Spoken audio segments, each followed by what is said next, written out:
game is taking flight. And these athletes along with it. We started out down a dirty road. We got to give it everything we got. We all want that title.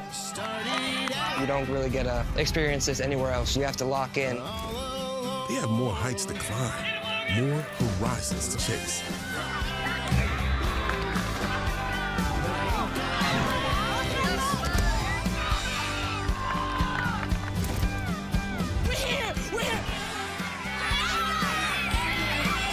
Today, they carry their flag with hopes to plant it on the game's highest peak.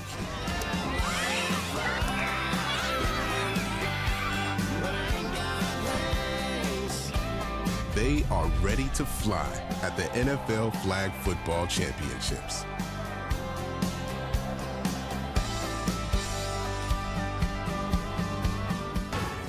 And welcome to the NFL Flag Championships, presented by Toyota.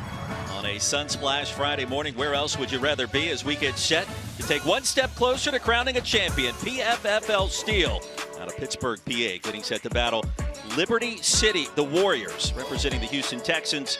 PFFL Steel representing the Cincinnati Bengals. So glad you could join us. The bracket looks like this. Liberty City undefeated in pool play yesterday at 3-0. PFFL Steel comes in at 2-1. We are in the round of 16, inching closer to Sunday's championship game.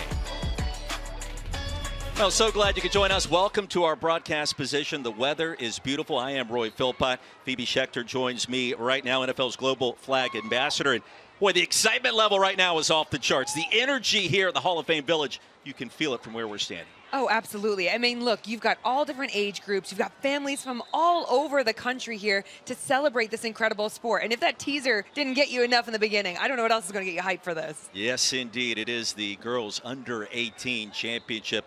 We'll take a look first at Liberty City and the Warriors. We mentioned it yesterday, an undefeated run to this point at 3-0. They've got star power if you look at their number of points per game coming in.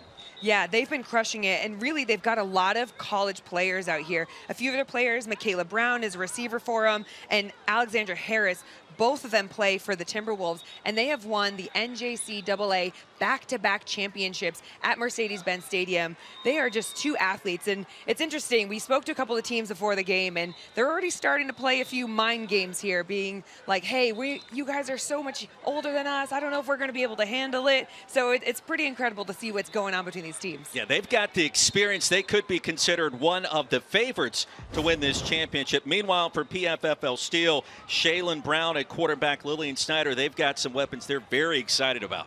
They do, and you talk about Shaylin Brown. I mean, she's an athlete who is actually going to go play soccer at IUP as a goalie, so you've got that talent. You've got a bunch of different girls in there as a high school team. Now, they are actually 27-0 on that game-winning streak right now at their high school level. So these girls know how to work together. They've got a lot of talent out there, and utility players. That's key. They play all different positions, which when it comes to flag football, you need to have that experience. Yeah, if you've made it this far, your athleticism off the charts, you've got a chance to win a championship. One step closer to our first half. Coming up next here.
You're in the shadows of the Pro Football Hall of Fame. Canton, Ohio, the place to be. PFFL Steel getting set to battle Liberty City. The Warriors representing the Houston Texans and the girls 18U, round of 16. Phoebe Schechter, Roy Philpott, glad you could join us. The rules for flag football. Let's have an understanding of what to expect for those that may not know. Here are the rules of flag. The number 1 rule: there is no contact in flag, so no tackling or blocking. Every player wears 2 flags on their belt. If a player has the ball and either flag is pulled by the defense, the play is over. 5 players take the field for each side. The offense starts on their own 5-yard line and has 4 downs to try to reach the midfield. Once they cross the midfield, they have 3 downs to score a touchdown. Defenders rushing the passer must start 7 yards from the line of scrimmage and wait for the snap. Defenders can try to intercept passes, but can't touch a receiver at any point. There are also no punts. You either hand over possession to the other team or go for it. If you go for it and don't make it, the other team gets the ball on the spot. Games are 2 12-minute halves, so get as many points as you can, and don't forget your celebration dance. I mean, that was great to hear from Deanna Flores, the Super Bowl commercial athlete. Look, here are your rules again, just to see them in front of you. You've got those 2 12-minute halves, which means this is going to fly by. It is an explosive game. Those 4 downs to reach midfield. You can also punt it or play it, which we'll hit on later in the game today. And your touchdown, 6 points, just like in tackle. But when it comes to those extra points, from 5 yards, you can go for 1, or 10 yards, you can go for 2, where you might be able to run the ball. So we'll be able to see all that action live here. Liberty City, the Warriors have possession first. That possession begins at the 5. And of course, trying to get to midfield to keep the drive alive within 4 downs. Kyle Lewis is the starting quarterback. 5'9" signal caller out of Miami. And we are just about set and ready to go. Lewis beginning her 10th grade year down in sunny South Beach. It'll be interesting to pay attention to this formation too in the future. See, you've got that handoff there where you don't know she has it, but what an athletic move and that little hip flick to finish it off. Alex Harris along the right side with a penalty marker near midfield. Well officiated game in our first matchup earlier today that we witnessed with the boys 15U. During the run, we got blocking, offense, 5-yard penalty, 2nd down. So blocking occurs when there is a run play. You can no longer be running downfield and literally blocking or shielding a defensive player from getting to the play. So you have to just stop your feet. Trying to get to midfield for the 1st down. At that point, you have 3 downs to score a touchdown. Scoreless game underway. 12-minute clock in each half. These games are fast-paced. So try to pay attention. Again, why not use your athletes in these situations? You've got the handoff, and she can run it, which is what makes it so tricky there. Hey, but really great flagpole there from the actual quarterback from the other team. Soraya Leach, one of the top athletes who is committed to play soccer at IUP, getting set to begin her freshman campaign. Flagpole critical, 3rd down. And a big play early in this matchup between Liberty City and PFFL Steel. So this is always an interesting place for a defensive philosophy here. Do you let them get the 1st down and really try and stop them as close to the halfway line? Lewis with time, spins it, that's a 1st down. Marching towards the 10 goes Kayla Brown. And it'll be 1st and goal from the 5. What a great run there. I mean, brilliant job. She did a great job of finding space between the defenders. And then that missed flag just hurt them that much. Pass only. Phoebe, how big is it to get that 1st touchdown in a game like this where everything's on the line? Huge, because this game is all about offensive play. You're expecting to score points here, and now look where they are. Get that ball going quickly, and you build on that confidence, which they got quite a lot of. Shuffle pass straight ahead, tiptoeing near the goal line and stopped short is Harris. It'll be 2nd and goal from there. Now Liberty City on the move on their 1st possession. So we're in the no run zone here. So they're not able to run the football. There has to be a pass, Second but down, you can pass naturally create some sort of pick plays, just like you see in basketball. We see pick plays in football too, right? Sometimes they get the coaches a bit up in arms. Lewis under center, spins it ahead, forward, incomplete, looking for Poetry August.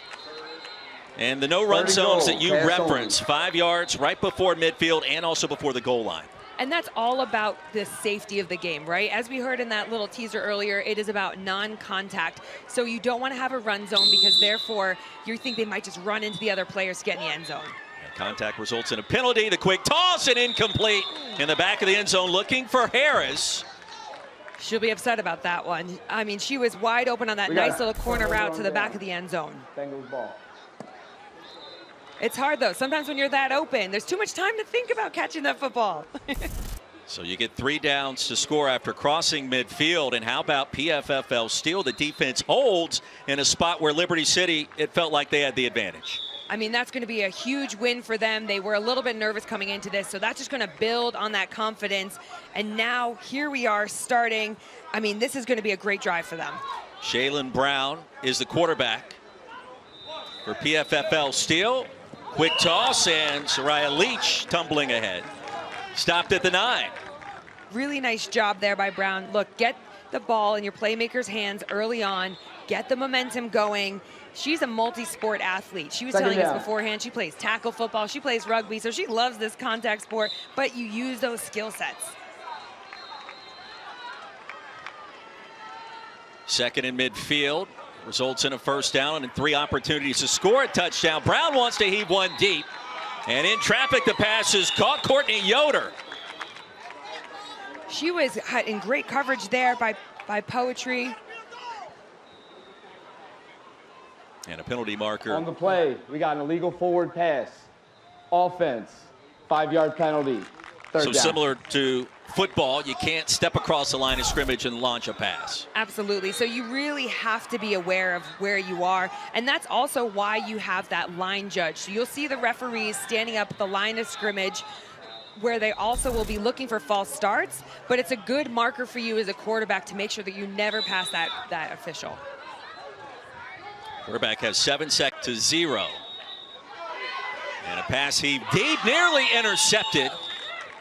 Coverage down the field looking. That is who you would want to throw it to. You've got Leach. a big receiver out there in Leach. They're going to want to punt the ball here just because it doesn't make sense to try and make it that far. I just wish that you had a little bit more heat on the football there and really drive it on. Deep ball incomplete. Leach the intended receiver. A new possession for Liberty City after this.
This broadcast is copyrighted by NFL Productions for the private use of our audience. Any other use of this broadcast or any pictures, descriptions, or accounts of the game without the consent of NFL Productions is prohibited.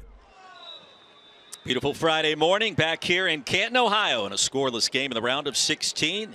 Girls 18 and under. Flag football championships underway. PFFL Steel and Liberty City. We take a look at our flag facts. First year, the NFL Flag Championships have been broadcast on ESPN. And Phoebe, how about over 700,000 boys and girls participating across North America in these flag championships? Incredible.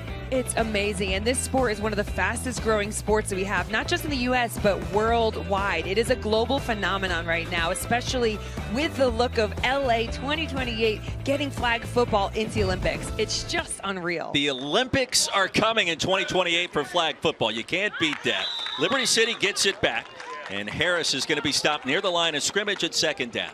I mean, that was a really great flag pull. Look, those first drives, just like you have in tackle football, are all about feeling each other out. Who are those key players? What are the tendencies that each team has here? And when you get that run play and you've got a strong linebacker like we did just then with Courtney Yoder, you want to drive down on that flag and get it as quickly as possible. Yoder, a versatile athlete. The team representing the Bengals across the middle and intercepted. Soraya Leach. Beautiful field position. This is incredible for them. I mean, an unfortunate mistake there by Liberty City, but PFFL, way to come in there as an absolute athlete, multi-sport like we saw. I mean, she just cut that route off completely. Beautiful eyes on the ball there. We talked to Soraya before this game, and she was excited not only about her upcoming collegiate career playing soccer, but also about the chance to win a championship, and now a golden opportunity for PFFL Steel. Knocking on the door, the first score of the game. So a lot of misdirection there. Sometimes when you get these bunch formations, you try and just hand it off, or you might get some reverses in there, see what you can get. But hey, the field position allows them to be able to. You got a flag guard on the offense. 5-yard penalty. Second and goal. Bakhtar stopped behind the line of scrimmage. The penalty will knock him back 5 yards, Phoebe, and here we go. So flag guarding is a really tricky thing, especially when you think your running motion technically goes down by your hands by your side. But it sounds like exactly what the penalty is. You're trying to stop that flag from being yanked. Yeah, you've got to give me a fair right to try and pull that flag away from you. I don't want to do that, though, as the ball carrier. Back under center, Lewis heaves one deep and incomplete. Leach in the area. So interesting to see there that Charity Fisher came in as quarterback. I mean, a strong arm on that, absolutely, but an interesting choice because remember, on this side of the field, they only have 3 downs now. They don't have that extra one they could have used earlier. This could be a missed opportunity if we don't get it in here. Oh, Charity Fisher, 5'3", playing quarterback, a big fan of Hibachi, who isn't? And on third down and goal, one more opportunity for PFFL Steel. And another ball launched towards the end zone. And a tiptoe in the back, the interception. Ball will come out to the 5. Interesting on that play there. Liberty City Warriors rushed 2 on that play. So you are eligible to do that. As long as you are behind the 7-yard mark from the line of scrimmage, you can rush that. Harris with the interception. One more look at the pass rush. So you'll see both those athletes lined up 7 yards off the ball of scrimmage, and they have a direct line to where the quarterback is.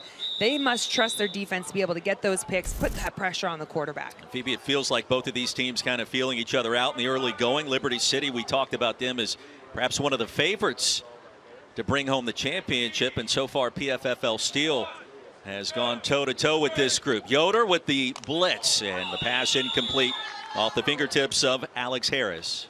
I think here is where we're starting to see really the relationship between PFFL Steel. We talked to them earlier on, and they said flag football for them is about unity. They feel like a big family. And again, their coach puts them in at multiple different positions. When we said, what position do you play? They all said, wherever coach tells us to. And you saw that already with Charity coming in from safety to quarterback. You love to see that understanding of the game. Yeah, and talking with Jason Russell, the head coach of PFFL Steel. He's a former Cincinnati football player with the Bearcats back in the day and was coached by Mike Tomlin, Mark D'Antonio, amongst others, and a penalty marker comes in on the pass completion that went to August. We got impeding the rusher. Offense. Half the distance. Third down. All right, we turn to our rules expert, Phoebe. Tell us what happened there. Impeding the rush is really tricky. So you see where the rushers lined up. They have a direct line to where the quarterback is. As you saw there, the center just got in that imaginary direct line of the rusher. So that is what we consider impeding the rush. You have got to move out of their way when they're going straight to the quarterback like that from 7 yards behind. You are dropping knowledge. We are all learning on the fly here. It is fantastic. Teamwork makes the dream work, Phil.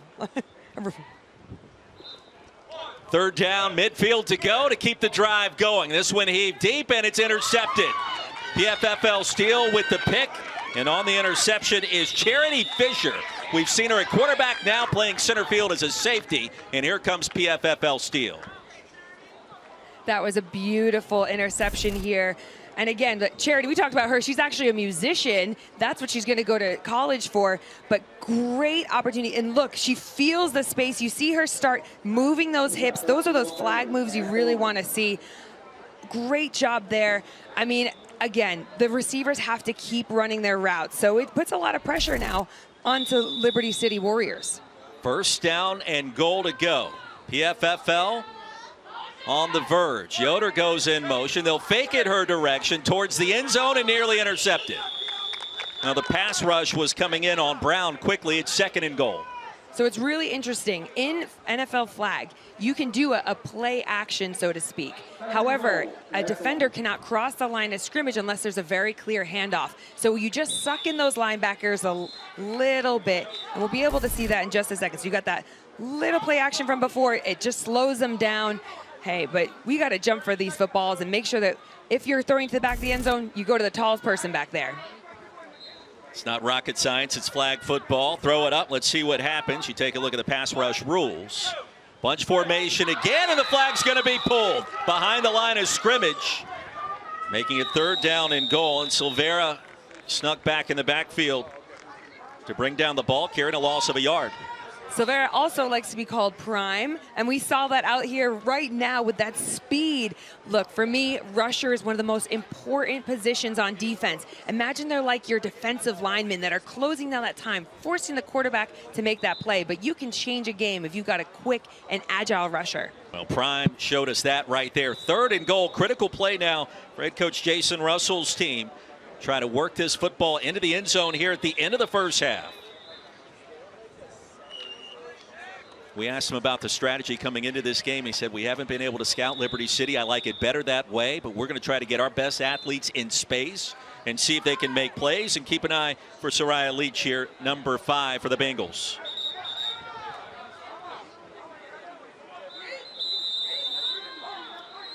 Shaylin Brown back in at quarterback. She'll take her time. Here comes the heat. She eludes it, back corner, and out of bounds and incomplete. Well, a microcosm of this first half, the defenses have stood tall deep in their own end zones. Absolutely. And that just the interceptions taking over, really playing a big role here in this game. Yoder, the intended receiver, the interceptions you spoke of, Phoebe. And halftime has arrived.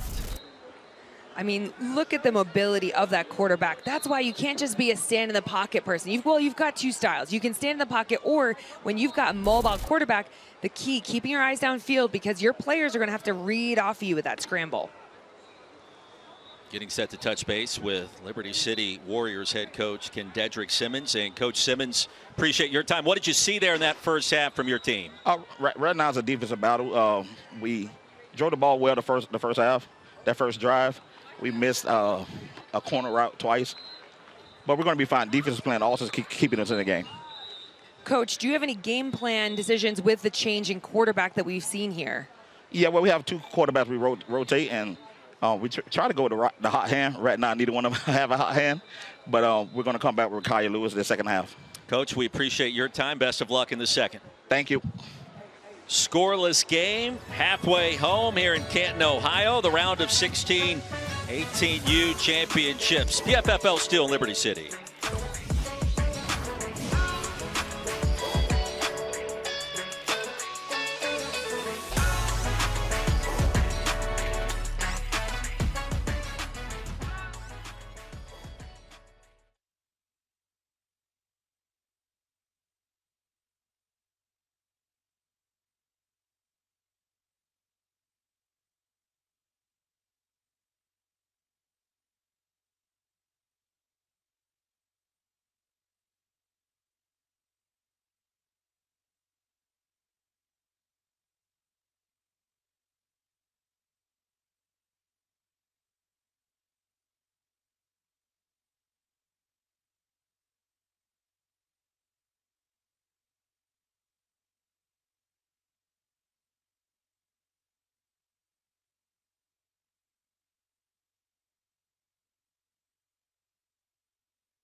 I love playing flag because it's such an exhilarating sport. I like the camaraderie. I like the family in it. Yeah! Let's go!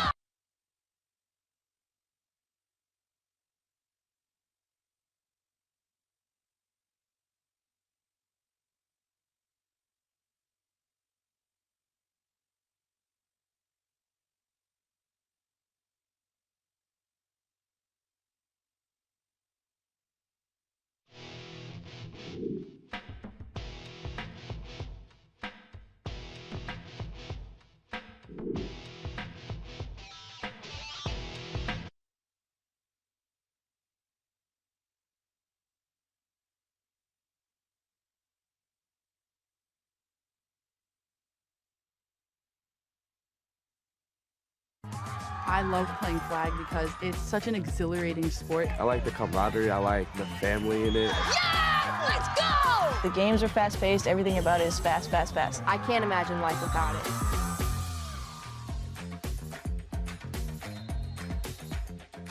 And we gave you the numbers in the first half. Flag football taking over the planet.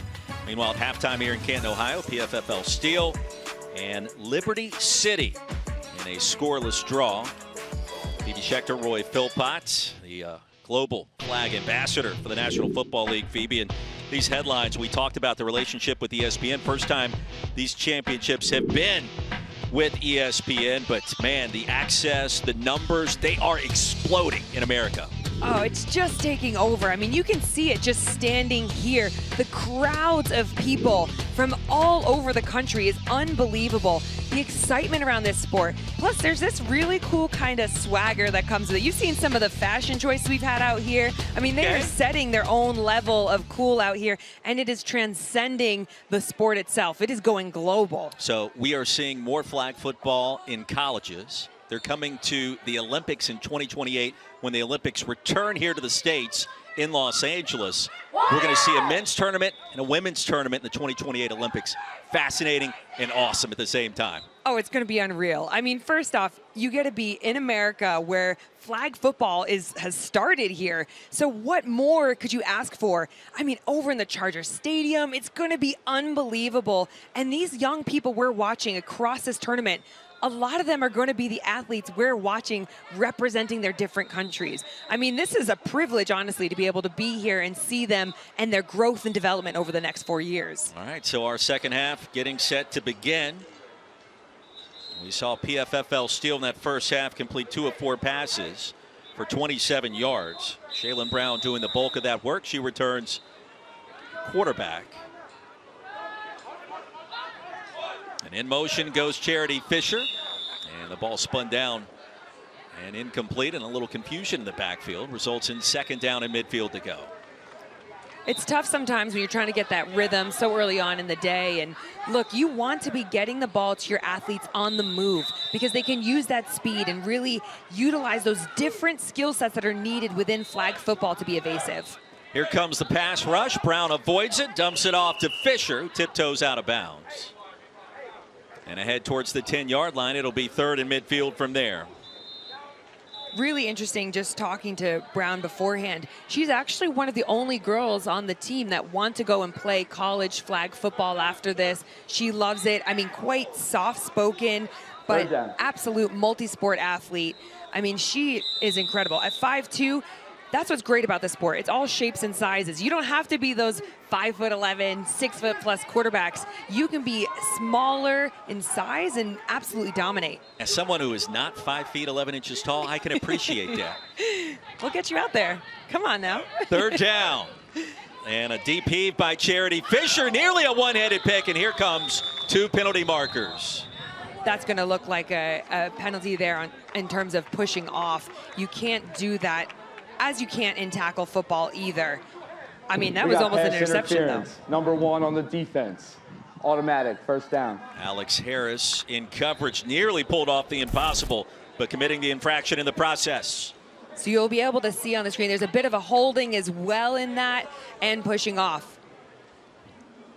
So you have to give them a fair right to the ball. First and goal, Bengals. The whole beauty of flag football, it is non-contact. Incidental is going to happen, but you can't be seen to be putting someone in a dangerous position. Talking with both teams prior, one of the questions I asked, the physicality of the sport, despite the fact that there's not contact allowed technically, and they all agreed it's a very physical sport because of what you just stipulated. The dump off goes to Bakhtar. Sarah Bakhtar picks up 5 and ushered out near the 15-yard line. So. And Bakhtar was saying about how she plays center, she plays corner, and again, how that's really developing her. I mean, look, what's great about this, flag football is growing. It's sanctioned in 11 different states, and a lot of that's thanks to the NFL teams who are really helping to push the growth of this sport. Give those young women an opportunity. Play action, Brown, and a flag pull behind the line of scrimmage. So it'll be 3rd down and goal to go, and it's now or never on this possession for PFFL Steel. The speed of these athletes is just incredible to watch here. I mean, the way that Zahara Leaks, who is actually only 14 years old, she is the youngest player on this field right now. The way that she is getting to the quarterback is incredible. And with that confidence as well, you need that as a rusher because you have a big impact on the play. Plays basketball, also a cheerleader, and that athleticism on display. You talked about the pass rush, how critical it is. We've seen that on 3 scoring opportunities for both sides. And the defense has stood tall in this moment right now. Brown's got to go. Brown's got to go along the far side. The flag is pulled 2 yards short of the goal line. Oh, that was a beautiful play. And that is something that's what they've done here is incredible because when you are a quarterback, you receive the football. You are the first, quarterback is designated the first person to receive the football from the center. And you have 7 seconds to release the ball. However, when you hand the ball off like they did in this play, now you can run or you can pass the ball and there is no longer a clock. So it is a great tactic to install there. Alex Harris had the penalty earlier, the critical flag pulled there to stop the potential touchdown, which would have been the first of this game. Second half underway, scoreless. And ahead to Poetry August. And stopped at the 10, a 5-yard gain. I like the methodology here. They're taking what's given by the defense. Get those 5 yards and just keep pushing along. If you can get 6, 7 yards every single play in flag football, you're just going to march That's way down a win the in field. your mind. Absolutely, because look, the field is only 70 yards long. So you've got to play the maths game. Kyle Lewis with time. And the near side toss hauled in by Harris. So on 3rd down, midfield to go. We'll spot it about 6 yards short of that mark. 3rd down, runner pass. So as we heard there, the official asked, they are going to either punt or play it there. But again, we're outside of the no-run zone, so they could technically hand off the ball, which is, with these guys, something to look out for. A little bit of trickeration, if you will. Shovel pass off the handoff. Ooh. And on the sweep, this is going to work to perfection. Towards the end zone is Brown. And Liberty City, strikes first with the touchdown here in our second half. They are going to be so happy with that. I mean, that was a beautiful play. They handed off the football. They were able to run through space. All you need is one move, and you had the whole defense going the other direction. We got a good touchdown. Speed kills in this game.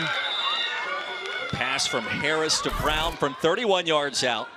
After the handoff on the sweep, and here comes a 1-point attempt. From the 5, you can go for 2 from the 10. A 6-0 ball game, and Lewis, she'll have time to send one towards that front pylon, and it's caught, and it's 7-0 Liberty City. That was a really nice drive there. Coach talks about how they're going to make those adjustments at halftime. We really saw that come to life, really with the rush, and then with this nice touchdown, get that little flag move in there. Great awareness and bending the hips. Beautiful play by the Liberty City Warriors.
This broadcast is copyrighted by NFL Productions for the private use of our audience. Any other use of this broadcast or any pictures, descriptions, or accounts of the game without the consent of NFL Productions is prohibited. And welcome back to the NFL Flag Championships, presented by Toyota. On this beautiful Friday morning in Canton, Ohio, Hall of Fame Village. Phoebe Schechter, Roy Philpott, and Liberty City out in front of PFFL Steel. Our first touchdown scored moments ago. These are two of the older teams here in this 18 and under girls division. PFFL Steel actually technically the oldest. We got first down Bengals. They average nearly 17 and a half years old, and you have to think, Phoebe, that matters on some level to have that experience. It does, especially when you start to think that you've got college players on your team. I mean, PFFL Steel, for example, they have 3 college players on their team.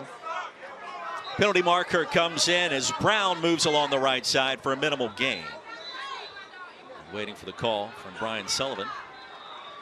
This is going to be really important for them here because they have to score on this drive. They may not get the opportunity to get another possession if Liberty City decide to really play the clock. Roughness, number 1 on the defense. 10-yard penalty. First down. Alex Harris has been all over the field today. We've seen her score touchdowns. We've seen her defend passes. And in that moment, the infraction makes it a first down. Yeah, and just when you're watching this play, you have to make sure that you're not endangering somebody in any way, shape, or form. Brown's pass is caught, and that'll be a first down. PFFL Steel on the move. The grab made by Sarah Bakhtar. It'll be interesting to see this. It looks like the receivers ended up in the same position on that play, but it worked. The quarterback gave a higher chance. If you've got 2 receivers to 1 DB, that's a chance I'll take as well. We got first and goal Bengals. Defensively, you don't see a lot of man-to-man in flag football, which is interesting, and we'll get more thoughts from you on that as we get a little deeper into this game and later today. Gain of 17, PFFL Steel. Could be their final possession. The handoff. And Charity Fisher, one of the dynamic playmakers for head coach Jason Russell. That's the beauty of this game. If you've got an athletic person, maybe they can't throw the ball, although Charity has that threat as well, put them in the backfield. You see the receiver come under center, toss it back, they hand it off. You can do that as much as you'd like behind the line of scrimmage. And again, that 7-second clock is removed, and you've got a lot more options of what you can do. It really is a challenge and stress on a defense. Second and goal, but 2 downs to cross the goal line. And this is where we've seen a handful of drives bogged down for both teams today. Brown eludes the pressure, off the pump fake. She'll take off towards the goal line. And stopped about 4.5 yards short. It'll be 3rd and goal, and the final chance for PFFL Steel to score the 6 points coming up. We got 3rd and goal. So that flagpole there was by Poetry August. And interesting, we were reading about her bio, and one of the questions was, who's your favorite athlete? And she said, herself. Hey. You got to back yourself. Got to have the confidence and the swagger to play this game. Absolutely. Brown has it, 3rd and goal, and the touchdown. Here comes 2 penalty markers. Yoder grabbed it. And this could be offsides.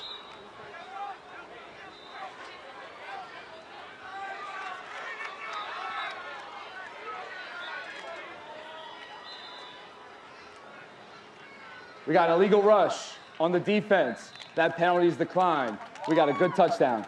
Now the question becomes, do you go for 1 or go for 2 here? There's a lot of time left with 2:36 remaining in the half. We're going 2, run or pass. You'd want to look to go for 2 here because you also have the benefit of the yardage. And it's interesting on that illegal rush, just to be clear on what that is you cannot cross the line of scrimmage unless a clear handoff has been made. So unless you're 7 yards back, you cannot cross the line of scrimmage.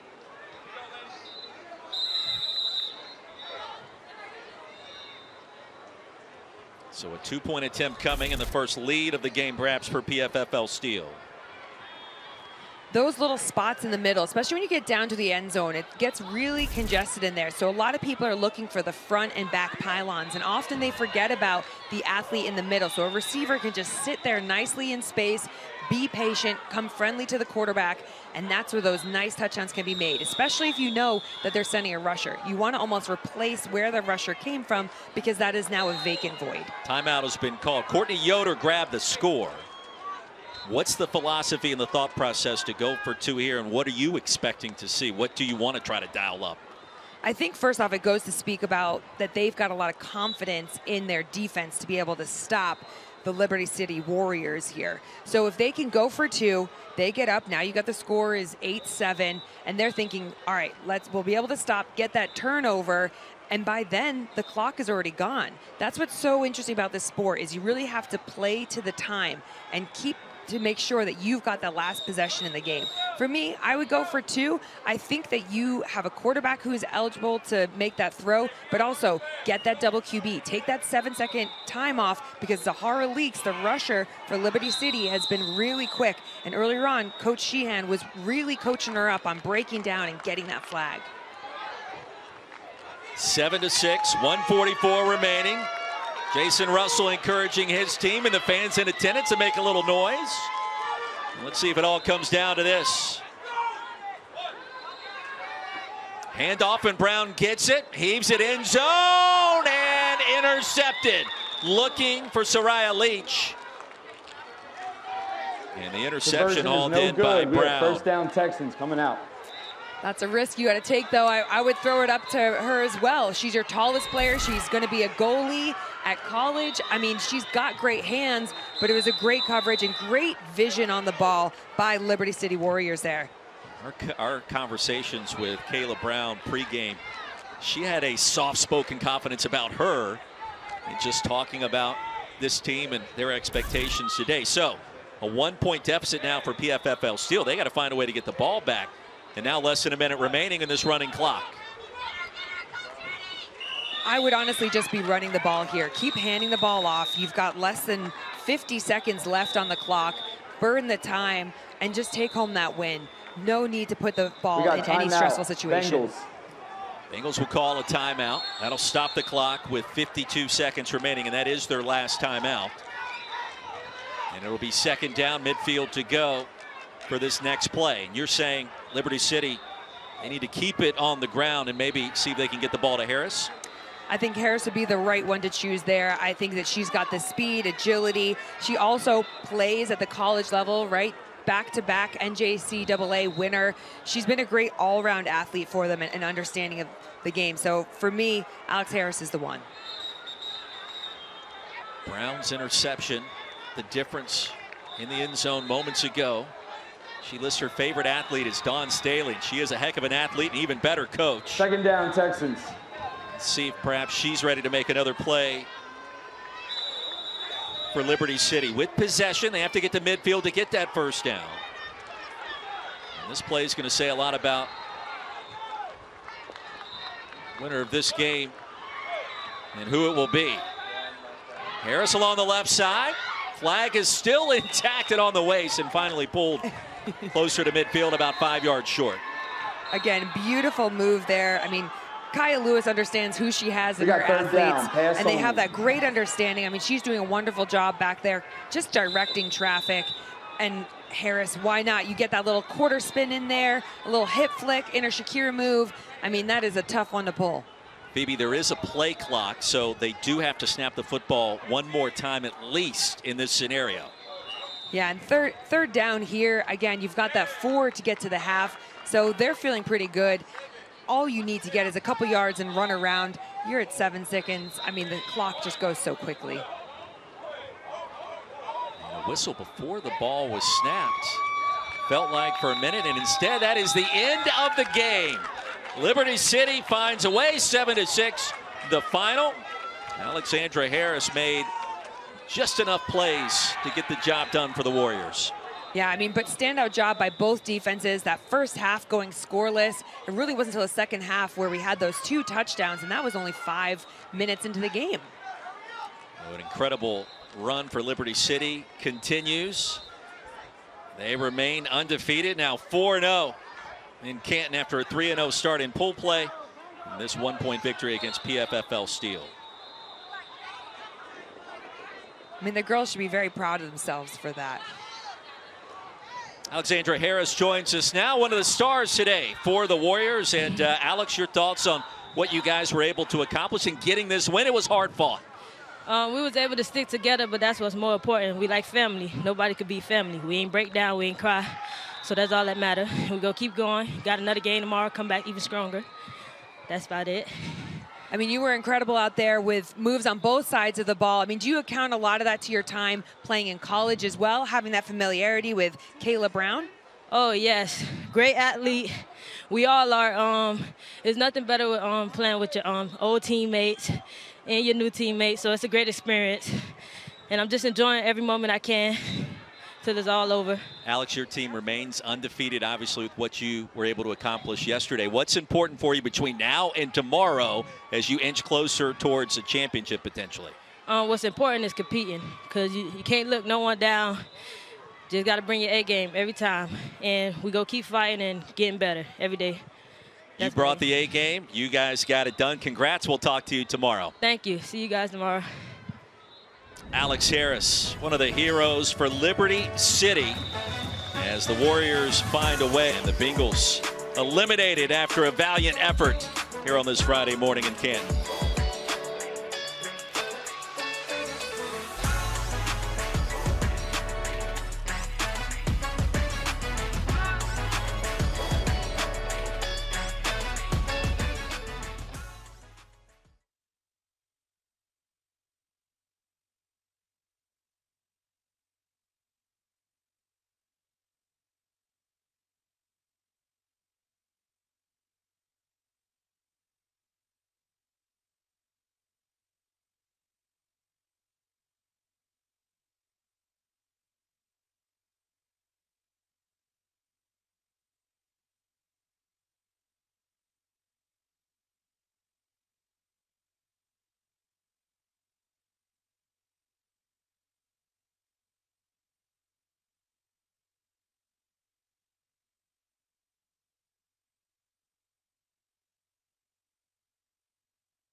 Our final score, once again, Liberty City, the Warriors 7 and PFFL Steel 6. Liberty City advancing in our bracket. Phoebe, your thoughts as we get set for another enticing matchup here in Canton. I mean, first off, looking at Liberty City Warriors taking on Apex Predators tomorrow, that is going to be quite a physical matchup. But these top teams here are incredible. They are the cream de la creme. I mean, seeing these out here balling out some USA national players, it's going to be an absolute show for everyone. Flag football here in the NFL, taking over the planet. Defense is on display this morning here in Canton. NFL Flag Championships presented by Toyota continue. Next matchup, Tucson and Great Lakes. We look forward to that as we continue on a beautiful Friday morning into the afternoon here on ESPN+.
dream is taking flight. And these athletes along with it. We started out down a dirty road. We got to give it everything we got. We all want that title. You don't really get to experience this anywhere else. You have to lock in. They have more heights to climb, more horizons to chase.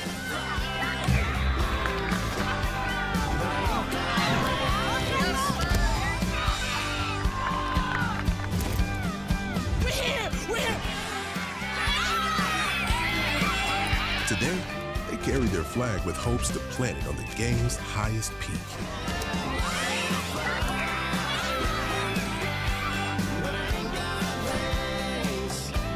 They are ready to fly at the NFL Flag Football Championships.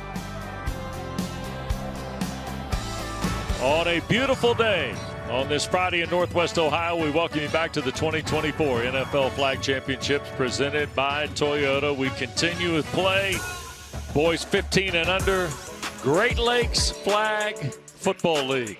Rochester-based Minnesota, Tucson Turf, representing the Arizona Cardinals out of Glendale, Arizona. This is a little bit of old meets new. As we move to this bracket, you see already advancing today THT. And they'll meet the winner of Metro Select and Bad Rabbits. That starts in about an hour. And at the bottom of the screen, the Eagles, the Raptors have advanced, continuing their undefeated play. They'll meet the winner of this one tomorrow at noon on ESPN Plus. And we welcome you back into our digital field booth. Great to be with Kirk Morris and Wes Durham. I say old versus new. This is going to be interesting, right? Because the Great Lakes Flag Football League team representing the Lions, relatively young compared to the success and determination and establishment that is Tucson Turf. Yeah, you make Tucson Turf, you talk to these players, they all say, yeah, we've been playing 5, 6, 7, 8, 9 years. I feel like they've grown up together. So they've been in this environment many times before. They seem calm. They seem very cool. Just talking to them, they're like, we're just ready to play some football. Yeah, it's going to be interesting, too, because we've seen tempo become already a factor here. Right, the tempo, the communication, the experience will definitely be an advantage for the team that's able to communicate because things are moving quick and fast and in a hurry. Meanwhile, Sean Elliott is a veteran flag football coach. He now runs this Great Lakes flag football program. Great fun to talk to. This program only born a couple of years ago, but now having its best success. However, yesterday they got off to a nice start with a first-time quarterback, Giante Morris, but lost to the team we saw in our first game today, the Vikings. They got shut out at the end. He didn't feel like they took advantage of the situation. Yeah, I always want to know, how does a coach handle a loss? He says, well, if there was any day to take a loss, it was yesterday at that time against a good football team in the Vikings that we saw earlier today. He said, look, let's get that out the way. Get it out of our system. Now we know what it feels like, what we need to do to execute and move on. And Toby Borghe's put together an established program, as we've talked about in Arizona. Combination of players from the Phoenix area and certainly from Tucson. They did not allow a point in pool play. Here's the other thing, too. Not one of their 3 games went the distance. In fact, 2 were done before halftime. The third was done on the opening possession of the second half when they got it to a 28-0 look. Yeah, a lot of it, again, is the experience, but they talked about they want to start fast. They want to get out to a quick start defensively, offensively. Everyone knows their role, and that's why everybody's smiling, having a good time, because they know if they do things right, they can end things pretty quickly. They reached the Final 4 of the 15 under division a year ago. Tucson Turf on a mission. They want the championship on Sunday afternoon on ABC. We'll continue day 2 of this 2024 NFL Flag Championship presented by Toyota. We're in Canton, Ohio.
This broadcast is copyrighted by NFL Productions for the private use of our audience. Any other use of this broadcast or any pictures, descriptions, or accounts of the game without the consent of NFL Productions is prohibited.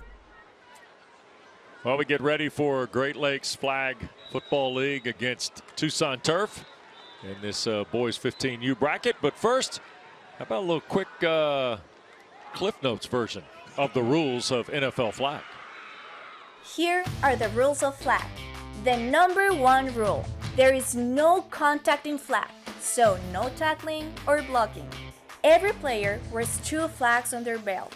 If a player has the ball and either flag is pulled by the defense, the play is over. 5 players take the field for each side.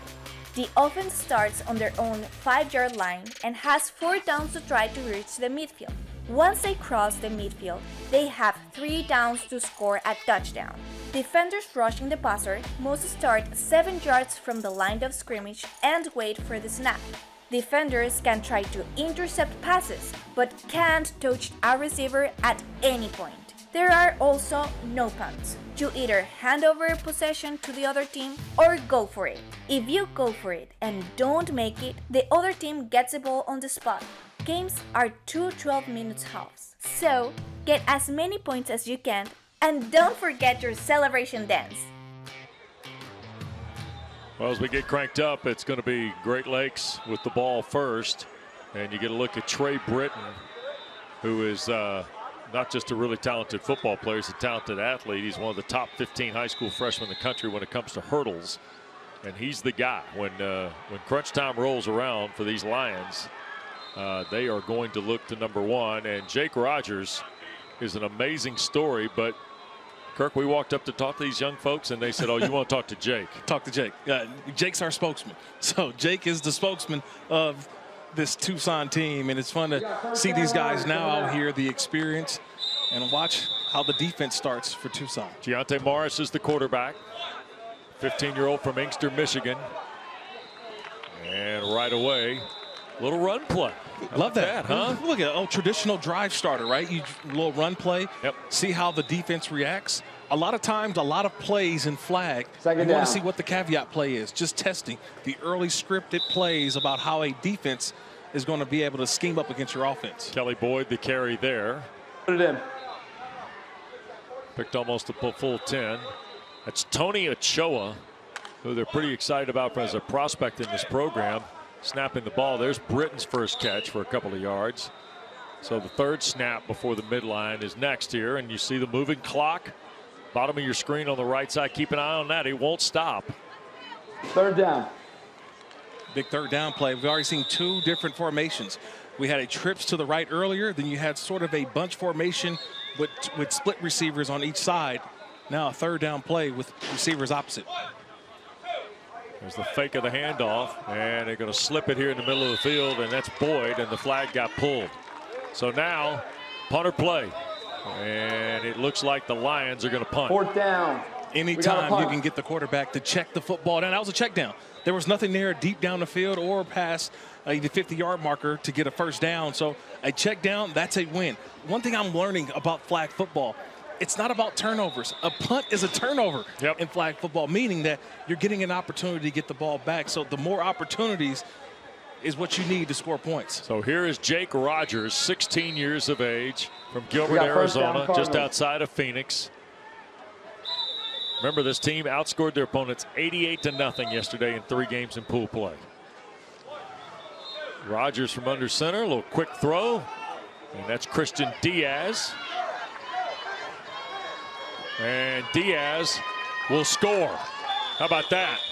We hit a score, but I think we may have a block getting in the way of a rusher on that particular play. Brian Sullivan's the referee. The white hat for us. We got impeding the rusher. Offense, number 0. Half the distance. 2nd down. Sean M.J. Roebuck guilty. Impeding the rusher. So there's a direct line. Once a defender lines up 7 yards behind the line of scrimmage on the defensive side, he's designated as a rusher. The offense cannot impede that player, cannot get in his way. That's what they deemed it on that last one. Moving to the left, long throw. That's Roebuck throwing, and it's dropped at the back end. Zarek Sidney was the intended receiver. Got a little nosy. You know what being nosy is? Too many guys' eyes in the backfield. With the action in the backfield of pitching it back, you have the eyes of, oh, he's going to be a runner, he's going to be a runner. And all you saw was a wide receiver be able to get behind the defense. That could have been a huge play for Arizona. Deep snap for Rodgers. High snap, he controls it. Gonna cut it loose and rip it down the field. Almost intercepted. Kevin Barnes, the defender there. Boy, Rodgers caught a bad snap, Kirk, and cut this thing loose. But it looked like disaster at first, and I thought, wait, this ball's going out of bounds. It didn't. It didn't go out the back of the end zone. But look at the arm strength to get that football off. Could have been intercepted there by Barnes, but an athletic play, and all it does is just forces a punt. But that could have been much, much worse had that ball went out the back of the end zone. So Tucson, the turf, by the way, just kind of, you don't want to give the Lions credit for the work they did.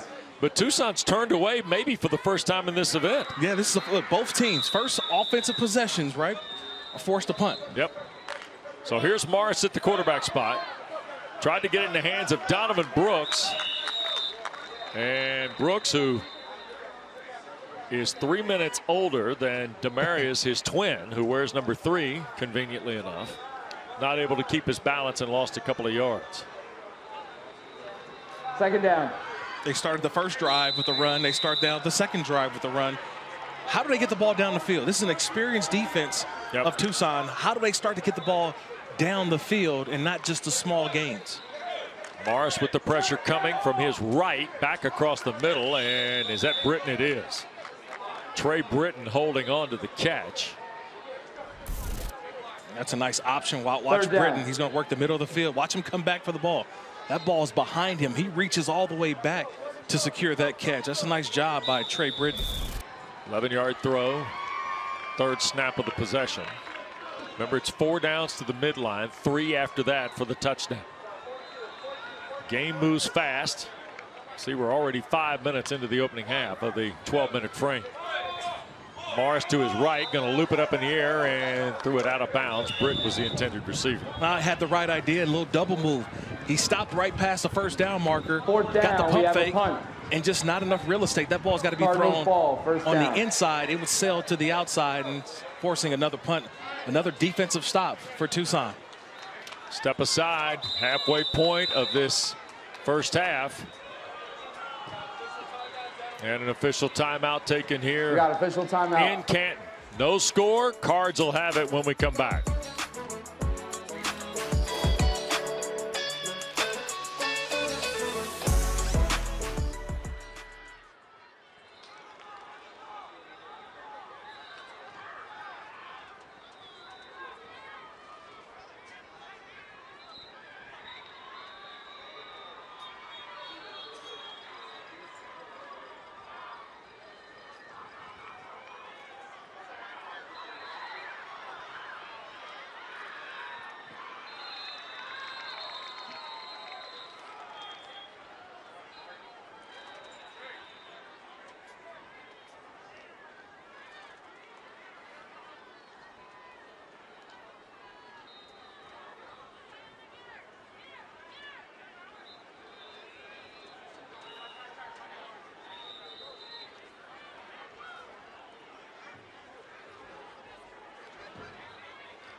Flag has a space for everyone. It's made her such a strong person.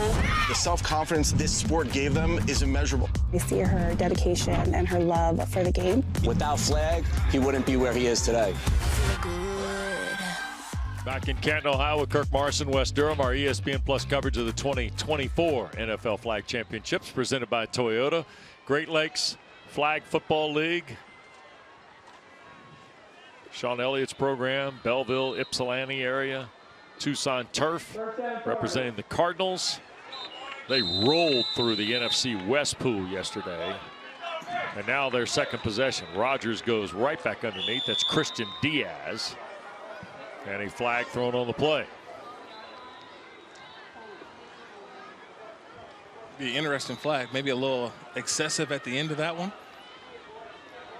Got to avoid the contact a little bit, so I think that may be a little bit unnecessary roughness. Yeah. At the end on the. We got a hold on the defense. 5-yard penalty, automatic first down. So it's an 8-yard gain. Remember, all penalties are allocated, right? So they'll add it to that. So they get a first down. They still have the opportunity to get past the mid-yard mark. Yep. Here's a quick shot in the middle of the field. Sean M.J. Roebuck from Marana, Arizona. He's one of the veteran guys. This is his 11th year playing flag football. That's how Tucson Turf's been built. Yeah, quick slant on the inside. Watch the accuracy. Boom, inside. Make a guy miss. That's experience. You don't see a lot of quarterbacks taking the snap from center, but that's part of the timing mechanism of their offense. Rogers now back in the middle of the field. That's Roebuck again and slides through. And just outside the goal line, around the 4-yard line for Sean M.J. Roebuck. Late in the down, you find a way. Well, you got a tall quarterback, Rogers. He goes 6 foot. So he's waiting, and he has the ability to get that ball over the top of Ochoa, the defender who's trying to get after.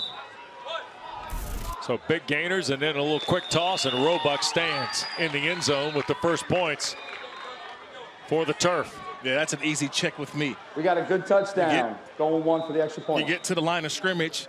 He's like, oh, my guy's uncovered. Oh, wait, he's uncovered. That's easy. I mean, me and you could have did that one, Wes. You stand over there. I would have hiked it. I could have handed it to you. Could have walked in. That's great recognition by the quarterback on an uncovered player. So here's the 1-point try for the single, and it is caught.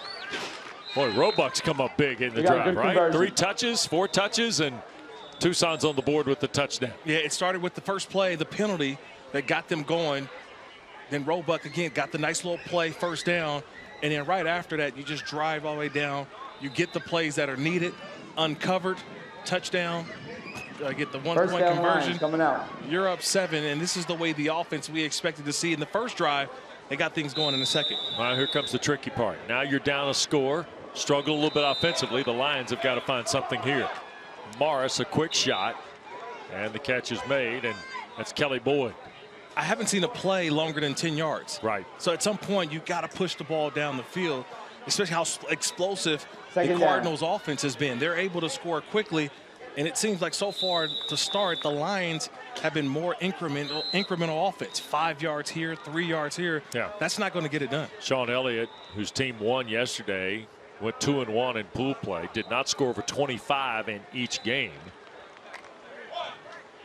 And here is a throw, and it's picked, and this is Diaz, and he will, does he get in? No, stepped right out before the pylon on the pick.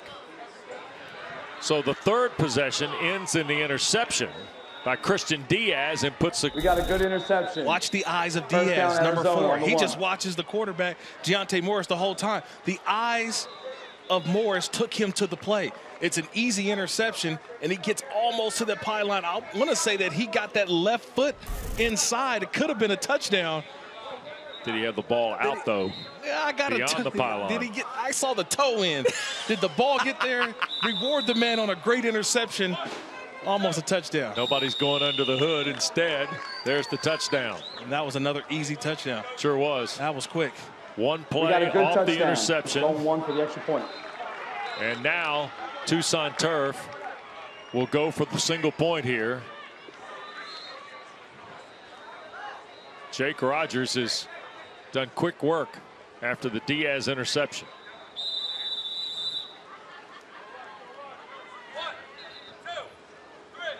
And the throw for the point complete to Roebuck. We got a good conversion. 14-0 Cardinals. And I love the look as we roll through this first year of NFL Flag Championships being broadcast on ESPN. First down line. Nearly 750,000 boys and girls participate from ages 5 to 18 on the continent of North America. And notable flag players: Patrick Mahomes, Brock Purdy, Julio Jones. Let me tell you this now: the litigating and lobbying for the 20 Olympics is on. I mean, let's be honest, Wes. This will be the first dream team when it comes to football. That's right. We've seen it in basketball, right? The original dream team. We see Team USA now in basketball, but to have the elite players of the NFL be a part of flag it's going to be amazing. There's a throw that's Morris back across the middle to Boyd, who's been his favorite receiver here so far in this first half, but time is ticking away. Less than a minute to go in this first half. Yeah, you need points right here. So you also have to understand the second half kick or the second half possession goes to the Cardinals. So if you don't score here, you're in favor of maybe not even catching up in this game. Here's Morris again, shoots it underneath. That's Ochoa from Arbor Prep. Tony Ochoa at 5'7", but tell you what, coaches like him, he's got a size 13 shoe. Yeah, he's a Third big down, boy. runner pass. But I'm watching his clock, 20 seconds left. They got to get a score, utilize a timeout, because they don't want to lose possession and have the Cardinals start the second half. Morris, another quick throw. This is Britton, still had the 2 flags as he broke the midline. There's the timeout with 10 seconds left. So you maybe have just one play with a running clock, or do you utilize another timeout if you're short of the goal line? You get 3 timeouts for the entire game, so you just used one. All right, let's go to the huddle with Coach Elliott and his son Seth's his assistant. So he's used one. Right. Question is, he's got to get the score here. It's okay to burn the second one? I think so. Yeah. In this situation, yes. Just because the possession for this to start the second half goes to the Cardinals. That's it. So I don't want to give them another opportunity to score without me getting points. We got to get points. This is a dire situation right here. If you don't pick it up, use that timeout immediately right here for the Lions. First and goal Lions. So you 10 seconds. Britton at the bottom of the screen. Morris back across. This is Kelly Boyd. Flag is pulled, and that's timeout. Here's the timeout with 3 seconds. Yeah, that's good. It's good clock management. You didn't get it all in one play, but you saved yourself enough time for one last play. We know now this ball is going to the end zone. Right. So at least you have an opportunity that the time can run out, but you can at least extend the play a little bit longer. You couldn't do that with 10 seconds left. You can do it with 3 seconds left, but you only have one timeout for the second half.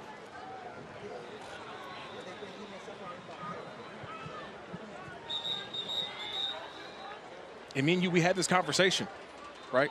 You've got one play, you got to score.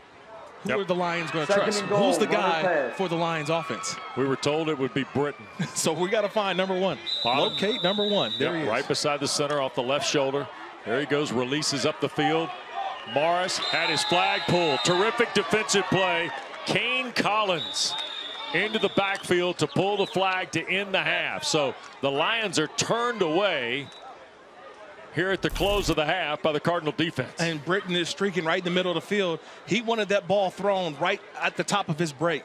But because of the pressure by the Cardinals, quarterback Morris had to hold on to the ball an extra beat, and that extra beat is what got him sacked. That was an unfortunate play for them because they had, I thought, a touchdown to Britton in the back of the end zone. Coach Toby Bourget leads this Tucson Turf team for a group that was an offensive steamroll yesterday. You've had 2 terrific defensive plays in this first half, Toby. Yeah, we have. These kids are flying around the ball. I mean, it's really built on effort, and that starts on defense. Just tell me about your quarterback. It's cool and calm, and the way that your scheme is so far, he's got a lot of wide open wide receivers to work with. There's a lot of space out there. We need to do a little better job of getting that ball out and eating up that space. But yeah, he's cool. He's cool. He's been doing this a couple days, so we're good. Well, Toby, I'll tell you this. Kirk Morrison was so excited to see a guy under center in this sport, I couldn't handle it. Right? There you go. There you go. I love it, Ben. Appreciate it. Good luck in the second half. Thank you very much. We appreciate it, guys. Thank you. You bet. So, you see the story, 14-0.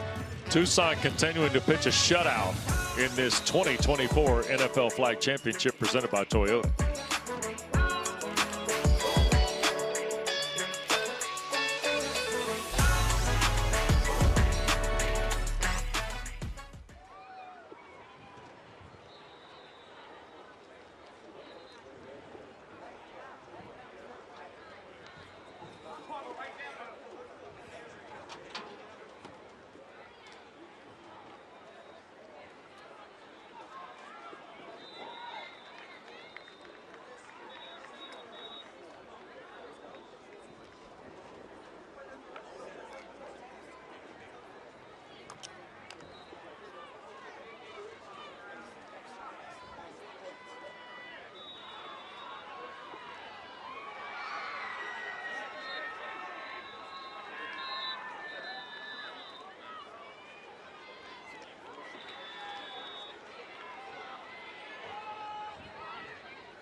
The 2024 NFL Flag Championships presented by Toyota. We continue from the Pro Football Hall of Fame Village. We're in Canton, Ohio.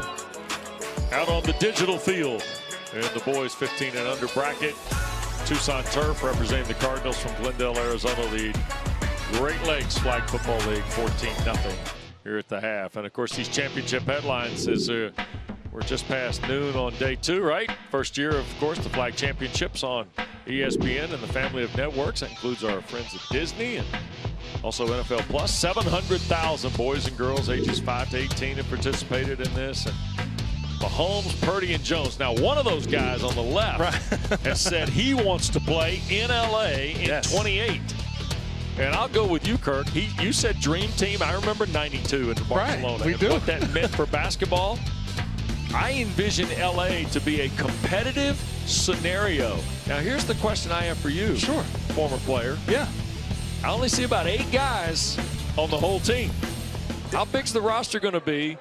Are we looking at like Travis Hunter of Colorado as being a commodity in the game? I mean, tell me. You know what? So we're talking 2028. Yeah. Okay, so we've got We're talking 4 years. 4 years away. So who is going to be that next player you mentioned?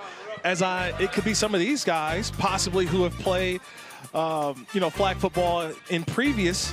Noah Gray, Chase Young, Frank Gore Jr., who's now in the NFL. I played with his dad and Frank Gore Don't Sr. date yourself, my man. Go ahead. Bijan Robinson, but I'm looking at some of these young players and I look at their favorite players now. Right. So I'm looking at names like Tank Dell, Justin Jefferson, CeeDee Lamb, right?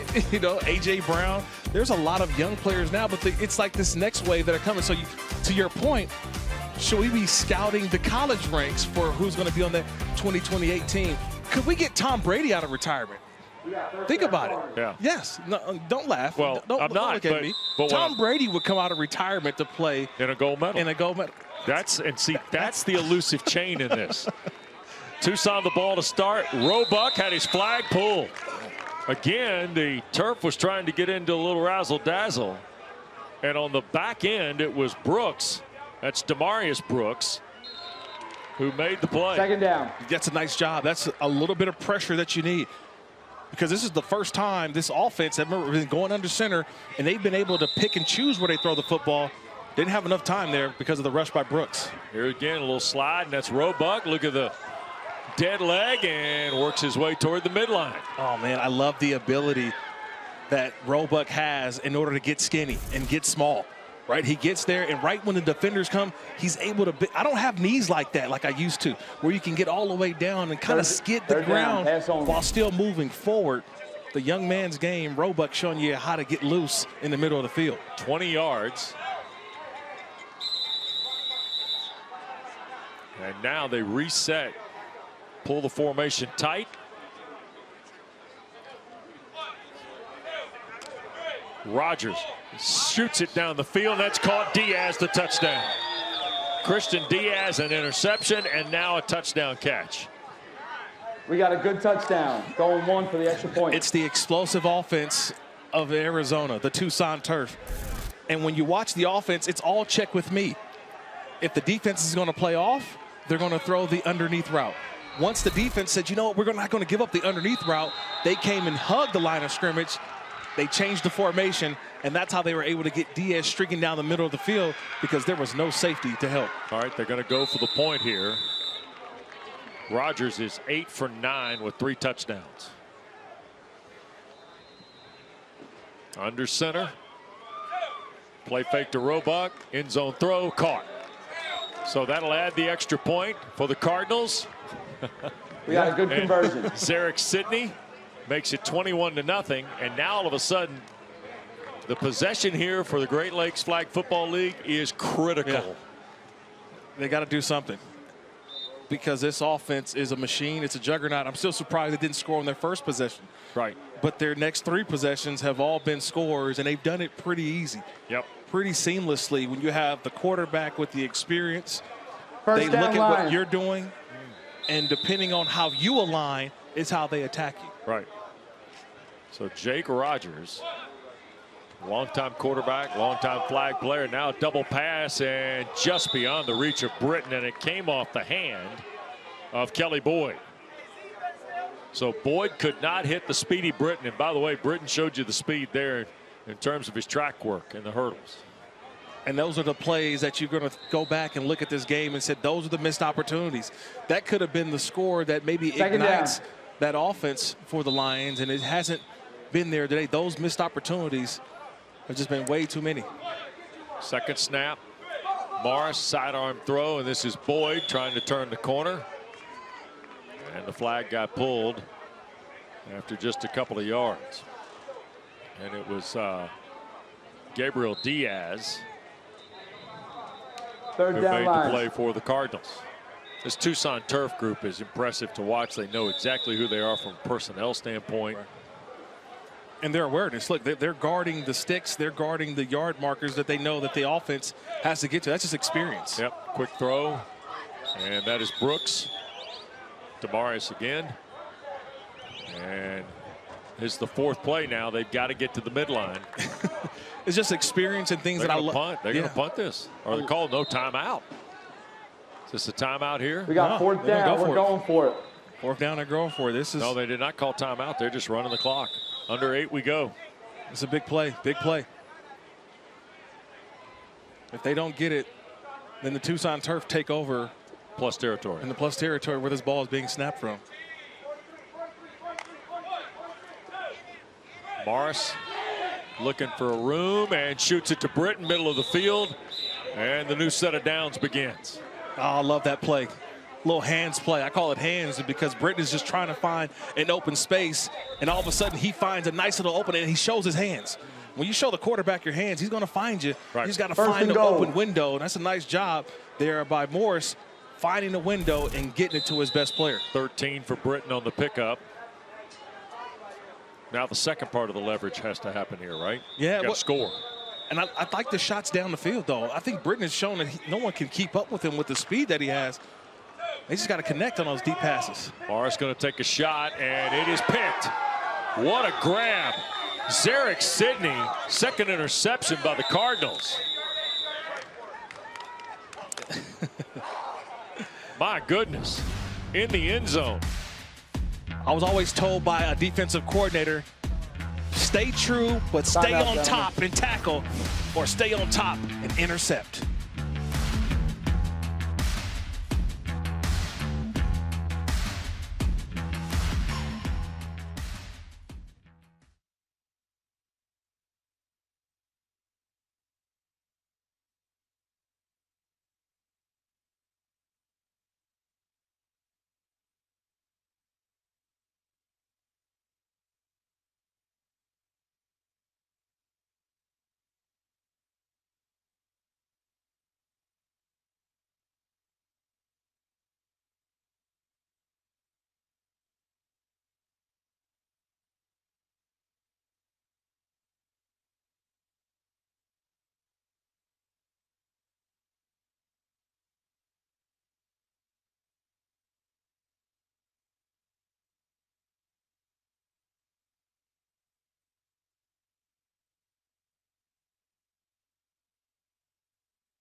So after the interception by Zarek Sidney, Jake Rogers in Tucson can end it with a touchdown. As we rejoin you from Canton, you see the turf has been explosive, outscoring opponents 100-9 so far in this tournament. It was 88-0 through pool play. Rogers with the pressure coming to his right. Home run shot is thrown and caught. Ball game. Derek Gorey makes it 27-0 on one swing from Jake Rogers. Nice doing business We with got you. a good touchdown. Game over. We're going one for the extra point. How does that happen? It's just quick. It's fast. The throw, experience. I mean, that's a deep shot on the first play from the line of scrimmage. You talk about ending it quickly. They're trying to get there. That's an outstanding throw from Rogers. And the one thing I like the way he layers the football, where he layers it up so that the wide receiver, it falls underneath him. He gets to let it fall in his arms rather than have to go chase it. Single point. There it is. Ball game over on the catch by Kendron Bourguet. And that will do it. 28-0. And Tucson wins again. Wow. That was I think the kids call it slight work. They slightly worked a little bit today. Yeah. They didn't score on their first drive. So that's something I think coach can talk about as well. They didn't finish every drive with a touchdown. Yeah. But another impressive win for the Tucson turf, representing the Arizona Cardinals. Kirk, we said at the top, this is a group that's got a lot of tradition. They've got some establishment. They got some continuity to them. Right. They were in the national semifinals a year ago in this age division. They want to win a championship, and my gosh, they look like champions. They're here to win it all. The experience is showing. Yep. Jake Rogers joins us. Jake, congratulations. Another, what did you say? Another quick day at the office is what Kirk said a moment ago. Yes, sir. Yep. We've been playing together for a while. We have our chemistry, and this is another day in the office, like you said. Jake, did you get a sweat today? Maybe a little bit. Tell me about the throw, though, to end the game, the touchdown throw. That, you know, you sat back there, the timing, but the way that you're able to put that ball in the air, and it seems that it falls in the arms of the receiver rather than them having to run and catch up to it. Yes, sir. Yeah, I know my guys, they have the speed, so I just got to go put it out there, give it air, and they go run under it every time. Jake, the question here is about not just this particular team, but the program itself. And I know you guys have been together for a few years now, but what does all that mean when you start in one of these events like this with the high stakes and things like that? It's just, I mean, the history that we have all the players. We have Bijan Robinson, Lathan Ransom, all these guys that have come and played before us, and so we just like to follow their legacy and keep it going. You know, one of the things I saw was that your favorite player is C.J. Stroud. Why C.J. Stroud? What do you see from him in the NFL game that maybe you may pattern your game from as well? I like the way he's always composed, and he just always has his way, and like he's so spiritual, and I love God just like he does. Yeah. I want to ask you about the long ball, both of them, in the sense of throwing the ball nearly the length of the field. I mean, what's the most important characteristic about being successful in this sport for you? I'd say for the quarterback position, I'd say the leadership and like the composure that you have to have. You have to be a leader. You have to be able to lead your team. Your guys have to trust you, and you got to stay composed no matter what. Whatever's thrown at you, you have to go through the adversity and keep it going. Jake, I know it's flag football, but I feel like your head coach gives you a lot of ability to change plays and call your own number at the line of scrimmage, whether what the defense gives you. If they're playing on, they're playing off. How much does he give you at the line of scrimmage? Yeah, you know, he trusts me. I trust him. We just have a great connection there to where if I see something, I can always tell him, and we just get it going. You know, Jake, here's the really good news for you. Not only did you guys win today, impressively, but your teammates are standing there, and unlike some baseball guys, there's no bucket of water that they're getting ready to pour over your head, although that might be something you'd enjoy right now. I don't know. But, however, you're not going to get snowed under with a bucket of water because they don't have access to one. How's that? Yeah, I'm happy for that. Hey, congratulations. Keep it going. You guys are fun to watch and a terrific win today. Thank you. All right, Jake Rogers. Let's go to the bracket, Kirk, because I think I know who not only the #1 seed in the NFC West pool was yesterday. I think I know who I might be checking on if I'm, let's see, that group from Boys and Girls Clubs of Northern Rhode Island representing the Eagles. They get the turf tomorrow at noon. Meanwhile, you see the other ways the bracket's playing out. THT's waiting on the winner of Metro Select at Bad Rabbits. By the way, Metro Select, the defending champion a year ago in NFL Flag at 15 and under. And you see that the Raptors, Boys and Girls Club of Northern Rhode Island, they eliminated the club, who kind of danced through the NFC South pool yesterday. So you've got tomorrow, one half of the Final Four of the Elite Eight is set. The Turf and the Raptors will play, and then you got THT, who we saw this morning. Yeah, they're a good team. Taliano and that crowd with Constantino and Coach Sparacchio. I'm sure they've got the scouting glasses on here as play continues in 15 and under boys. You see the other side of the bracket working itself out. We'll talk about that and more. Day 2 rolls on. Girls action coming up top of the hour, but the Tucson Turf do it again in Canton, Ohio.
Well, back in Canton, Ohio, day 2 of this 2024 NFL Flag Championship presented by Toyota rolls on. We just watched the Tucson Turf make quick work of the Great Lakes Flag Football League. Here's a look at the first half highlights.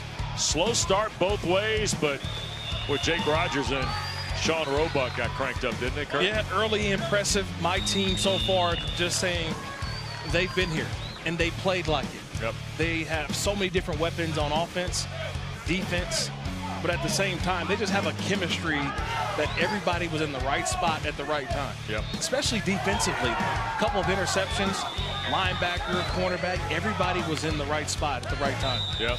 Impressive, too. They turned the ball over, forced 2 turnovers. Lions had a tough start, and there's the game winner right there. The full field throw to Gorey.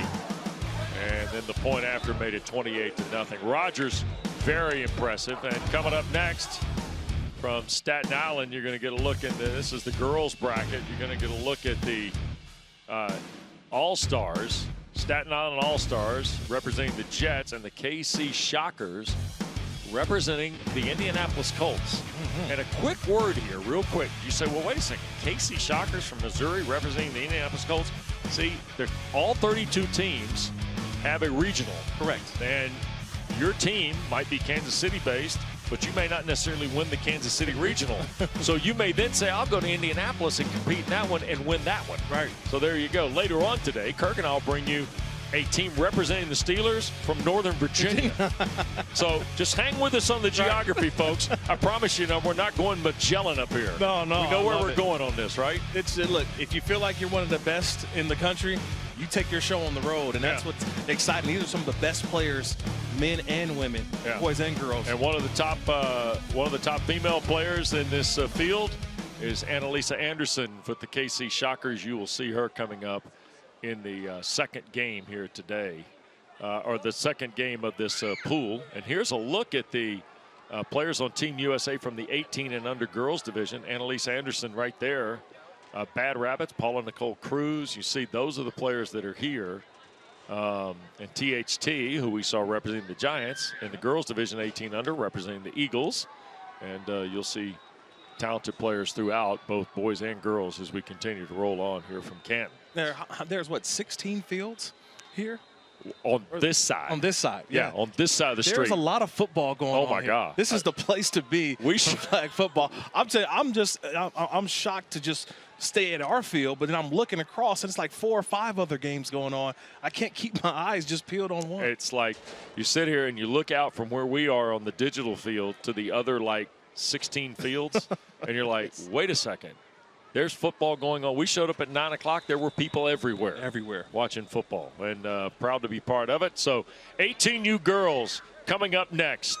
But the Tucson Turf were impressive yesterday, and they didn't skip a beat on day 2 of this NFL Flag Championship. Jake Rogers and the fellas from out in the desert. Sean Elliott's team missed their chance early. Tucson impressive. So Staten Island All-Stars representing the Jets. KC Shockers representing the Colts. Coming up top of the hour, Roy Philpott, Phoebe Schechter right here on ESPN+. For John Colano, our producer, Kirk Morrison, Wes Durham. Thanks for joining us. More coverage this afternoon on the boys' side. This broadcast is copyrighted by NFL Productions for the private use of our audience. Any other use of this broadcast or any pictures, descriptions, or accounts of the game without the consent of NFL Productions is prohibited.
find that interesting.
athletes along with it. Let's start it out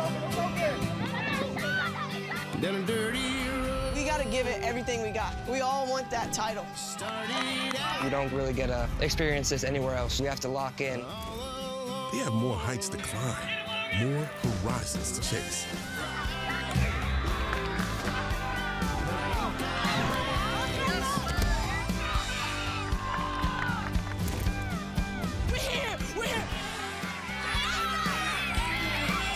Today, they carry their flag with hopes to plant it on the game's highest peak.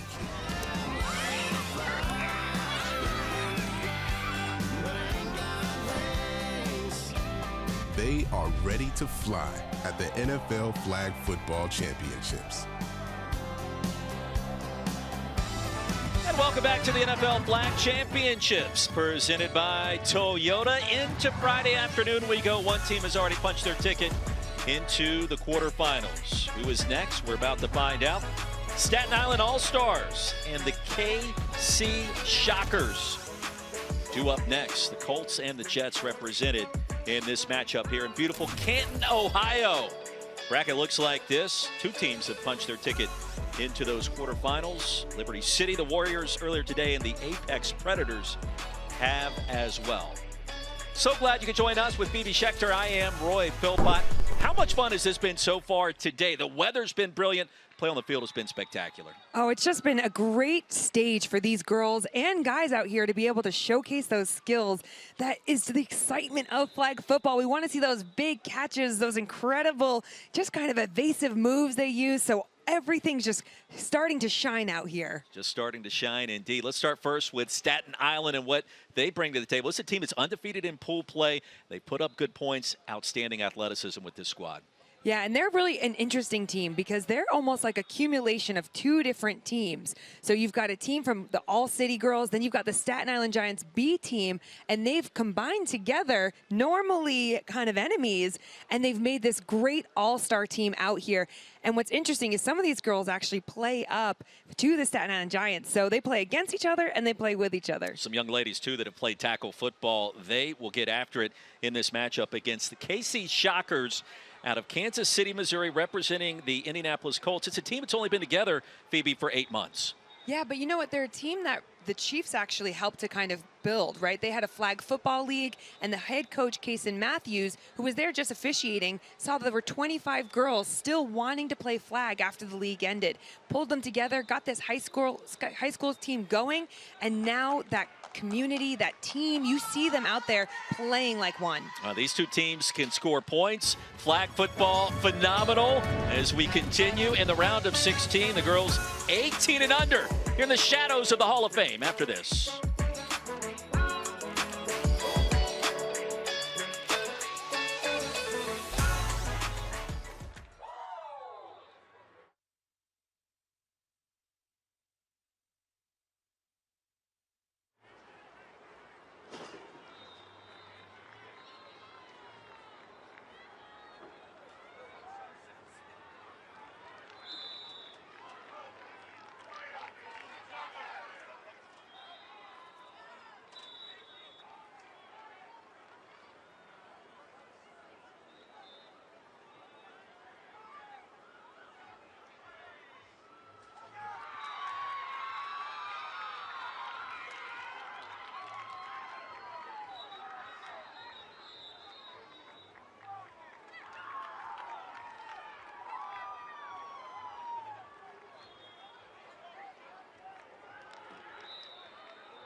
This broadcast is copyrighted by NFL Productions for the private use of our audience. Any other use of this broadcast or any pictures, descriptions, or accounts of the game without the consent of NFL Productions is prohibited. Here in the Hall of Fame Village, Canton, Ohio, the KC Shockers, the Staten Island All-Stars getting set here in the round of 16. The girls 18 and under continues. NFL flag football. Phoebe Schechter, Roy Philpott. We talked about the growth of this sport here in the shadows of the Pro Football Hall of Fame. How about more than 700,000 boys and girls participating across North America? And Patrick Mahomes played flag football. That's all you need to know, among many other NFL stars. Oh, absolutely. Him, Brock Purdy as well, talked to the Super Bowl about how flag has been instrumental as his development as a quarterback, from those evasive moves to seeing the field. I mean, flag football brings about all the great things we love about the sport of football. Those incredible catches, those sliding flag pulls. We want to see it all and more. You will see that today. The rules, of course, different than regular football. Let's have an explanation of what to expect this afternoon. Here are the rules of flag. The number 1 rule: there is no contact in flag, so no tackling or blocking. Every player wears 2 flags on their belt. If a player has the ball and either flag is pulled by the defense, the play is over. 5 players take the field for each side. The offense starts on their own 5-yard line and has 4 downs to try to reach the midfield. Once they cross the midfield, they have 3 downs to score a touchdown. Defenders rushing the passer must start 7 yards from the line of scrimmage and wait for the snap. Defenders can try to intercept passes, but can't touch a receiver at any point. There are also no punts. You either hand over possession to the other team or go for it. If you go for it and don't make it, the other team gets the ball on the spot. Games are 2 12-minute halves, so get as many points as you can, and don't forget your celebration dance. Starting quarterback for Staten Island, Samantha Jackson. Her father, Michael. No, really, her favorite quarterback, Eli Manning, and she will get the start for the Jets. Yeah, again, a girl that's had a lot of experience in this position. To be honest, one of the hardest things that we find is finding a talented female quarterback, because there's not too many other sports where you have to come up and over. It's not like in men's sports where you've got baseball, but she's been an asset. She keeps that calm, cool, and composed like you were talking about earlier. All-Stars have it first, representing the New York Jets. The KC Shockers representing the Indianapolis Colts, dressed in the blue unis you see over that way. All-Stars have it from their 5, 4 downs to get to midfield to keep the drive going for 3 chances to score a touchdown. The inside give. Velez racing ahead towards the 9 and stop there at 2nd down. I think we'll see a lot more from the All-Stars in terms of their use of formation, that ability to kind of hand the ball off and really kind of that misdirection. They have a lot of experience in this field. Well-drilled team. Bunch formation at the top of the screen on 2nd down. Pass is caught. Velez again tiptoes and spins ahead closer to the 20. It'll be 3rd down as you take a look at the offense's rules starting this afternoon. So what's great about this is you've got 7 seconds to throw the ball, whether there is or is not a rush. The only thing that changes that is if you have a handoff. Key, though, no laterals, pitches, or screens behind the line of scrimmage. The ball has to go over the line of scrimmage. On 3rd down, Jackson fakes the handoff, dumps it across the middle, and still alive for the 1st down and a little bit more. Velez has been a frequent target, and the drive continues now for Staten Island. What's really great about that, watch the blister here. Because you have that fake run coming across, it slows the rusher down just enough to open up that space for number 5 there, Jasenia Velez. And what moves she has. Yeah, slippery to say the least. Jackson remains the quarterback for Staten Island. We'll see a handful of signal callers. Off the pump fake, wide open, pass is caught. Serrano stays in bounds for a moment. And finally the flag will be pulled near the 5-yard line. It'll be interesting to see if they end up changing their rusher on the team. At the moment, Annalise Anderson has been doing the rushing for KC Shockers, but she's also a brilliant DB, and you need a little bit more of that out in the field. Get someone else in there to rush, change it up a bit. 2nd down and goal to go. Every play thus far has resulted in a positive gain. And now threatening to score the game's first touchdown. Jackson has it off the fake. Now is going to take off and run. Flag still there and in for the touchdown. Staten Island All-Stars strike first, and a nifty bit of running that time from Samantha Jackson. We talk a lot about this team and how well drilled they are. Look, you get a nice slow motion style handoff. Nobody necessarily knows what's happening. Then you fake it. And remember, she's no longer the first person to touch the football, so now she can run. You are finding different ways to create this kind of smoke show screen in front of you. And now they will attempt the 2-point conversion from the 10. The 1-point play is from the 5. Looking to grab an early 8-0 advantage. First possession and our first score. A different score than what we saw earlier today with Liberty City and PFFL Steel. Bree Washington now settles in as the quarterback. It's important when you're playing flag football, you want to make sure everyone has the right to pull your flag. So keeping our shirts tucked in is a big part of that. Little Ruski play. Serrano ends up with it, stays alive, headed towards the pylon, and she stepped out of bounds short of the goal line. 6-0 remains our score, and a good piece of defense there for the KC Shockers. And when we watch this replay here, because number 6, Samantha Jackson, was not the one to touch the ball first, she has the ability to run. But it is all about that deception, and it just slows the defense down enough. I was going to ask you, as a defender, it's hard to process in real time that quickly who has the football, Phoebe. And it's almost like in tackle, right? You don't want to be that linebacker as the rat taking the cheese. You've got to be able to just be disciplined, defend your area. Half the distance. 2nd down. I'm going to start on the false start penalty.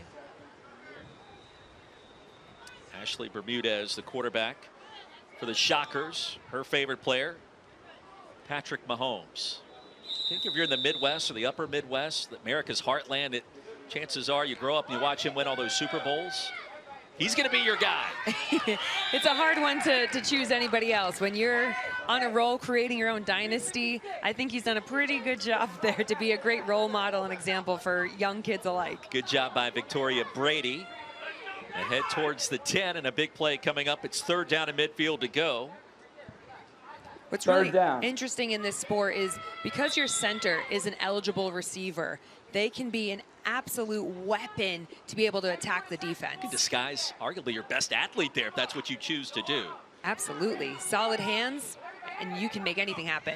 Off the pump fake, racing ahead towards midfield, and the flag pulled there. Annalise Anderson, she goes by Anna. You see the athleticism on display. Decision time now for KC. What do you do here? I think they're feeling the pressure that they're going to have to go for it. We're going for it. They're going to go for it. I mean, that's a big statement, but also you've got Anna back there. You'll see a lot more of that fake handoff. When you see them bunched in like this, just alert to see who touches the football first, because remember, once they hand it off, that person can run. KC needs 6 yards to keep the drive alive. 4th down in midfield to go. Their first possession. Anderson has it and will survey. Anderson along the far side's got to get to midfield, and she will. Woo. First down for the Shockers and a little bit more. Boy, nothing easy about that play. Anna Banana made it work. She ran a banana on that one.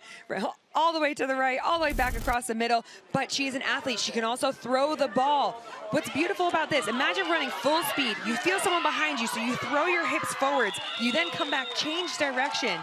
The athleticism that these girls need is unreal. 1st and goal. Favorite athlete, Paige Becker, certainly an outstanding role model to look up to, playing for UConn. Trying to bring another championship back to the Huskies, and the pass incomplete. On the shovel attempted straight ahead, and trying to spot Victoria Brady that time. The biggest thing when it comes to games like this, where you're going against a team like the All-Stars, who are really quite drilled, almost every catch has to be a completion, right? No mistakes. There's no mistakes here. So you can have great play designs, but ultimately you have to get that completion to even give yourselves a chance in this game. Maybe they call them the All-Stars for a reason. They are a team of All-Stars. In motion goes Clarissa Davis, and she'll get it on the swing, and the flag pulled at the 10. So 3rd down and goal coming up from the 10-yard line. KC has to convert here. Yeah, this is a really big play for them here. They know they want to get in the end zone if they have a chance. Anna coming back in. Again, looking out for that double QB play and alert the quarterback actual throwing the ball, because she needs to add a different threat. That's too far of an ask to ask her to run into the end zone on 3rd down. Bermudez settles in as the quarterback for now. And Anderson, front and center on your screen. She'll go in motion. She'll get the handoff. Anderson wants to throw it back, and now heaves it to the end zone. Caught for the touchdown. Brady was there. Well, that's one way to do it. Unbelievable. I mean, talk about having a multi-talented team here and multi-talented running back, quarterback. She can do it all. She is just incredible. So again, you get that handoff, lots of time and patience, a bit of a move. What's really insane is that actually Anna started playing because she was officiating in a youth league. Your fount of information knows no bounds. Now going for the extra point. This is for a 1-point advantage, and the pass is broken up in heavy traffic near the goal line. Tied at 6 here in our first half with time winding down and moving quickly. Fun start so far in this one. This has been such a great electric game. This is what flag football is about. We're going point for point here. Keep that explosiveness. Talking to these teams, composure is critical. Emotions are high on this Friday.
Representing my country at the Olympics is something I've always dreamed of. This is something that we've been looking forward to and pushing for so many years. If I was able to represent my country at the Olympics, it would be unbelievable. We're ready to show everyone what we're about. The Olympics are coming, Phoebe. The Olympics are coming, and I tell you what, we've got players featured here this week that are part of Team USA already. And that's pretty special, because to be able to represent your country in any sport is such a dream. And now you get a chance to play football, 2028 Olympics. I love this, because these girls are going to be the ones that we're going to be cheering about, and we're going to have posters of them on our walls one day looking back. It's a pretty special moment. The future Caitlin Clarks and Paige Beckers of this generation on display in a tournament like this week. Exactly, and that's what I love about this, because we also have around the whole facility here, 7U all the way through to 18U. So the little girls are coming to watch these girls and look up to them as such inspiration and role models. Back-to-back catches by Velez, and all of a sudden it's third down, midfield to go for the Staten Island All-Stars. Now their second possession in a tie game. Third and short. These guys are so good at being able to just kind of dissect the defense. Now look at the philosophy of the defense. They're so far off. They're inviting that first down, but they're going to want to have them as close to that halfway line as possible. That's what you want, because then you've got a longer way to go to get the touchdown. Makes perfect sense. You're conceding the first down, understanding there's a shorter amount of time in terms of downs to secure the touchdown in a longer distance. Pass over the middle is caught. Dubner has it, and it'll be first and goal from that spot. Precisely, and that's a pretty good spot. I mean, ideally you'd want to kind of close that a bit sooner, but from here you've got 3 attempts to get down there, so you're going to try and play back. However, know who you're going against. They're really great at those kind of short, getting the girls on the move and throwing. Not on the move this time. Serrano has it, and the flag pull early, so now second down and goal from the 15. What's your philosophy going to be here? I personally would want to chunk at least a 7-yard play. That's the question I asked you. Okay. Come on now. This is a two-person broadcast, Phoebe. Get us out here. Second and goal. Here we go. Time off the wheel route. There it is. Done. And stopped at the 6-yard line. So now third and goal from there. And you see the strategy pay off somewhat to know you got to go 6 yards to score the touchdown. Quick math, you. Yeah, and this is something, again, they practice over and over again, which is why you see a lot of teams going for 1 point as well. Now you're outside of the no-run zone, so you are able to hand it off. You could potentially have that threat here. The no-run zone sounds like a future top 40 hit at some point in time. Maybe that's just me. Got to score here in the pass. Batted down at the line by Brady. She caught a touchdown moments ago, prevents one on the ensuing possession for Staten Island. I mean, that was a beautiful play. And you also had out there number 5, Jasenia Velez, who did almost like a wheel route, who was on her own. They'll want to get that one back. That's one of the beauties of having these games on ESPN. You get to watch them back. Absolutely. You take a look at the pass rush rules. Brady, of course, a legal participant in that scenario on third down and goal from the 6. All the strategy pays off. And a chance now for the Shockers. Anderson ahead across the 15. A really interesting point, talking about the pass rush, and you see on that play a little bit, Jasenia Velez, who's rushing, she has to roll when the quarterback rolls. Now, she only has a direct line to where the quarterback is. So if someone got in her way, once the quarterback rolls and she adjusts her line, she then has to watch out for the offensive players. So it's that protection of each other changes a little bit. Vitas fakes the handoff to Anderson. The swing pass is there. She can throw it. Penalty marker comes out in the backfield and down the field. So a lot to unpack here for the Shockers. Yeah, a lot of different movements there, but again, you've got that threat of the double QB. That's really the way that this game is going. On the swing pass there, was that legal? Because I felt like it was going forward for a moment. We got a legal forward pass on the offense. 5-yard penalty. I'll leave if you need me to. I don't need to be here anymore. The viewers want you to stay and me to leave. That's nonsense. So I thought it was an illegal forward pass, and it was. So when you watch this, you're looking for the fake, and then now you've got that forward pass. They have to go backwards if they're going to be doing that. I mean, but the ball was good as well downfield. At least you've seen it, right? And that's part of this. Going into the half, you're trying to see what the other team is going to be presenting, what tactics, who can throw the ball, because both sides here have quarterbacks in different positions. All right, we're tied at 6. Let's check in with Staten Island head coach Anthony Velasquez. Coach, what did you see there in the first half in this tie ball game? I see 2 very talented teams, hungry out here, taking the game to the next level. We prepared exactly for this. We need to figure out a way to stop number 7. She's killing us. I figure if we stop her, we'll have an advantage in the second half. And now you guys are starting to mix in a bunch of different quarterbacks. Are you thinking of putting this on tape for future, or just getting your girls the opportunities out there to play? We play football like every time's the last time. We never know when we're going to see another day, so I'm just trying to put the ball into my playmakers' hands. Coach, we appreciate your time. Best of luck second half. Thank you so much. Words of wisdom there from Coach Velasquez. Here in the shadows of the Pro Football Hall of Fame, beautiful Canton, Ohio. Our second half is coming up.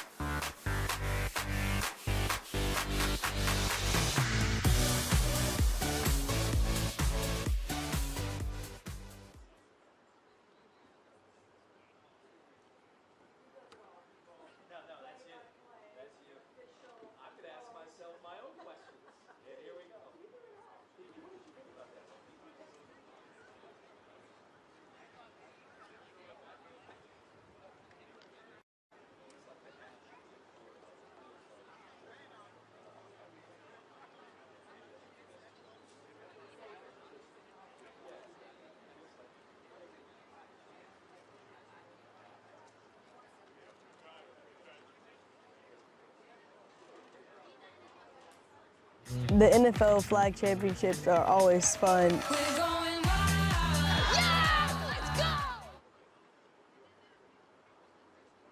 States coming together to play the game we love.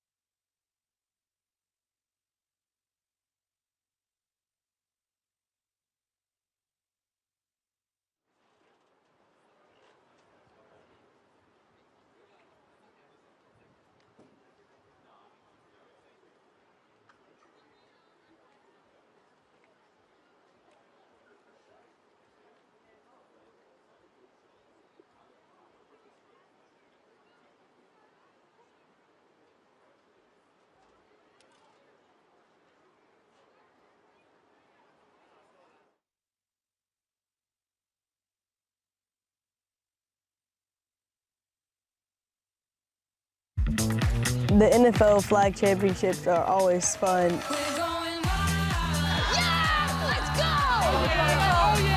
All the teams are the best. Everyone from around the states coming together to play the game we love. We look forward to this all year round.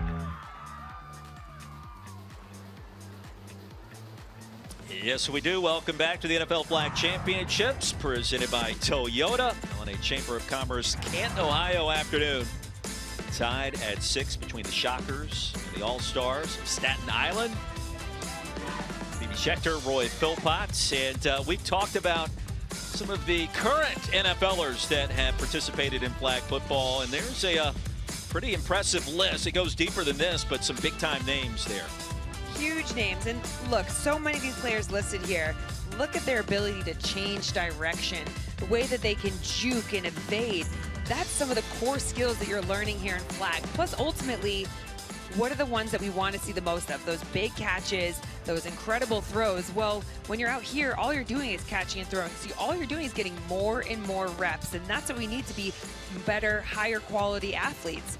Plus, we'll see throughout this, some of these contested catches, if you can do it out here like this, imagine what you can do being fully kitted with your helmet and shoulder pads on. Absolutely love it. Speaking of contested catches, we saw one of those for one of our first half touchdowns, but early was Samantha Jackson here. I mean, she just got on a roll here. Again, using all those evasive flag football moves. You get that handoff, and off she goes. I loved this little double QB throw right into the end zone. Great vision, great patience. These are two very competitive teams going at it. Victoria Brady also prevented a touchdown on 3rd and goal from Staten Island just moments ago, and one of the biggest plays of the half. And to begin our second half, the Shockers get the football first, and they have to like their position after what Brady was able to do earlier in this game. I trust that you will be asking yourself more questions here in our second half. Well, I was thinking, do we need you here to do anything anymore? Or easy, the bosses are listening. You do it all, so I just, trying to establish my need. Bermudez back in at quarterback for the Shockers, representing the Indianapolis Colts. Team that's been together for about 8 months across the middle, and Anderson off the fingertips. And Anna Banana says that was my bad, I should have gotten it. It was in traffic, however. It was in traffic. She looked like she had a fingertip to it. Again, I like that. You're going to see a lot more of that play action because the rush is coming in so fast. They have to make that split-second decision, almost like you get that read option in tackle football. But interesting, on the motion on that one, we had number 5, Alana Romy, who is actually given up her soccer scholarship to play flag in college. Well, that speaks volumes across the middle. And going the wrong way for a moment before being driven down. That'll be Romy. You just mentioned her, so she gets a touch. And quickly it's 3rd down to midfield to go. Yeah, you're going to have to look for that double QB option again, right? Kill the 7 seconds on the clock. Get Anna back there in some way so she can either run it, ideally not, but throwing it because it's quite a big distance here. So Bermudez and Anderson in the backfield, and expect a couple of tricky maneuvers. The handoff to Anderson, she can throw it, and she does. Short of midfield, but still running with the flag. And how about Victoria Brady? She can do it all. Wow, what a play. I think they shocked themselves a little bit with that as the KC Shockers, but that was incredible. What an amazing job. And interestingly enough, is you'll see on the play here, the All-Stars don't actually rush anybody, which allows this hole in the middle for her to sit and find between those two defenders. Shockers with their first lead. Brady has been everywhere in this game. And now attempting to go for the 1-point conversion, the first lead for the Shockers. Will try to make it a 13-6 contest. And Bermudez, the quarterback. Remember, the center is eligible. And looking towards the end zone, the flag ripped away. Velez got there in time to prevent the points. And if we look back at this touchdown, we talked earlier on about how the center, as an eligible receiver, can be such a key player in this game. And talking to the head coach, Kason Matthews, before the game, he said, watch out for Victoria Brady. She is a sneaky one. We found one of our best players, and we threw her at center because we knew she would be a game changer. Big fan of dance and soccer, loves to bake. She has been impressive today. Victoria Brady on offense and defense. Staten Island gets it back. Bree Washington with her first touch. She keeps the play alive and racing out of bounds close to midfield. So a big gainer on first down for the All-Stars. And that's exactly where she wants to be. Running out of bounds like that, it's perfect location. Look, they've got more double QB. It looked like it was going to be a read option. And then Bree just turns around, comes friendly to the quarterback, and uses that speed that she has from her tackle days and her multi-sport. You love to see it. I figure she's going to be featured more in this second half. You mentioned her tackling days. Played tackle football since she was 5, all the way through a sophomore year in high school. Velez will pick up the first down on 2nd and mid. And now the flag pulled near the 15. Again, interesting, this team is not rushing, which is kind of a tactic you do use sometimes, but most teams you want to be rushing almost 90% of the time. I like to not rush if you're perhaps going into the end zone, because you know a lot of people want to throw the ball at the front of the pylons. You've got that empty, soft middle, but they're starting to not rush this whole half. Jackson's got to throw it, and does. Velez another touch. Velez stays alive. And the flag ripped away inside the 5. 2nd and goal from there. You'll see when the girls are running, so your flags have to be on your hips, and you'll see the officials telling them when they line up, check your flags, make sure they're on your hips. However, when you're running, if someone goes to grab one and it spins a little bit, that responsibility is no longer on the player. So you can be running and your flag may be totally twisted, but that is legal. Crafty maneuver perhaps to shift the flag in a different direction to benefit the ball carrier. After a gain of 13, 2nd and goal from near the 5. That's Velez again in motion. She has been active. They'll look her direction. 5 has it, and in for the touchdown. Ooh, what a nice touchdown that was. She motioned across and had that bang route back out to the front pylon. That is so hard to defend because it gets so congested in there. You see that motion. It's almost like a screen behind the 2 receivers running there. But look, she is shifty, but you have to go with 2 hands when you're pulling a flag. Guarantee that flag pull. And within this team, she's known for a good sense of humor. Nothing funny about what she's done on the field today. Back in the end zone, and there it is. The 1-point conversion is good. And Staten Island back in front. And the scoring has not been at a premium in this game. The offense has been impressive, and the big plays for both sides has been fun to watch. And you love to see this. On this touchdown, Nyla Caetano gets it on the one for the extra point, but the first one was Velez. And what you do is you run the same play. Now, instead of going down to the front, you throw it to the back because of that same movement.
Coach Velasquez, put me in. I'm ready to play after watching that. I'm hyped. I mean, what a motivator. It was really interesting talking to him pre-game. The girls that are playing at the All-Stars, they play up to the Giants. They've won rings for the Giants, almost holding the place of the college girls who come back, kick them off the Giants. They come down to the All-Stars, so they've always got something to compete for. Shockers get it back. That was intended for Brady. And it's in and out of her hands. It'll be second down, midfield to go. And that was one the quarterback would love to have back. And Samantha Jackson, a little bit too much mustard on that pass with pressure coming. The key now is just be consistent. Just chip away. Be really calm throughout this. Just because this defense are being aggressive or offensively they're coming at you, you've just got to chip away. 5 yards minimum every play. Bermudez, the quarterback, now on second and mid. Hand it off to Anna Anderson. She'll buy some time. Pressure coming with a nifty move, and there goes the flag. Well, Anderson can only do so much. That's a gain of 5, third down and midfield to go, Phoebe. It was really great for Velez to jump in on that, to fly down to the flat, be able to help pull the flag in that situation, because she had actually outrun the rusher on that play, Bree Washington. You've got to be able to break down. You make one little fake move, fake the throw, and she can break ankles out there. Long ways to go to pick up the first down and keep the drive alive, trailing by a point. Halfway home in the second half. Anderson gets it again. There comes the pressure and the flag, and a penalty marker comes in as well. Now, Bree Washington was coming quickly. We'll check the infraction. What did you see? So you're not allowed to touch the quarterback at all, even if it's incidental. 5-yard penalty. Automatic. How big of a play is that for KC? That's huge. Now you get a first down here. But what I did like that the All-Stars were doing is they've ended up sending 2 rushers. They know that they've got Anna back there. They had to be able to kill the idea of having 2 quarterbacks. So when you watch the rushers go, one goes to Anna and one goes to the original quarterback in that situation. So you'll see a lot more of that, as I understand. Now you've got 3 in the backfield. Watch for any of that kind of crossover move. The strategy of flag football, fascinating when you look at it, with all those players lined up in the quarterback position. Across the middle, Romy has it. Second catch of the half, and right at midfield. So what's interesting, when you see that, you're going to think, well, her flag was pulled before you get midfield, but it's about where the ball is placed. So you'll see the girls, when they're running, they're going to try and run with the ball out. So she knows here, use the ball to help her move and stretch to get across that midway. Hey, that is the game. I love it. It's a game of inches. Flag football at its finest. KC on the move, trailing 13-12. Approaching 4 to go in our second half. Anderson again. She'll get it and buy some more time, retreating. And then Bermudez, who started that play as the quarterback, grabs it at the 21. So it'll be second and goal from there. They're doing a nice job of finding different ways to give the defense different looks here. Bermudez has the ability, we talk about, you can't just be a quarterback out here or just be a DB. You've got to be able to do it all. So being able to be a useful receiver, get those 5 yards, and now you've got second and goal. The strategy you've talked about of having it goal to go from deep is a good thing on second down especially. Absolutely, and you love this little wheel route. You probably could have kept it going up the sideline there, but you had a little twist, evasive move. You'll see that. You'll see the dip a lot more as well with some of these girls. Romy, her third catch on this drive. So she comes across, you get that little hip spin. That's a huge part of the game in the athleticism. That's a technique that's taught. It is absolutely taught, because you've got to find a way to get those flags away from you, because also the defense, if I go to grab your flag, you spin it away and I'm reaching for the bottom of that flag, that's going to fly in the air as well. So you're making it more challenging. Huge play on third and goal. Under 3 minutes to go in our second half. Anderson spins it, throws it back. A long ways to go for Bermudez. And the flag is pulled inside the 10. The Staten Island defense holds true. We talk about the importance of a rusher for Jasenia Velez to be able to drive down on Anna the way that she had. She gets nice and low, comes to a nice base. Here, you've got to be able to get the ball in the end zone or nowhere, especially seeing the way the defense is crowding and driving on the offensive player. It's not good enough, especially in this game that's so tight. 13-12. All-Stars get it back, representing New York Jets. Staten Island, a hotbed, you were telling me, for flag football in America, which I had no idea about, by the way. Isn't it incredible? I mean, we've got 3 teams here alone who are top teams from, of course, our All-Stars here. Then you've got the Staten Island Giants, you've got THT, and more. I mean, they've got hundreds of girls, thousands at this point, playing the game in Staten Island. They've really taken ownership of it with great support of teams like the Jets and the Giants, taking that on as their own. Second and mid coming up, a timeout called after the run by Serrano.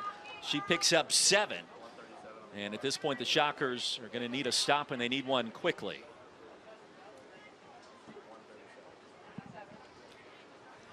So the clock stops with 1:37 remaining. Defensively, you still have the timeout or two timeouts to work with. If you're the Shockers, obviously you can't yield the first down, but what are you thinking here trying to get the football back? I think you're going to have to play around with where you put your star players, right? We talked a little bit more about getting Anna on those matchups. When you see the Staten Island All-Stars line up, they're telling you with their formation probably what they're going to do. Yeah, we're in stack, but you're probably going to get a motion here based off of where they're lined up. And they love to create that confusion, but play it smooth. And on that one, great move and defended.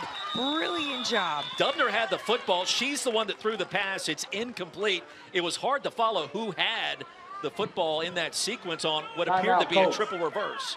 Yeah, wasn't that incredible to witness? I mean, but they know how to do this. And then that's what you need to do. You need to have the defense just man up at that point. That's what's so unique about flag football. You watch these triple reverses, you lose the rusher on that one, and she does a great job of following the quarterback across. Essentially flag, even if you're playing zone, it eventually has to turn to man after about 3-4 seconds, because otherwise you're going to have big gaps in your defense. Could have been sketchy arithmetic on my part. I don't know if it was 2 or 3 reverses, but the ball switched directions multiple times. Third and mid, and a big play now for the Shockers, trying to have a chance to come back. Bermudez, and the ball was dropped, and the play will be whistled dead there. Boy, that's a costly mistake. That's a huge mistake, and for the Shocker, sometimes it's better to be lucky than good at times. But that was an absolute win for the Shockers, giving them an opportunity. Now, if they're able to get this, so when you're watching, keeping your eyes, you've got great defensive coverage downfield. They know they've got to protect that midline. And then you've got the pressure of that on the All-Stars, right? Where they know they've got to complete this handoff. Even if they practice it all the time, in those big moments, that's where the pressure comes. You like to see their head coach for the Shockers, Kason Matthews. He was nominated for the Coach of the Year award. Just does a really nice job with his athletes, helping to bring them along on this journey. He's a tackle coach, and they were talking about how much they enjoy coaching the girls because they have to check themselves, go back to the fundamentals. The girls want to know why. They want to get better. They're so excited about learning a brand new sport and making it totally theirs. So here we go, electing to punt, gives the football back to the Shockers. Victoria Brady off the quick hit, picks up a yard, no timeouts, and the clock winding down, approaching a minute to go. They've got to be fast here. They've got to get the play calls in. Second down. Bermudez, quick dump off, straight ahead, there goes the flag. Romy racing across the 10 to the 12. Under a minute to play. It'll be third and mid from there. You'll start seeing the defense perhaps not necessarily handing the flags back to the players, making them have to get that time to put their flags back in. Anderson, so shifty, buying time, incomplete. Bermudez, the quarterback, the intended receiver to start that play. It's 4th and goal, obviously they're gonna go. They're going to have to go for it here. Time is running out. And you'll see that, hey, the officials, they're taught not to match the tempo of the play. They must be consistent throughout. They can't just seem to favor one side or the other. 15 seconds remaining and counting. It's a running clock. Big play for the Shockers. Bermudez across the middle. Floats it, and it's intercepted. The All-Stars have it. And the pick by Caetano is going to essentially end the game. What a great job by Nyla Caetano. Her older sister, Kylie Caetano, plays for the Staten Island Giants. I mean, she is going to be so proud of this one. What a way to finish the game. And Phoebe, this is what this sport is all about. Flag football, it comes down to the final play, back and forth. We had big plays by both offenses, and then it comes down to the interception by Caetano at the very end. Just a perfect way to seal the deal. But this is flag football. Look at the joy and excitement that they have going on over there. I mean, what a great job by both teams, and what a show they put on for us today. An incredible show indeed. Congratulations in order for the Staten Island All-Stars. They remain undefeated, 3-0 in pool play, and advancing here in the round of 16 to tomorrow's quarters. And Bree Washington joins us now. Bree, we talked pregame. You love to play tackle football. It was a physical game today. What did you see from your perspective on the field in this win? I saw a lot of great football being played by both teams out here. The Colts came out here playing hard. We came out here playing fast. We both scored our first drives. And it was an amazing feeling, amazing experience to play with a great team. We saw you out there playing quarterback as well. I mean, is your understanding from tackle, is that helping you in terms of your flag football ability? Yes, it definitely helps a lot playing tackle and having a long background in that field. Switching over to flag was just like bread and butter. I ran pretty smoothly with the flag transition. It's just getting comfortable and getting good at your position, knowing your responsibilities. That's the main priority. Absolutely. We've seen that out there. And now what's next? Prepping for your next game. What do you guys have lined up? I'm not sure exactly who we're playing, but whoever we're playing, I know it's going to be a good team. We're coming to put on a very good show for you guys later on tomorrow. Bree, you put on a great show today. We appreciate you. Best of luck tomorrow. Thank you so much. Staten Island All-Stars victorious once again, 13-12 over the KC Shockers. Celebrations everywhere for the team representing the New York Jets.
This broadcast is copyrighted by NFL Productions for the private use of our audience. Any other use of this broadcast or any pictures, descriptions, or accounts of the game without the consent of NFL Productions is prohibited. Well, what a day it has been. The NFL Flag Championships, 13-12, Staten Island over KC, the Shockers. You had the teams representing the Jets and the Colts. Phoebe and Phil back here to wrap it up in the bracket as we look ahead towards the championship Sunday on ABC. I mean, it's just coming together so beautifully. Some of these games are going to be so juicy. I mean, these girls have been competing all year round to get to that, winning their regionals. That's how they're representing these different NFL teams. So they've already beat the best of the best. Now you got to take that one step further. These games coming up are going to be incredible. Our next matchup, the Hurricanes and the Raiders. The Virginia Hurricanes and the Bad Rabbits, the Raiders, at 3 o'clock Eastern. Phoebe Schechter, I am Roy Philpotts. Our entire hardworking ESPN crew, Casey Carter, Logan McDonald getting it done in the truck today. We appreciate the efforts of everyone. And what a scene it was as the Colts go down to the Jets. Our final score once again 13-12. Talk to you again at 3 o'clock. More of the 15 and under boys action headed your way next.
No, you're doing a good job, man.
game is taking flight, and these athletes along with it. Started out down a dirty road. We got to give it everything we got. We all want that title. You don't really get to experience this anywhere else. You have to lock in. They have more heights to climb, more horizons to chase.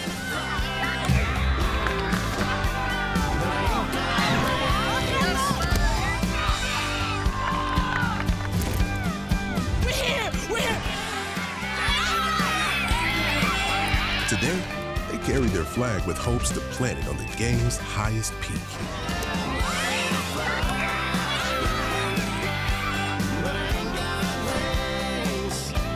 They are ready to fly at the NFL Flag Football Championships.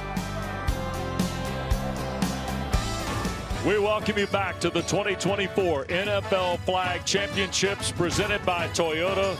We're in day 2 of this championship, and we're at the Hall of Fame Village in Canton, Ohio, adjacent to Tom Benson Hall of Fame Stadium. We're in the 15 and under boys bracket, and from Kansas City, Missouri, the KC Shockers are here representing the Chiefs, and from Northern Virginia, the Loudoun Legends representing Pittsburgh. We are 3 games into this bracket here on the digital field.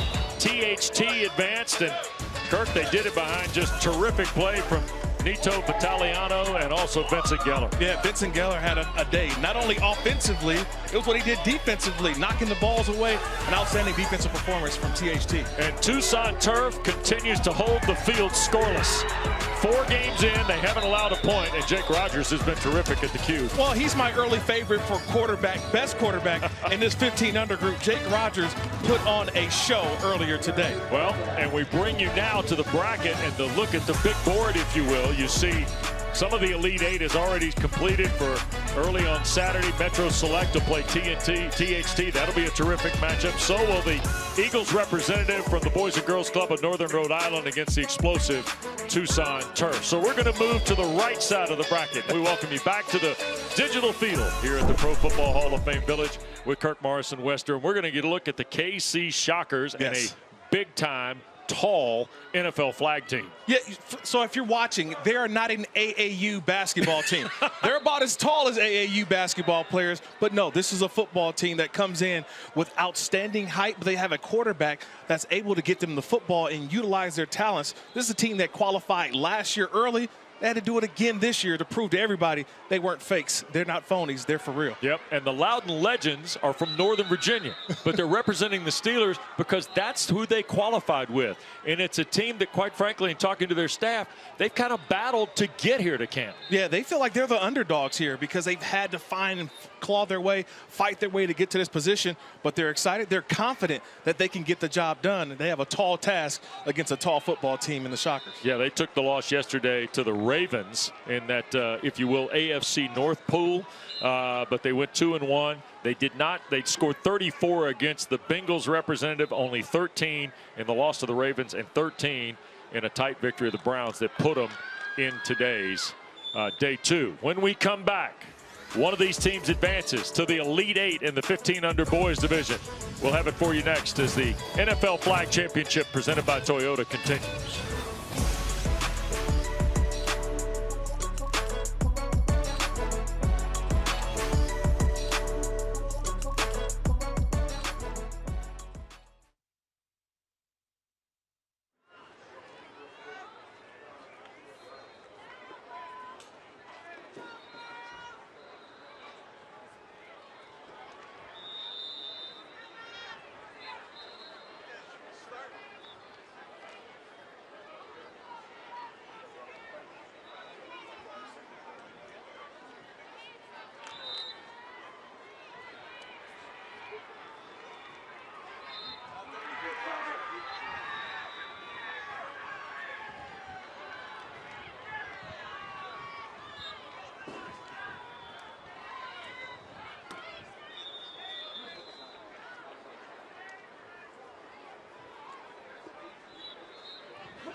This broadcast is copyrighted by NFL Productions for the private use of our audience. Any other use of this broadcast or any pictures, descriptions, or accounts of the game without the consent of NFL Productions is prohibited.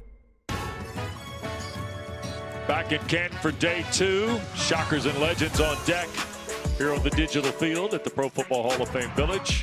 Let's welcome you into NFL Flag. Here is a quick cheat sheet on the rules. Here are the rules of flag. The number 1 rule: there is no contact in flag, so no tackling or blocking. Every player wears 2 flags on their belt. If a player has the ball and either flag is pulled by the defense, the play is over. 5 players take the field for each side. The offense starts on their own 5-yard line and has 4 downs to try to reach the midfield. Once they cross the midfield, they have 3 downs to score a touchdown. Defenders rushing the passer must start 7 yards from the line of scrimmage and wait for the snap. Defenders can try to intercept passes, but can't touch a receiver at any point. There are also no punts. to either hand over possession to the other team or go for it. If you go for it and don't make it, the other team gets the ball on the spot. Games are 2 12-minute halves, so get as many points as you can and don't forget your celebration dance. All right, so there you got it. And we get ready for the Shockers and Legends here. And you look at the roster here, 6 guys 6 feet or taller. And that is Giles Kearns, the tallest of the tall Shockers. Yeah. Kirk. They only got 9 players, but 6 of them, like you mentioned, are 6 feet or above. Trust me, I think the ball is going to be in the air. They may be a lot of jump balls in this game because the height advantage clearly goes to the Shockers. By the way, this is a team that's not scared to go, too. They went to all the national tournaments, Vegas, Washington, Orlando, qualified at home and had to requalify even though they played in one of the championships in February. And didn't seem to face Kason Matthews, who's really done a marvelous job. This is one of the teams we saw Tucson Turf earlier in this 15U bracket. This is one of the other teams that yesterday, in going 3-0, did it in a variety of ways. They beat the Broncos entrant 19-12. They beat the Chargers 16-12, and then got the Raiders, sorry Kirk, 28-0. So here's Burgess from under center. Fakes the handoff and a quick throw to the middle of the field, and that is Giles Kearns scooping it. Took the 6'4" body to the ground to haul it in for about 8 yards. Yeah, showing you the great ability to be able to go and bend, go grab that off the ground and to keep the chains moving or keeping the chains going on this first drive. I always say the critical play is first down because you want to have a positive play that allows you to still take the shots down the field. Don't forget, keep an eye on the center. That's an eligible receiver once the ball snapped. Here's Burgess, wobbly throw, caught at the midfield line, and Otto had the flag pulled just shy. So now, remember, they've got 2 plays to cross this midfield line. They're a yard shy of it. This is what I told you today is called short lining. Right. So now you've essentially got 5 plays to score a touchdown. They got to get this first down, though. I got to get it, but they got 2 plays to do it. Yeah, if you don't get it here, you got to punt. Do you punt or do you not punt? If you don't get it here, no run play right here in the 5-yard line. But interesting to watch the way Loudon Legends line up defensively here too. Burgess on the move, and he's down. Terrific play on the rush for the Legends. So Gage Burgess had his flag pulled by Anthony Rosa, who is the speed rush guy, according to Alex Marza, their assistant coach. Yeah, just a nice rush to get the quarterback Burgess out of the pocket. And Rajpal, number 5, almost had an interception. He plays the back end, but he kept his eyes on the quarterback. Even though the action was going away from him, he kept his eyes to the front side and found a way to get the ball. All right, to your point, here we go. Critical down, right? Critical down. They're going to go for it here on 4th. Yep. Snap a little high. Burgess gets the handoff. Thought about the run, resets, throws, caught. That's Barry at the 10. Barry to the corner, and finally had the flag pulled just outside the 5-yard line. Oh, such a pickle to put a defense in. You know why? Because you have a wide receiver who's the underneath guy. They converge on the underneath wide receiver, but there was somebody right behind him, and that's what happens. You have a situation where you want to go and make a play, and you forget what's behind you. Quarterback Burgess sees that and gets a chance to get the ball deep for a first down. 23-yard play. Now across midfield with 3 cracks here. 1, 2. Burgess to the right, low throw, caught. That is Clayton. And did he hit the pylon? He did. Going across the way, Larry Clayton, a touchdown.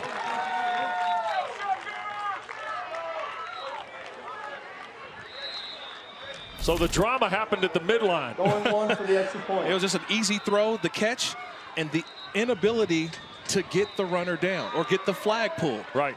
You got to understand, it's all about, in flag, it's not tackling, but it's coming to balance and being able to grab that flag. It looks harder than it seems. No flag pull equals a touchdown. Yep. Here's Burgess going for the point. A little shovel pass to Clayton, and he falls in for the point. Looked like he got kind of caged up, if you will. But just like that, the Shockers are in front with the touchdown. Yeah, they got that touchdown because they went for it on that 4th down. I was shocked that they would early in this game, but just to show you the confidence that you have in your offense to go for it on 4th down convert, and then go out and finish the drive with a touchdown. That's a great start for the Shockers.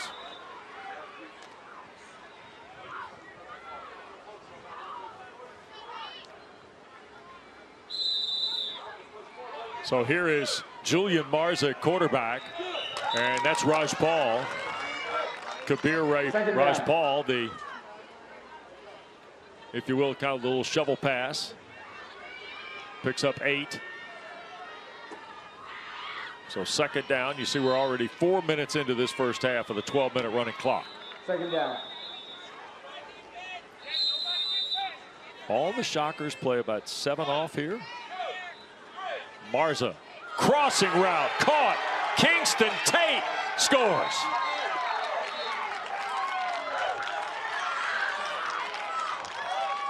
That's an outstanding play, because the reason why all the action is going left, and you have a quarterback that sits back and throws it all the way behind him.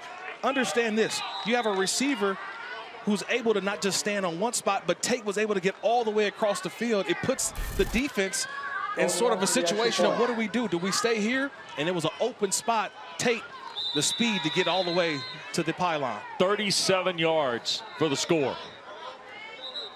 Julian Marza to Kingston Tate. And they're going for 1. And right at the line, the catch is made. That's Anthony Rosa stepping in for the point. So, didn't take long to get the engine fired in this one, did it? It didn't take long at all. Tate. Steelers, Shockers tied up.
Day 2 in Canton, Ohio.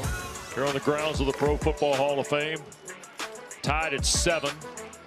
We played about 5 minutes and change with Kirk Morrison, West Durham. Brent Royster's got to feel great. The Loudon Legends get a touchdown throw. Julian Marza to Kingston Tate, an explosive play. And we've walked ourselves into an interesting one here. This is one of the youngest teams in the bracket. This Loudon Legends group, Kirk. Yeah. Not a 16-year-old player on it. No, they were quick to tell us. Yeah. Hey, we're a 14-under team. We are playing a year up in age. Yeah. And they're proving it. They can play on this First down, stage. Chiefs. So here are the KC Shockers, who got a 4th down conversion and then a touchdown. And Gage Burgess sets him up. Little shovel pass cutting here to the near side. And that's Satchel, or Tatchell, I should say, the Second down. 6 foot 16-year-old from Shawnee North, Benjamin Tatchell. Oh, no, I'm sorry, 7. That is Gavin Otto at 6'2" from Olathe, Kansas.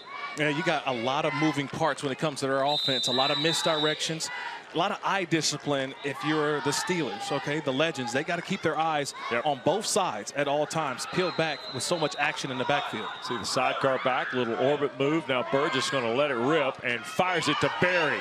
In the open field, Jordan Berry, and whoa, a collision shy of the 5-yard line, and markers down. And that was Kingston Tate who caught the touchdown pass for the Legends. He and Jordan Berry colliding. And Brian Sullivan is the white hat for us. Yeah, you mentioned already it's the action in the backfield, the orbit motion. Now it gives the offense the opportunity to charge play on the offense. Spot of the foul, 5 yards. So a charge.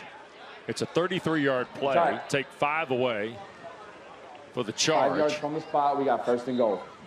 So the charge is basically just running into, like in basketball. So I can stand my ground, but yet the offensive player try to run him over. So next time, just try to move out of the way. It's like basketball. Sure. Yeah.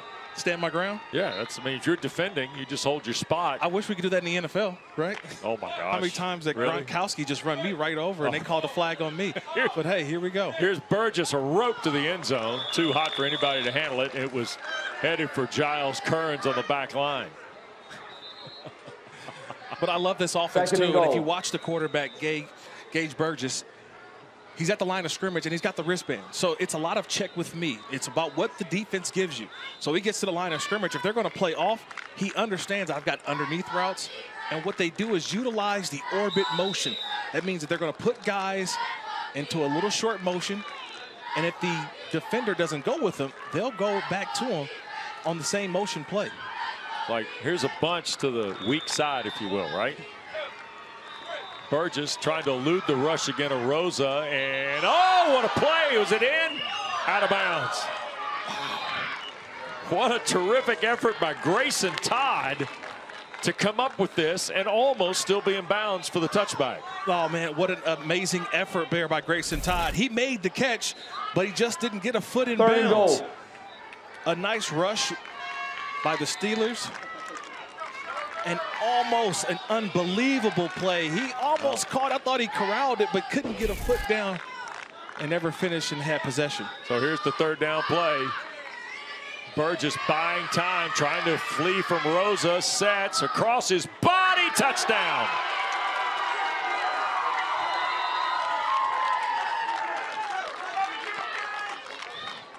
Terrific throw, Burgess to Giles Kearns. It's one of those plays where at the end of a down, you got to just plaster. Find anybody who's near you. The ability to extend the play, and you would say never throw across your body, but in flag, if you got an arm like Gage Burgess, you unleash that arm. Found a nice little touchdown play. Single point try now for the Shockers. And Burgess will throw, and it's caught to make it 14-7.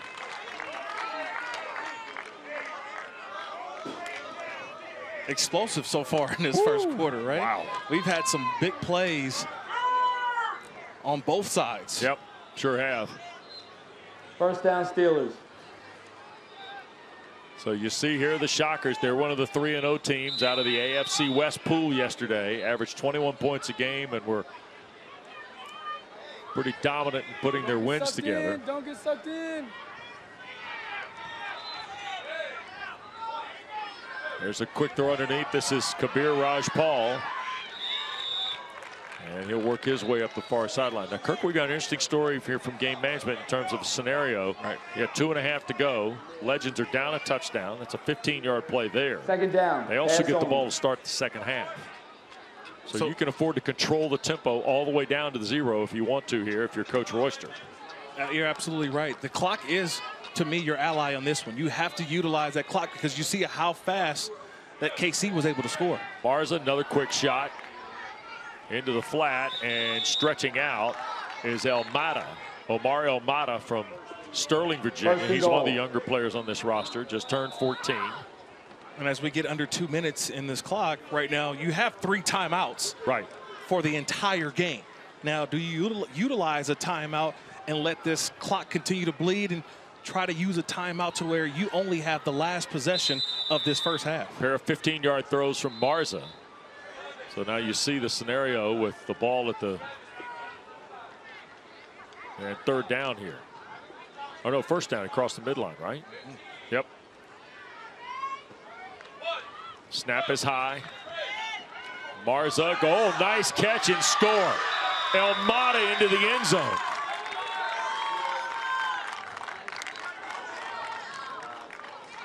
Touchdown Steelers.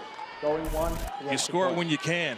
Elmada comes from the left side and throws another one of those balls that goes down to the ground, but they're able to go out and go get it.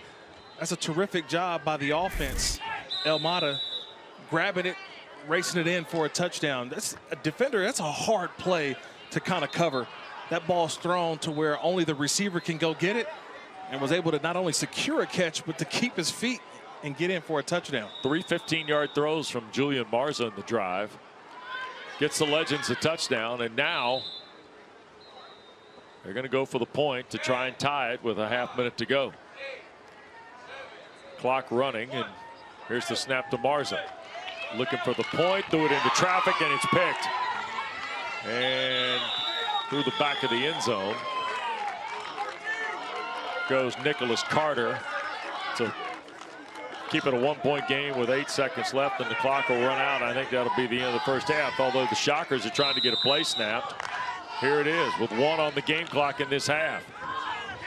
Deep throw, Burgess. It's a wobbly ball. It's caught by Berry, who tries to break away and cannot, and that'll get us to halftime. But that shows you how wild even the fewest seconds can produce a play in the NFL flag. We got a marker in the backfield. On the play, we got contact to the quarterback's arm. Untimed. 5-yard penalty. Automatic first down. We're going to have 1 untimed down. There you go. Got to stay off the quarterback. So it will go back to where the ball was snapped from. And now they'll award 5 yards. And it'll be interesting right now because, you know, this is the last play. I know if I'm the Legends, the Steelers, I'm playing toward the end zone. And we know, already talking about this Shockers team, right, they're the tallest team. Right. This is a jump ball scenario.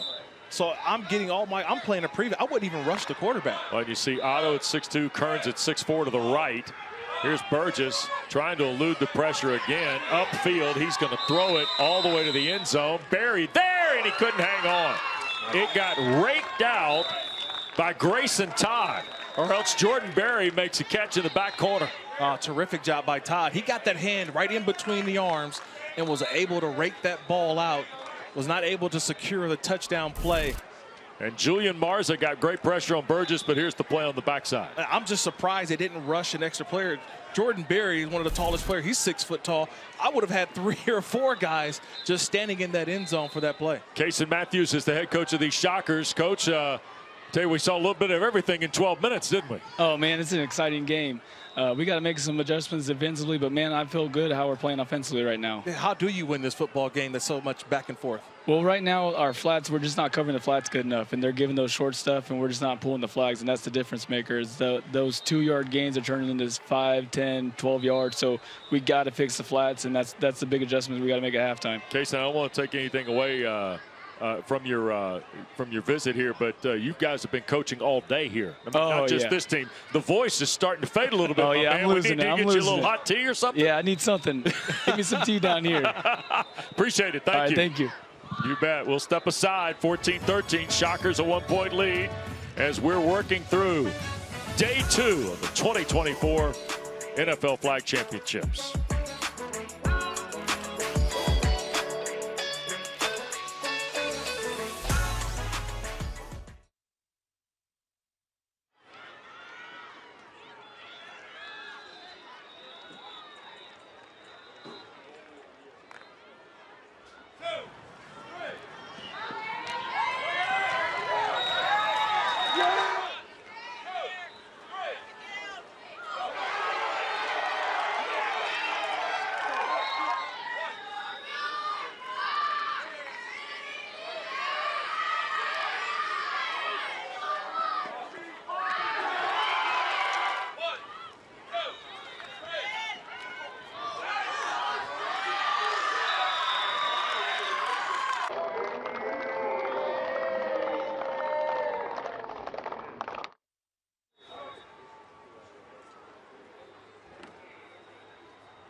Welcome back.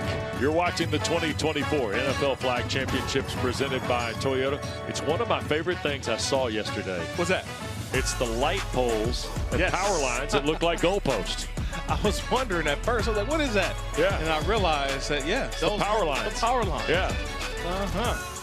Yeah, and so just I'll have fun with the language. Let's look at the electric highlights on the first half. Yeah, look, every series resulted in a touchdown. There were no stops. And it started with the Shockers early on. They took their first drive down for a touchdown. And then it was the answer by the Steelers. Tate runs all the way to the end zone. Ball gets right back.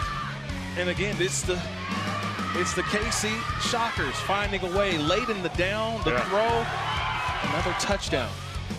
And this is the one right before half. I thought they would try to run the clock out. They didn't. And the Steelers get another score. And that's where we remain. Well, and you see Burgess, 7 of 10, 100 yards, couple of scores. Giles Kearns has got a couple of catches and a score. And then Julian Mars has been terrific. Yeah, he's been outstanding. He hasn't thrown a incompletion yet. I mean, think about it. The one stop that we did have was basically because they ran out of time. Yeah. Kansas City, they had been more, heck, the KC Shockers had more time. They probably would have been able to get the ball down into the end zone. But look, they'll start the second half on defense. And so this is a crucial point in this game that I think the Steelers have to take control. They come out on the edge, they get out, score first. It puts the KC team on their heels. Yeah, and Alex Marza, who we visited with earlier, who's the assistant to Brent Royster on this Legend staff. It was interesting to him to talk about playing up. You mentioned it earlier. Yeah. Well, this is where right now, if you get a score, We got first down Steelers and start coming taking out. a lead here, Kirk, then all of a sudden the pressure is on the veteran team. Correct. Absolutely. Haven't seen that much over the first day and change. Here's a quick throw on first down. This is Almada again, making a move upfield. Julian Marza continues a perfect throw day. Yeah, and I love what he did on that last play. It may not be much, but just the look away. He's keeping his eyes one way and comes back all the way across the field in his progression to a wide open wide receiver. This Loudoun Legends team tried to qualify at home in Baltimore. Did not advance in the Charm City. So they had to go to Pittsburgh and did advance there in this 15U bracket. And that's how they're representing the Steelers. There's a throw. Marza tried to come back to the near side. First miss of the day. Almada was in the firing line in terms of a receiver. And you see quick visit to the far side. Julian talking with his dad. I think that was the first time we've seen a miscommunication on offense. I think that's what they're trying to figure out, is they were supposed to have someone in that area. A lot of misdirection going one way and then sending a wide receiver back the other way. That's how they scored the first touchdown to Kingston Tate. See the way the Shockers play the field. Here's Marza, quick throw. Almada around the corner, crosses the midline. And a flag thrown in behind that. It'll be a hold on the defense, a preliminary indicator. On the play, we have a hold on the defense. Spot foul, 5-yard penalty, automatic, first down. So Almada. Oh, yeah. He got the little hole.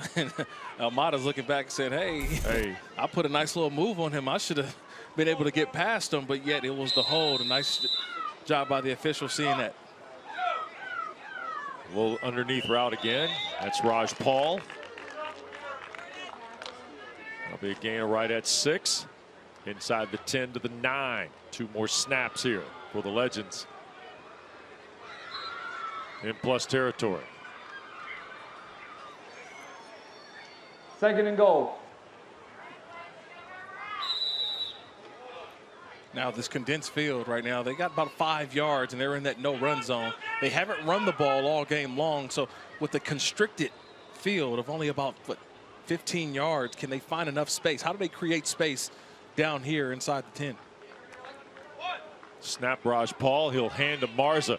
Breaks for the left side, tries to take it around the corner, and a flag pulled by Jordan Berry. Been really impressed by Berry for this KC Shocker group. Yeah, he stands 6 foot tall. Third and goal, runner pass. One of the 16-year-olds of this football team for the KC Shockers, just being able to come to balance. That's a difficult thing to do. Come to balance and go get a flag. Because if he doesn't make that play, that's probably a touchdown for the Steelers. Yep. Long conversation.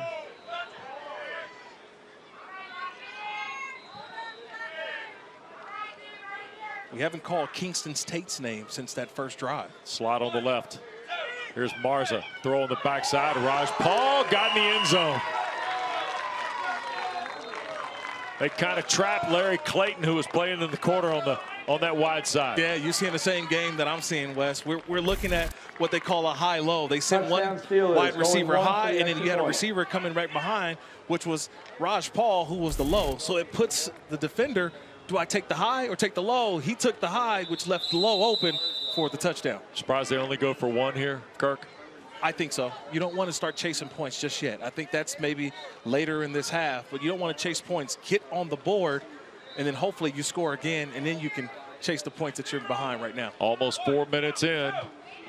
Here's Marza, tried to throw it to the end zone and beyond the reach of Todd.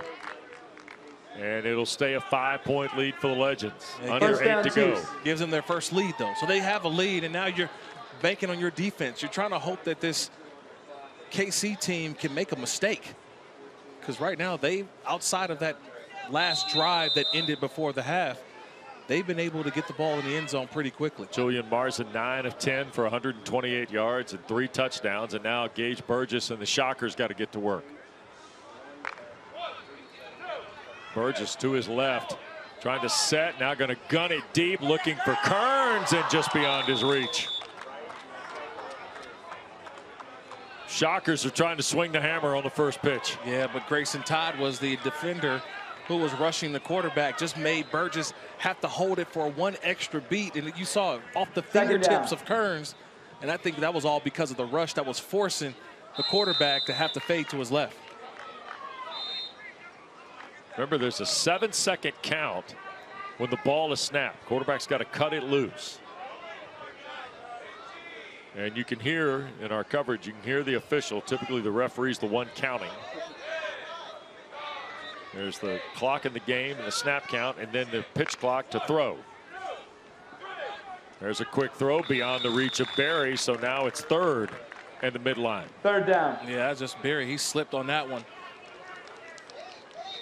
This is a crucial third down right here.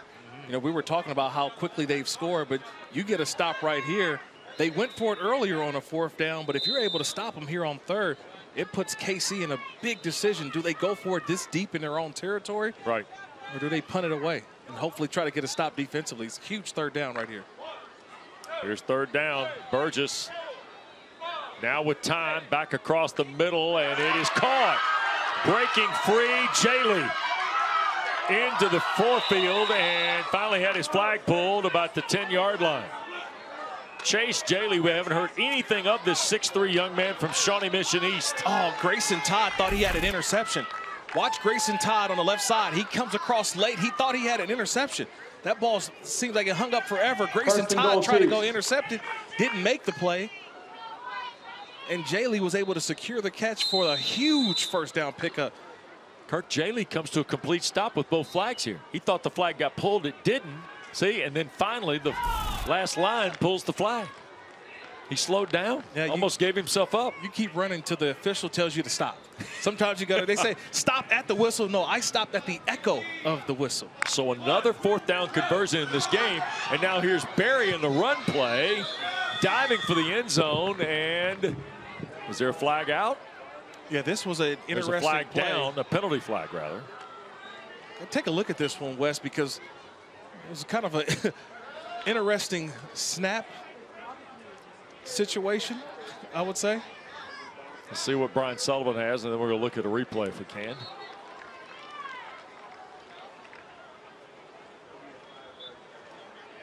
This is interesting because this is still, the clock is still moving. Right. The distribution of the football, yeah. They called it off. Ball was never possessed before it was handed off. We got a legal run on the offense. 5-yard penalty, 2nd and goal. Okay. There you go.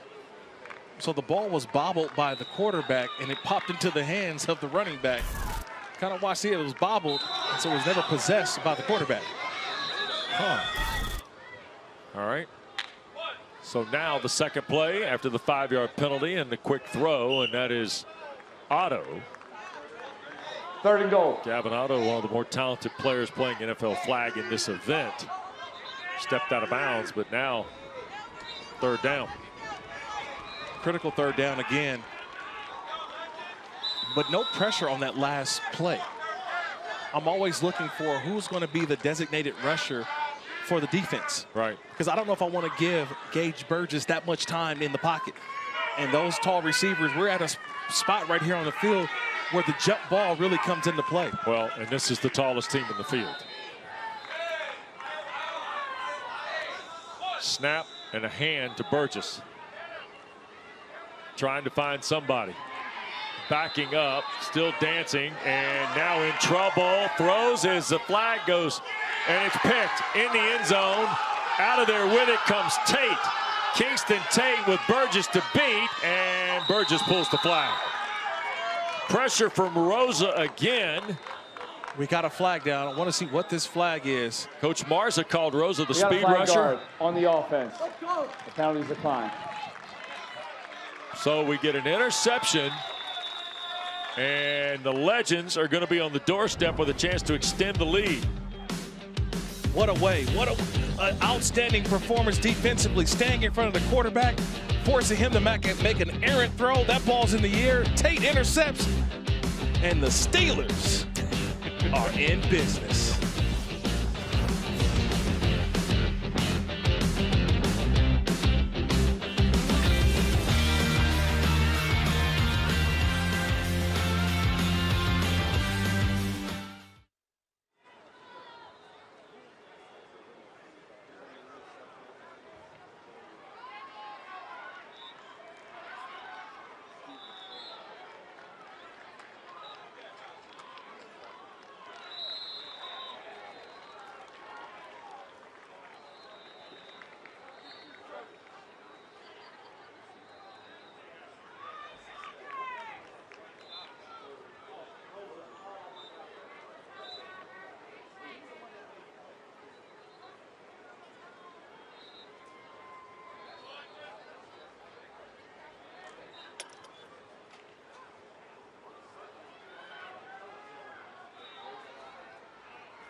Welcome back to the 2024 NFL Flag Championships presented by Toyota with Kirk Morrison, West Durham.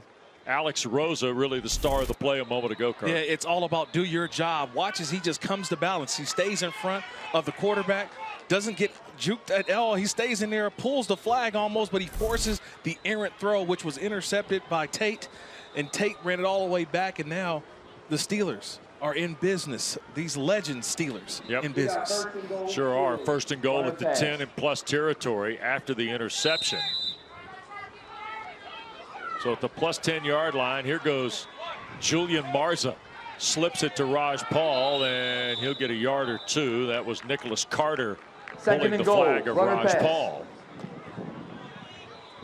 And now it's a game of clock. And how do they utilize their timeouts? If I'm KC, the Shockers, they've got to start using their timeouts and save as much time as possible. And they can't allow a score here. A score pretty much puts this game away for the Shockers. Sure does. 5-point game. Yeah, it's 6, it's 11. That's a two-touch situation for sure. And you could deliberately see the time that they're waiting. They're using that entire play clock from the official. Quick snap to Raj Paul. He'll hand to Marza. Looking, backside throw, caught in the corner. Touchdown for the Legends. Touchdown Steelers, going one for the extra point Some try. kind of catch. Omar El-Mata, who had a rushing score in the first half, gets one here. There's some kind of catch, but some kind of throw. You tell me, where's the window? Where's the window? Time He out. just puts it in the area Defense. and hopes that his guy can go get it. And El-Mata was able to climb the ladder, extend with both hands, and grab that football. I didn't see it coming down at first, but when you trust your players, good things happen. And El-Mata comes through for his quarterback, Marza. Yep. So now the extra point will be a 1-point try for the Steelers off the 5. You get 2 if you go from the 10-yard line. But you see Brent Royster and Alex Marza, that staff of these Loudon Legends. This team who just qualified for the event about 5 weeks ago, June 6th in Pittsburgh. One of the youngest teams by age in the event in this bracket for sure at 15 under. And now all of a sudden they've got an 11-point lead with 1:40 to go, Kirk, on maybe one of the 3 or 4 favorite teams to maybe take and be a chance to win the championship on Sunday. Yeah, absolutely. I mean, this is one of the teams that we probably expected to be playing on Saturday in the KC Shockers. And yet right now they are on their heels because these Steelers, they'll tell you, we're not supposed to be here. We're right. 14 and under, but yet we feel like we can compete at the 15 under. Marza, the throw back inside, catch for Tate. And now that makes it a 12-point game with 90 seconds and a moving clock. I mean, first down, Chiefs. The advanced knowledge of these young quarterbacks. Julian Marza is doing things that you see at the college and even NFL levels where he's looking one way, yet throwing a totally different way, throwing the defense off. Here's Burgess. Shockers can't waste any time. Quick throw. And the near side catch, Larry Clayton. And he'll be to the no-run zone. 5 yards shy of the midline, but we're toward a minute to go. 15-yard throw.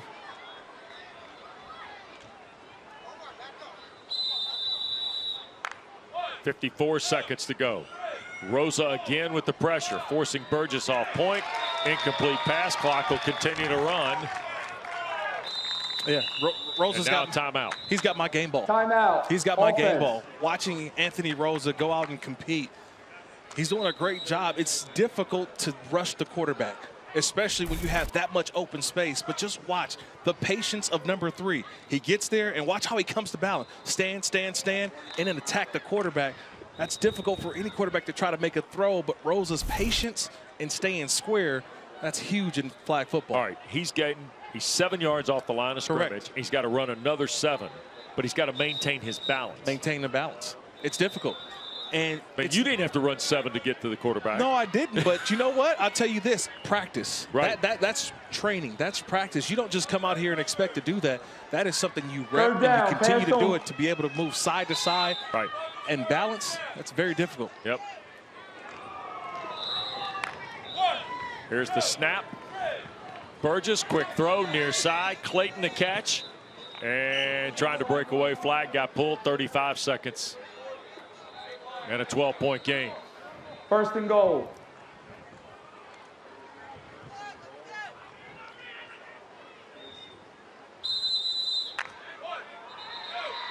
Comes a single rusher. That's the quarterback, Julian Marza. They'll throw for Tate. There's another pick. Kingston Tate's second interception of the ball game. And of this half. And again, Anthony Rosa the pressure. Yeah. Or it was Julian Marza the pressure, I should say. You had the quarterback getting in on the action as a rusher. But an outstanding job of staying deep, understanding what the offense needs to get. They needed a touchdown there.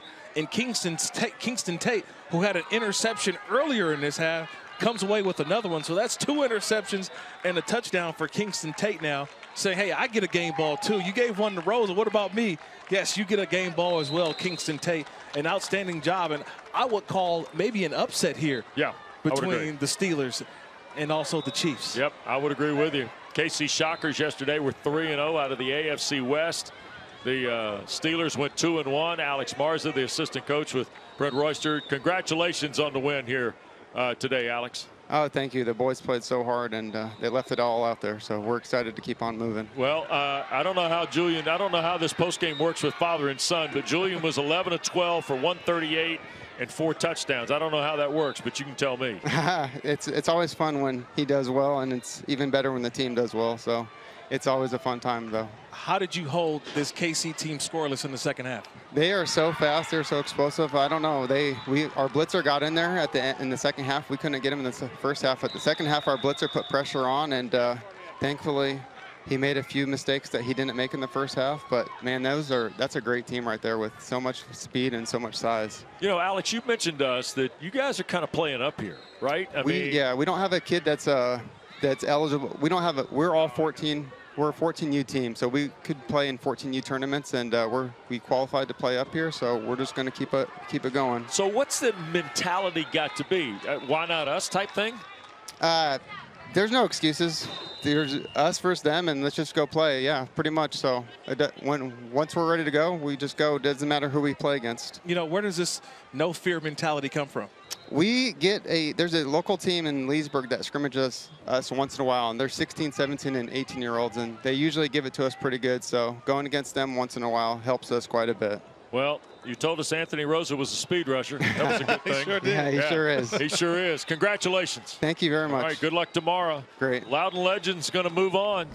We're in the elimination phase. This is an upset, no question. 26-14. Kingston Tate, you had a day.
Well, the Loudon Legends representing the Steelers from Northern Virginia. They take out the KC Shockers 26-14.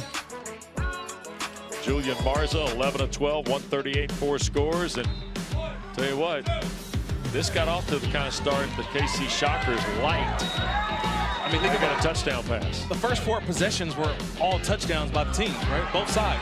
It was back and forth, and we knew it was about stops. Who was going to be the team to get the stops? Right. And it was the Loudon Steelers that were able to do just get a couple stops, make a couple plays, because KC early on had it going. Yep. See Gage Burgess throw it to Giles, and then here's Elmada, who ended up scoring twice in the ball game, and then Raj Paul sneaks around the corner, and then Anthony Rosa, number 3, the speed rush, if you will, forced the throw. Kingston Tate, 1 of 2 interceptions on back-to-back possessions. There's Elmada, the catch for the score.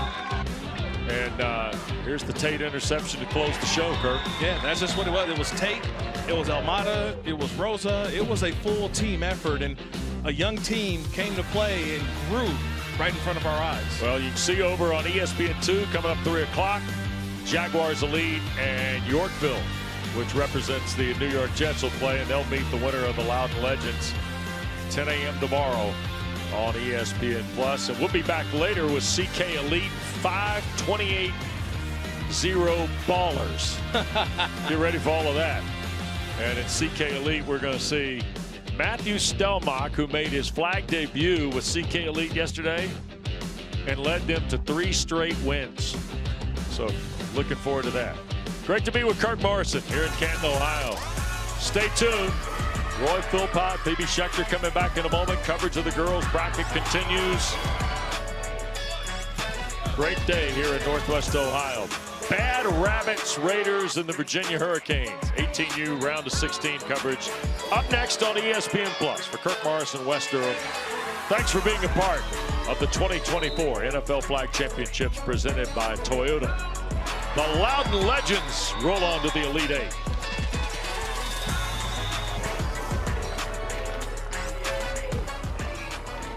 This broadcast is copyrighted by NFL Productions for the private use of our audience. Any other use of this broadcast or any pictures, descriptions, or accounts of the game without the consent of NFL Productions is prohibited.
is taking flight.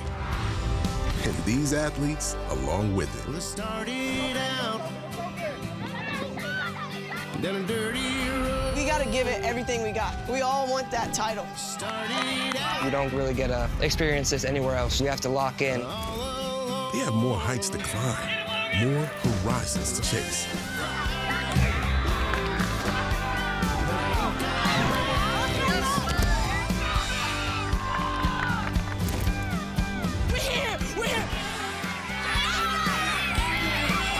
Today, they carry their flag with hopes to plant it on the game's highest peak.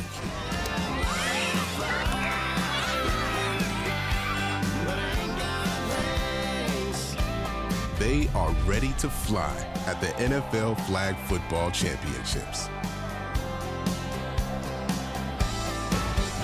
And welcome to the NFL Flag Championships, presented by Toyota, as we roll right along on this Friday afternoon in Canton, Ohio, the Pro Football Hall of Fame just next door. And what a great location. What a great afternoon it has been so far. And coming up next, the undefeated Virginia Hurricanes in the round of 16, getting set to battle the Bad Rabbits, the Raiders, representing Baja, California. Bracket looks like this. We've had a handful of teams already punch their ticket into the next round, the quarterfinals tomorrow, and the winner of this matchup gets the Staten Island All-Stars tomorrow, back here on ESPN Plus at 1 o'clock Eastern. Well, so glad you could join us with Phoebe Spector. I'm Roy Philpott, and Phoebe, what a scene it has been so far here. The weather's been great. Flag football's been tremendous. Oh my goodness, you couldn't ask for a more perfect day with the weather, the crowd, the energy out here. I mean, it has been unbelievable game after game. The talent is just getting better and better as the day goes on. It is. We've had some great games, some close contests. We'll take our first look at Virginia, the Hurricanes, representing the Baltimore Ravens. Team that's undefeated in pool play, as we talked about, Phoebe, and a team that's got some athleticism at multiple positions. They do, and a lot of their athletes come from other sports, anywhere from basketball to soccer, even some handball players in there as well. But they've been playing together, been a part of the same organization now for almost 4 or 5 years, if not some of them since they were in 3rd and 4th grade. Only little ones playing this sport. So you know that community and team's going to be a big part of their success today. We talked to the team from Baja, California, and we asked, what is the one thing America needs to know about flag football in Mexico? Mexico can play. We're going to see that on display. It's a team that went 2-1 yesterday. 100%. I mean, look, the Bad Rabbits, they're representing what they feel like, not just Mexico, but their state as well. They're so excited to get out here. They know that defense is going to be a really big part of their success here. Take a look at what they've been able to accomplish so far. 2-1 yesterday, points per game high at over 24 per contest, and what should be a back and forth affair. 79 degrees. And another game in the round of 16. Headed your way next on ESPN Plus.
This broadcast is copyrighted by NFL Productions for the private use of our audience. Any other use of this broadcast or any pictures, descriptions, or accounts of the game without the consent of NFL Productions is prohibited. A great view of the Pro Football Hall of Fame in Canton, Ohio.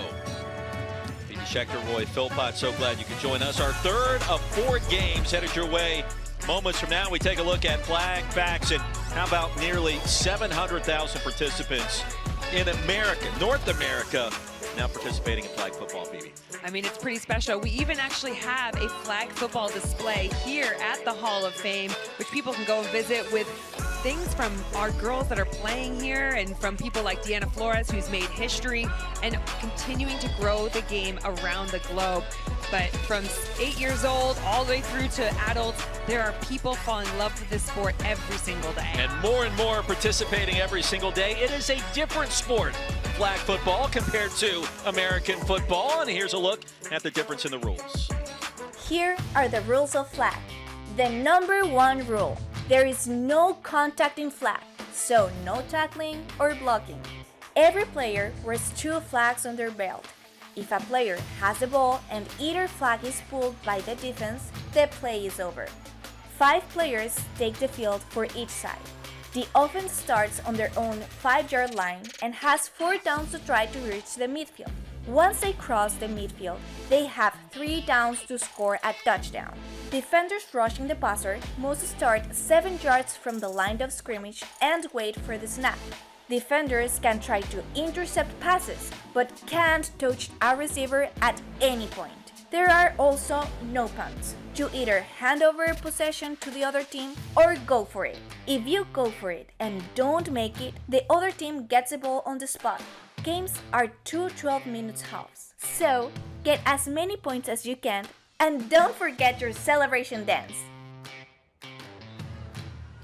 And what's really interesting is when the flag is pulled, which simulates that tackle in football, your ball is then spotted in the center of the field every time. So it's not like it's going to be moved along the line. It's always in the center of the field. It's a 50-yard field, 2 10-yard end zones to make it to the 70. And like we heard Deanna Flores saying, 4 downs to reach midfield, and then another 3 downs to score. Points are done just the same as you win in tackle, a 6 point for a touchdown, and you can go for 1 from the 5 or go for 2 from the 10-yard line. Eleanor Massey is the quarterback for the Ravens, also a standout basketball player. She literally is all over this state in the coming days as she participates in multiple sports. She is. She's actually finishing the tournament here and driving to Hamilton to drive to what is the equivalent of a basketball tournament to our NFL flag tournament here. So very impressive.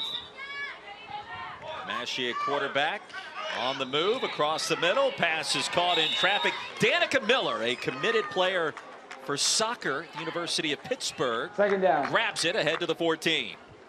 Impressive window that she just threw that into. I mean, she really thread the needle on that directly between the 2 defenders there. And again, a really great catch by Danica Miller, who again was telling us about how soccer is helping her with her footwork here in flag. I'm sorry, but soccer is one of the great sports that helps any athlete with footwork. Basketball players, football players, flag football players. It all kind of intertwines. Couldn't agree more.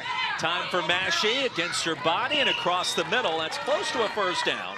It'll be 3rd and mid and just 1 yard to keep this drive going. And that was also a very close, almost sack by Hannah Lencioni from the Bad Rabbits, just seconds away. So when you're watching to see if that sack has occurred, they're looking for the ball to still be in the quarterback's hand, not releasing it. So keeping an eye, that's the decider there. Gain of 9, then 10. It'll be 3rd down and midfield to go. And the screen pass will be grabbed by Josephine Clayton. It'll be a first down, 1st and goal from near the 20. 1st and goal. There's Eleanor Massey, the quarterback, 5'8". Arlington, Virginia is her hometown. Big fan of Travis Kelce, as are a lot of people these days for various reasons. Outside of what happens on the football field. Outside of that, hey, however you fall in love with the sport, I love that for you. Whether it's a Taylor Swift or a Travis Kelce to bring you in. Our family is Swifties for sure. Dump off along the far side is grabbed by Caroline Clotter. Massey's been playing for 9 years now. She's one of the longest reigning players on the team, and you can see that by the way she's out there leading, taking inches as they come. Phoebe, what do you make of the team? They come all the way over to the coach to grab the play on the sideline between each and every play. That's a different strategy we've seen. It is. I mean, they do also have their wrist cards on, their wrist coaches on, which you'll see. But if the head coach here, Coach Rivera, has something that he wants to specifically get them to alter, he'll pull them over to him. Great job he's done for a number of years coaching this program. Towards the front pylon and incomplete. Clayton was the intended target. It'll be 3rd down and goal, so it's now or never on this possession for the Ravens. I really like that route concept. You had essentially a flood coming around to the left, but it was just on the fingertips of Josie Clayton there. I'm sure she'll want to get that one back, because once you get the Bad Rabbits out there, they're a really great offensive side as well. So a chance now for the Bad Rabbits to get the football and get their first possession. 3rd and goal, and this is the final play of this possession, barring a penalty. You have 3 chances once you cross the 50 to score a touchdown. And on 3rd down, across the middle again, pass is going to be grabbed, and the ruling initially is inside the one without a touchdown. And it appears as if the Bad Rabbits have held. Ball coming out. That was a great defensive play there. What you're looking for, again, they're wanting to reach the ball over. You've got the official on the front pylon who looks, the flag is pulled and did not see the ball cross the end zone. So therefore we get a nice turnover here and we get to see the Bad Rabbits on offense. Annabella Reno with the flag pull at the last possible second. On 1st down, ahead, gain of 5, maybe 6. And the Bad Rabbits on the move, representing the Las Vegas Raiders. This team based out of Baja, California. Fun conversation with this group earlier, including talking with Ariana Laura, the head coach. Yeah, it's pretty incredible. Ariana was actually a gold winner with Team Mexico at the World Games in Alabama when flag football first ever appeared at the World Games. And she has been an inspiration for her team. The athletes are saying how they look up to her so much. Good coverage that time by Caroline Clotter. 3rd down, midfield to go. Here's Zua, buys a little bit of time, flings it near side, pass is caught. Morales close to 1st down yardage. It'll be 4th down and less than a yard to go from near midfield. You'll see there as well, when the receivers are given the opportunity to potentially run forwards and maybe create contact, they want to protect each other. So you'll see them not keep pushing through to create that contact. They'll just slow down and kind of keep the integrity of the game. And Phoebe, the flag football strategy here is to hopefully get the 1st down and then have a long ways to go to score the touchdown, unless there is a fumble on the handoff, and that results in a turnover on downs. Absolutely. I mean, that was our first drive, but that will be frustrating for them on the handoff. You're just trying to get that done as quickly as possible. Just going to clean up a few things here, and that's all they need, both sides of the ball.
It's hard to believe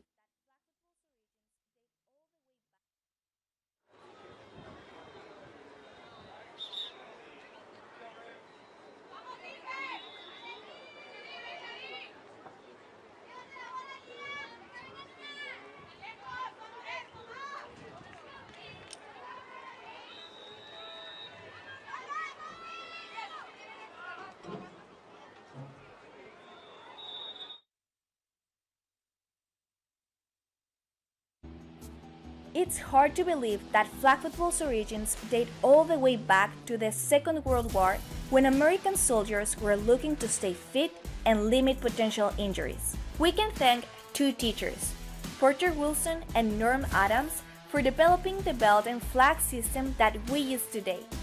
Although its origins are humble, the game has never stopped growing. It's now a global sport, inspiring new generations to discover what makes it so special. Yes, indeed, a global sport that will be a part of the 2028 Olympic Games back here in the States in Los Angeles. Started way back in the 1990s. Now back to live action. Our first half continues between the Bad Rapids and the Virginia Hurricanes. And again, it is the team representing the Ravens that is on the move. And just as a reminder, because the Bad Rapids went for it on 4th down and they did not concede the first, therefore Virginia Hurricanes started on their half of the field. So turnover on downs, and now quickly it is 3rd down. And that was a great play of that defender. In flag football, you don't actually have to look back at the quarterback to be able to protect it. You can just attack the ball. She was in great position. She didn't necessarily come through the defender, but she got a hand on the ball, making that a legal play. Maritza Morales in coverage against Danica Miller, getting the job done, number 1. And Yuritsa is a handball player, a sport you don't hear too much of here, but that has been one of the most amazing sports to bring into flag football with that hand-eye coordination. 3rd and goal, Ravens got to go long. They'll dump it off short. Caitlin O'Connor has it. Flag is pulled, and the Bad Rapids are going to take over. What you love to see there is number 4 from Virginia Hurricanes, number 4 from the Anna Villarino. You see her get nice and big as a defender. You want to stay nice and low. You're looking to try and go for both flags when possible, or at least get 2 hands to 1 flag. When you say nice and big, you mean nice and wide. Wide and low, arms stretched out. You're trying to minimize the space for an offensive player to run. Urzua back in at quarterback, and the dump off So Gutierrez. Racing ahead across the 10. Camilla Urzua, starting signal caller today for the Bad Rapids. Been playing flag since the age of 9. And her favorite team, the Raiders. On 2nd down, Urzua. On the far side and dancing is Lincioni and Hannah Lincioni. 3rd down. Close to first down yardage, about 4 yards short. One of the things I loved about her is she said that she's got 5 golden retrievers, and she's sad about leaving them, as she's actually going to go join a bunch of the athletes here at Kaiser University, as she's just gotten a scholarship there. Absolutely awesome, going long on 3rd down off the carom. And Morales unable to corral it, and let's see what the Bad Rapids will do on 4th. I love the idea of going for the ball. You see Josie come in with that one hand getting after it. I mean, just a great awareness, nice height, nice jump. I thought actually that she might even gather the football again afterwards. She had good eyes on it, but Yuritsa couldn't just drag it in. That was going to be a SportsCenter top 10 play if she could. Nearly did. Urzua wide open and a 1st down. The drive continues. And Morales able to secure it. And here come the Bad Rapids on the move. Now watch this. I want you to see the dip. This is when you lower your hips. You're lowering the height of your flag. She's going to come in and drop those hips down. Her back knee never touches the floor. It was a beautiful dip done there. Gain of 20. That's a 1st and goal from just inside the 10. You love that technique of dipping to make sure that you can get a couple of extra yards there at the end. Absolutely. This is all about yak, those yards after the catch. Yeah, love to hear that. Urzua, the dump off, and the touchdown. So Gutierrez with the score. And Gutierrez is actually the youngest player on the team. She's only 15 years old as the baby of the field, but has such awareness. We see her sitting in the middle. She feels space, starts to roll with the quarterback, and a little spin move to get in there. Urzua keeping her composure. So you take a look at the extra points. This will be a 1-point attempt rather, on the 5-yard line. Against the grain and towards the goal line, incomplete. The ball did touch the turf before firm control was established by Morales. First down, Ravens. I love that she came back for it. I probably would have wanted to get that ball. I mean, there was great coverage there by the Hurricanes, protecting that front pylon. And then when we go back to this touchdown here, just keep your eye, you watching the quarterback, that little composure, eyes are downfield, finds her receiver, beautifully done. Ravens get it back on first down, the pass incomplete. Trailing 6-0, and time winding down in a quick moving first half here in Canton. Second down. This is the round of 16. The winner advances to tomorrow's quarterfinals. Second and mid now for the Virginia Hurricanes. The Virginia Hurricanes have Josephine Clayton on their team, who's actually one of the NFLFlag nominated players of the year. So somebody that's had to have over a 3.0 GPA and writes a letter about her values that she represents from the NFL, and her coach writes a letter. So it's a really big honor to be able to get nominated of all the people playing flag football. Third and mid. Third down. You think about how big this play is with 1 minute and 20 seconds remaining in the half. Facing a 6-0 deficit. Message that we were told by this team from Baja California: Mexico can play. Mexico has talent. And it's been on display so far. Back across the middle of the field. Clayton, the intended receiver. Now it's fourth down. Anna Villarino almost had that on that. They were talking before the game about how defense is going to be a key here. They know that the Virginia Hurricanes have a really nice culture. They have a really good feel about them offensively, especially when they get going. But they knew that defense is going to have to come in huge if they're going to have a chance. 40 seconds remaining. First down, Raiders. Bad Rabbits take over from their own 5. Got to move quickly. They do have some timeouts to work with. The deep ball wide open. Pass is caught. First down and a lot more. The speed that came through on that one. Sofia Ayala absolutely raced off when she ran that for 45 yards. Way to go. First reception of the game for Ayala. Touchdown Raiders. Great little corner route. Had a great feel of space. The defenders just left her coming across. Good eyes by the quarterback. Beautiful. Big fan of Tom Brady. Her first sport was cycling. And she was off to the races there for the easy touchdown, a 12-point lead, and now going for the extra point from the 5. Time for your Zua. End zone, front pylon, touchdown, and that's the extra point to make it 13-0. Halftime. Interesting choice there. You've got the Virginia Hurricanes running a man defense with their back to the quarterback. So it really opened up that line. We're looking here at that touchdown to the corner, running across to number 3, Sofia Ayala. Great job, great speed to finish it off. And then look at the defenders. You get these natural pick routes, and it just catches the Virginia Hurricanes up. And that's a really great play call there by the Bad Rabbits. Ariana Laura, the head coach of the Bad Rabbits, joins us now. And Coach, your perspective, a 13-0 advantage at halftime, awfully impressive. What did you see in the first half? I'm very proud of these girls. They are amazing on defense, on offense. They are, I don't know, I'm so proud of them. And Coach, you were saying earlier, the girls were saying earlier about how inspired by you they are. Are you able to take your in-game experience playing for Team Mexico and applying it here, helping them to see the game? Yes, of course. Coach, we appreciate the time. Best of luck in the second half. Thank you so much. 13-0, the Bad Rabbits leading the Virginia Hurricanes. Halftime has arrived here in Canton.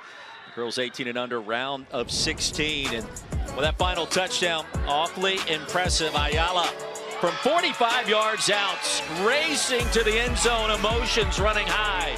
And a critical play for one of the league's best players.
What's great about flag football is it's so explosive. And because there's so many fewer barriers to participation, you get way more people having access to the sport. To see what women can do in this sport is pretty amazing. 1, 2, 3, It has one of the highest growth rates in any sport. Over 20 million people are playing flag football, and that's only going to grow in the coming years. The demand is coming from girls. They're saying, we want this opportunity to play. I'm able to play in college on scholarship. Bring your teammates back up with you. Let's go. I'm really proud. It's just kind of hard to put into words. I see her dedication and her love for the game. The self-confidence this sport gave them is immeasurable. It's made her such a strong person. Flag has a space for everyone. It keeps me moving and it keeps me quick on my feet. Without Flag, he wouldn't be where he is today. All 32 clubs are participating. That young lady, that young man can rep his city. It's not just an American sport anymore, it's truly a global sport. From China, from Japan, from South America, we are truly worldwide. Ich liebe Flag Football. 我喜欢橄榄球. Me encanta el Flag Football. To be that motivation for all the little girls out there. They're inspiring so many generations of young people. Flag is now LA 28 bound. LA 28 is going to be a game changer. Game changer. Maybe I'll see you there. It is surreal to be able to represent my country. It's like your dream come true, you know? I was super happy when I found out football was going to be in the Olympics. Flag football becoming an Olympic sport would be an absolute rocket ship. On the field, you're trying to win, but off the field, so many bonds have been created. It feels like a family. I like competing and the friendships. It has changed my life. And welcome back to the NFL Flag Championships presented by Toyota. It's been a beautiful Friday afternoon. And dancing in front of the Toyota, yeah, he's ready to go, as we all are. Halftime coming to a close. The Bad Rabbits representing the Raiders, Baja California. 13-0 lead against the Virginia Hurricanes representing the Baltimore Ravens. With Phoebe Schechter, I am Roy Philpott. Flag football global. You can sense it and feel it there in that video. You can, and you can just feel that people's lives are being changed through sport. It's emotional. It really is such a special thing for people to represent their country in flag football, whether we're talking about females and the confidence empowerment, but the men across the world as well. And now RCX and the NFL offering scholarships to be able to go play flag football at college. I mean, this is incredible right now. Some of these girls out here, our Bad Rabbits, might be able to earn a scholarship to go play. I mean, who would have dreamt of that years ago? Penalty marker came out. Ball was released with two hands. So the ball is down where it was let go. We have second down. And the penalty marker was picked up. It is second down with the ball moving backwards, where the ball was originally spotted on the two-hand release. Correct. So basically now you have to be able to release the ball with one hand. You can shovel pass, you can do things like that, but it must leave one hand. An incredible throw, an incredible catch. Salido hauls it in and ahead towards midfield, about 1 yard short on of the a play, first down. We got a hold on the defense. Spot foul, 5-yard penalty. First down. Well, the touch pass here, Phoebe. I mean, a beautiful catch. What you're looking for here is the holding one. The defender goes to try and pull the flag. See how she's got her belt like that? That is where the holding comes into play. You're not able to do that. Everyone grabs something accidentally. You just have to release immediately, which in the moment is a lot harder than it seems. Morales, the grab on the pass from Yorzua. And don't look now. Bad Rabbits on the move again to begin the second half. You look at the spot of that holding penalty. That gave you just before the half. You got a set of first downs. And now here you are almost halfway to your end zone and you're at your second down. An amazing start to begin the second half. Yorzua has been on fire to start this game. Corrals the high snap towards the end zone. Double coverage and no problem. Did she catch it cleanly? And they will confer for a moment. They're going to look to make sure she has possession of it. One of the things to pay attention to on that last play and looking at going forwards is actually the quarterback has increased her distance away from the center. Now, when you've got a center who's able to make that snap even further back to the quarterback, it buys you time against the rush. So it giving you that extra opportunity to make a play. After the conference, here's the call. Ruling on the field that she had possession of the ball. We have a touchdown. I thought it was a catch in real time. It certainly was a bang-bang play. And let's see the secondary look. It looks like she has possession until she goes down. It looks like she has possession, and then the hand comes in. I mean, that was a great play on defense, though. Touchdown will stand. 19-0 the score, and the try for the extra point conversion is no good. First down, Ravens. Just looking at the touchdown, I mean, she has a great job. 2 feet are down, and she makes a move. That's a touchdown. And this is a really great angle. She catches, both feet are down, and then afterwards, the DB comes through. I mean, great play by Josie Clayton there. Way to keep playing till the whistle blows. Urzua 11 of 13 passing, 151 yards and 3 touchdowns. You want to talk about a Second difference down, maker at quarterback. She has been that.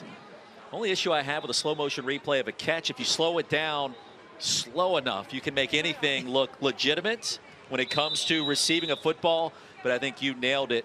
The catch was there, it was clean, it was quick, and then the ball was swatted away after. Absolutely, and our referees, our officials out here are brilliant. They have themselves in the best position to be able to make those decisions. And at the end of the day, it's subjective. What do you see? Where are you aligned? So they're doing a great job. Mashi will be sacked back near the 10-yard line. And rifling in quickly was Fajardo. Victoria Fajardo making her presence felt. Number 6 for the Bad Rabbits. What a great rush there by Fajardo. Again, coming in so fast like that, getting into that nice controlled position, not allowing the quarterback to roll out at all. That's exactly textbook. Phoebe, how impressed are you with this team in this start in this game so far? They have been on fire since they started. And one of the things I like, you'll start seeing them play a very different version of defense. So you tend to find a lot of teams from Mexico play what we would call a diamond defense, where you've got one shallow defender and literally trying to make that shape. So you've got 2 on the outside and then 1 deep player. But when you line up and then you roll into that because they're so comfortable within their system, you make it very challenging on a quarterback to make that throw. 19-0, the Bad Rabbits in control. We come back.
Pro Football Hall of Fame just across the street back in Canton, Ohio.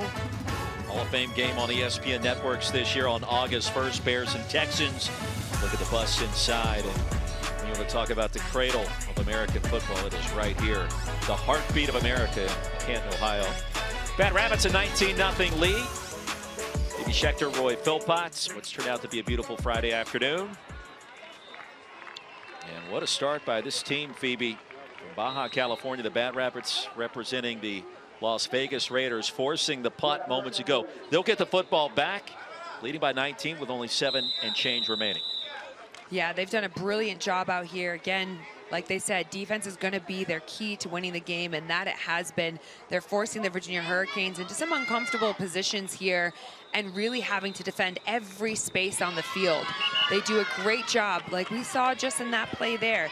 Almost like your Ohio route, right? You've got your fade route and you've got that out. So you're constantly making clear options for that quarterback. We're going to read the corner. If they do this, you throw it deep. You do this, you throw it shallow. Gain of 10 right into your kitchen on the grab by Zoe Gutierrez. And again, the Bad Rabbits in position to enhance this advantage. Under 7 to go and in no hurry here. Camille Urzua, 12 completions, 3 touchdowns.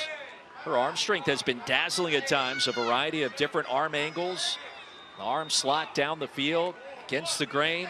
Moving one way, throwing another. This one going long, has a player open for the touchdown, Zoe Gutierrez. Wow. And the Bad Rabbits strike again. Zoe Gutierrez has been incredible. Again, thinking she's the youngest player on the field. To be able to make that catch and have that throw, what a pair that these two have been. Again, the patience of the quarterback, Urzua, in the pocket like that. I mean, she's just outrunning her coverage here. 4 touchdown passes today for Camille Urzua. Starting quarterback for the Bad Rabbits. Zoe Gutierrez grabbed that last one. 6 catches already for her and 3 scores as well. And the extra point, back corner, it is good. Lincioni, big fan of Olivia Rodrigo. And the touchdown in the back corner, not a bad idea at all. Not at all. And when you're looking at this touchdown, I mean, just her speed, right? We talk about in flag, it is all about speed. If you can keep running, I mean, she did a fantastic job there. Using her speed, great tracking of the football, let it fall into the basket like that. Good touch pass through traffic to Clayton and Josie Clayton. The nice gain on first down. Josie Clayton has been a great leader for the team. She's also a swimmer, plays lacrosse. I mean, I love that about this Virginia Hurricanes team, that they have so many different multi-sports that make them up. And that's one of the things that they find really helps them to be able to communicate on the field. Yeah, the chemistry of this team is something they talked with us about. Danica Miller crossing midfield. Should be enough for a first down, and it is. They were very proud about telling us how they placed second in their 14U division in previous NFLFlag championships, and 5 of those girls are still playing from then to now playing in this 18U division.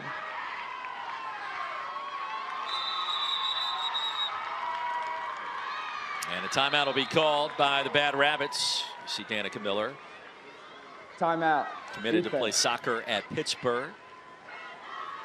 And less than 5 to go in this second half. And has been a passing clinic put on by the Bad Rabbits. And Camille Urzua, 4 touchdown passes already, including 3 to Zoe Gutierrez.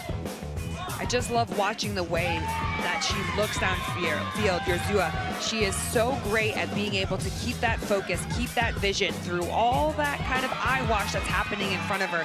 She trusts her receivers and is able to deliver that football. 13 of 15 passing, 196 yards, 4 touchdowns. A pretty good afternoon at the old office here in Canton.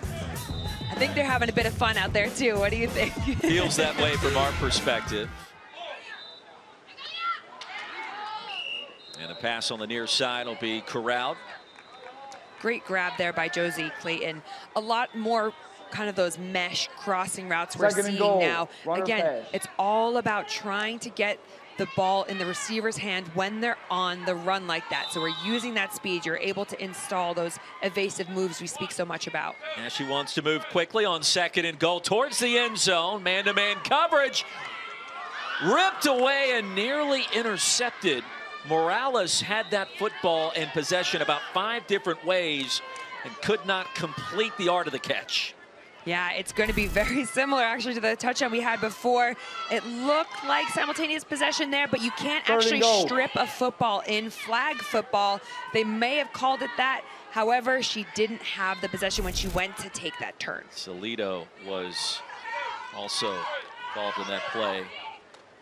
Well, the end zone batted down, and it was Morales again.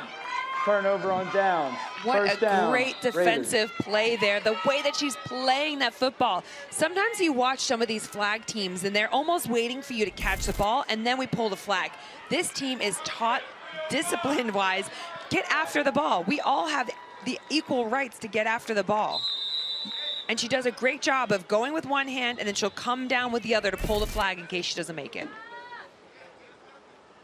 Yeah, talking to Ariana Laura, the head coach, and just asking her the differences in what it's like playing flag in America versus Mexico.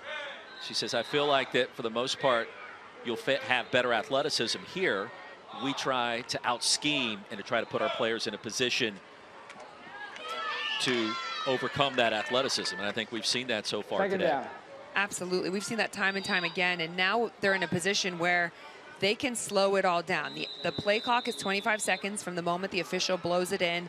So you'll see them. They're going to wait until that play clock gets all the way down. The official will signal, count down, start giving the hand signal when he's got 7, 6, count all the way down, and then they'll snap it with very few seconds left on the clock. Phoebe, also important to point out one more score, and this game would end with that score, correct? Absolutely. So we have something called mercy rule. That is when you outscore a team 28-0.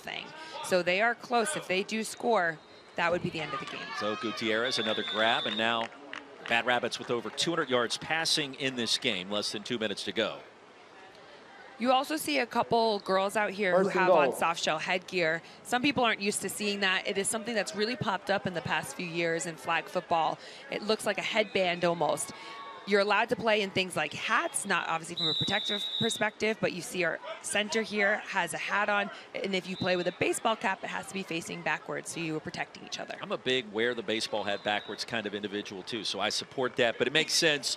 You're trying to protect the head and avoid concussions, and even though contact technically is not allowed, it can be a physical game. We've seen that. Absolutely. Contested catches, absolute athletes out here.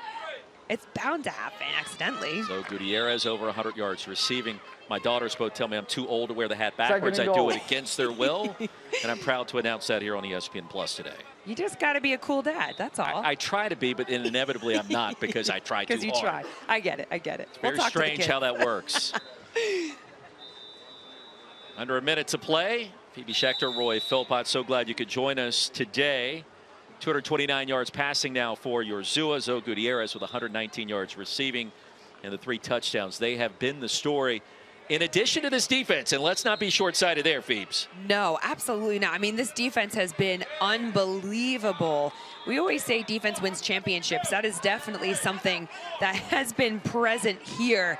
I mean, but the way that this team are operating together, and you know, I was thinking of top stories, and we almost forgot about a very important one about Virginia Hurricanes #0. Their linebacker, Julie Hamilton, actually broke her nose the first play of the first game, but she pulled the flag, so she was very proud.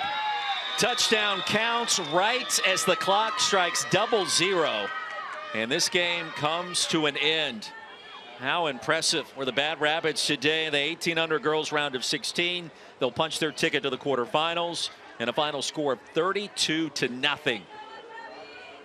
And the All-Stars of Staten Island await the Bad Rabbits, who are victorious. And the head coach joins us now, Ariana Laura. And Coach, what a performance. Your team, so impressive in so many different ways. What impressed you the most today, Coach? Oh, really the defense, and both offense and defense, and the attitude of the girls was amazing. And now you've got a great feel for a defense. Were there things that you adjusted for this game plan, or was it just sticking to what you always do? I really don't have videos before of the other team, so I just came by play by play. And now preparing going forward, I mean, this is incredibly excited to get to this level. What's your game plan? What's your preparation for the next game? Well, right now we're gonna eat something because we are starving, and then I don't know, we're gonna have a meat, and let's see what's next.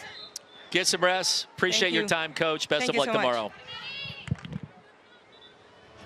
Happy faces all around, all smiles for the team from Baja California. 32-0 shutout. And the ticket to the quarterfinals punched by the Bad Rabbits representing the Raiders.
This broadcast is copyrighted by NFL Productions for the private use of our audience. Any other use of this broadcast or any pictures, descriptions, or accounts of the game without the consent of NFL Productions is prohibited.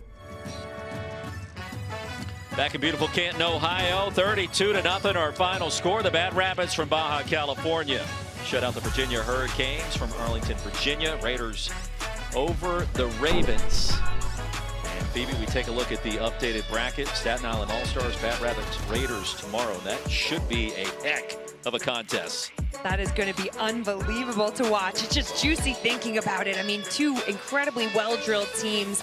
This is going to be incredible. I can't wait to see all these games come together tomorrow. We're going to be on the edge of our seats, I think. We might have to stand the whole time. We will stand the whole time, and we will enjoy every single second, because that's what we do. What a performance by the Bad Rabbits. Camilla Lazua, nearly perfect. 4 touchdown passes, 32-0, the final score, as the Bad Rabbits advance to the quarterfinals coming up tomorrow. 3 down, 1 to go. One more for our good friends Wes Durham and Kirk Morrison. They will join you next. The 15 and under boys tournament continues.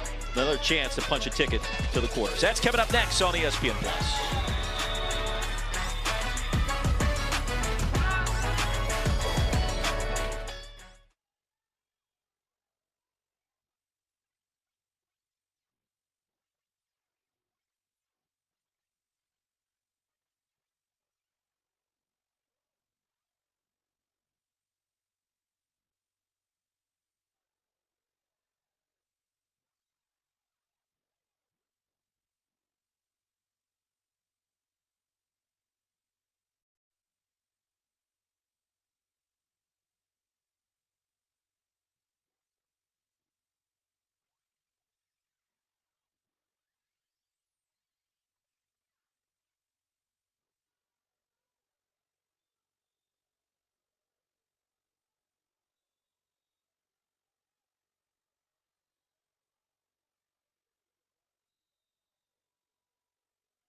The game is taking flight, and these athletes along with it. We started out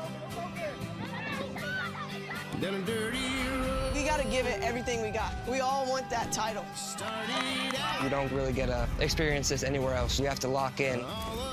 They have more heights to climb, more horizons to chase.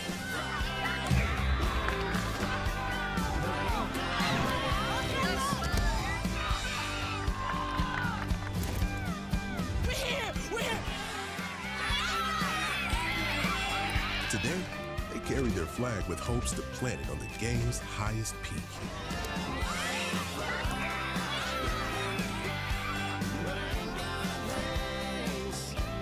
They are ready to fly at the NFL Flag Football Championships.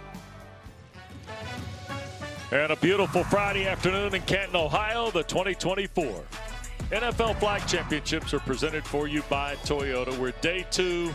We're in the 15 and under boys bracket, and we're in the single elimination phase. And the 4th of 4 games on our half of the bracket this afternoon. Windsor, Colorado's 52-80 Ballers representing the Denver Broncos. Nice hometown story there. And then CK Elite from Woburn, Massachusetts.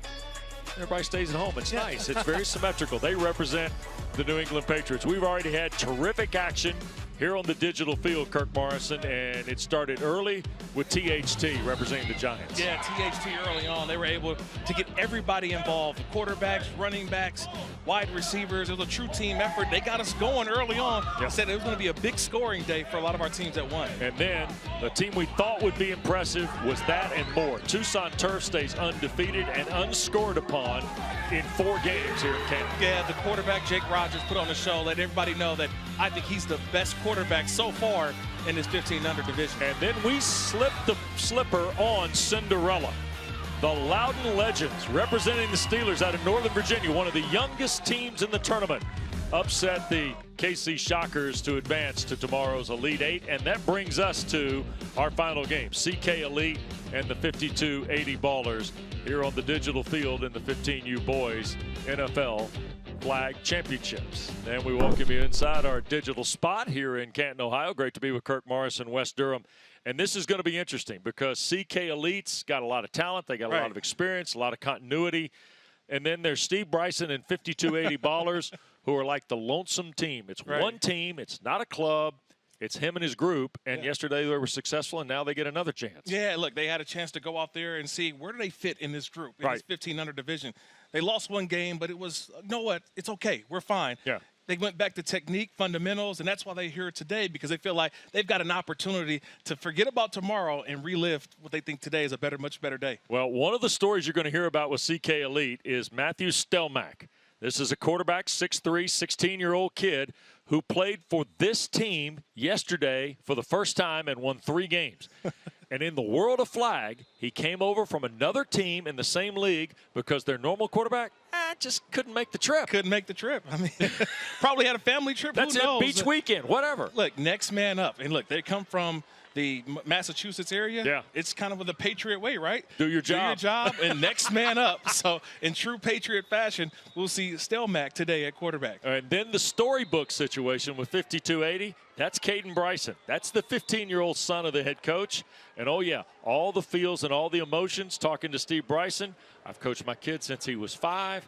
10 years later, here they are on a stage. They kind of grit and grind their way through this, had a chance to win, and now here they are with a chance to really go big game. It's a great father-son relationship. One that a lot of time father gives the son the keys to the car or the keys to the house. He's given him the keys to the offense, that he can make audibles at the line of scrimmage. This is truly young Bryson's offense. All right, so we got the 5280 Ballers representing the Broncos, CK Elite with the Patriots. The 4th and final game in our 15U boys bracket here on the digital field is next from the Pro Football Hall of Fame in Canton, Ohio.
This broadcast is copyrighted by NFL Productions for the private use of our audience. Any other use of this broadcast or any pictures, descriptions, or accounts of the game without the consent of NFL Productions is prohibited. Back with Kirk Morrison, West Durham, 15U boys bracket here at the 2024 NFL Flag Championships presented by Toyota. The 5280 Ballers from Windsor, Colorado, and there is Steve Bryson, their head coach. 2-1 yesterday in pool play. They were disappointed out of the gate. They lost to the Shockers by a touchdown. They run ruled the Raiders and then had a goal line defensive stand, kind of the white elephant of flag football, to be honest with you, in a 12-6 win against the Chargers.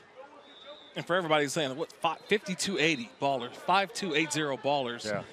Morrison quickly identified. I quickly identified that, having played in Denver before, where the Broncos play at 5,000 280 feet is the feet above elevation. Yeah, feet above sea level. Yep. And Ben Pacina, his team 3-0 in pool play yesterday, averaged 15 points, won a 7-2 game to advance. Huh. So that's a bad, in flag, that's a bad snap around the end zone. Yeah. We got first down Broncos. And then here is Bryson and the Ballers to work. And they're going to hand the ball. This is Andrade, Aiden Andrade from Douglas County High School. His 9th year playing football. He is the cousin of Julian Salas. There's a lot of connectivity to this particular team for Steve Bryson. There are only 7 players on the team. But there's a lot of speed, and there's also a lot of chemistry. A lot of these guys have been playing together for the last 7 years. Bryson tried to dump it across the middle, threw it at the feet incomplete of Anthony Moore. And now 3rd in the midline. All right, this is the first 3rd down of the game, and it's always the filling out process. We've seen some teams come out, they score on their first drive, and kind of helps them throughout the game get that confidence going. But early on, this is very similar to yesterday. Their first game just didn't get off to the good start. Maybe they can convert here on 3rd down and try to punch this one in on the first drive. Deep snap here, man in motion. Here's Andrade, and we got a procedure penalty now. A false start against the Ballers. We got a false start on the offense. 5 yards. A little eager. A little eager early on. Broncos have elected to punt. It's going to be first down, Patriots. So there you go. Basically the 3 and out.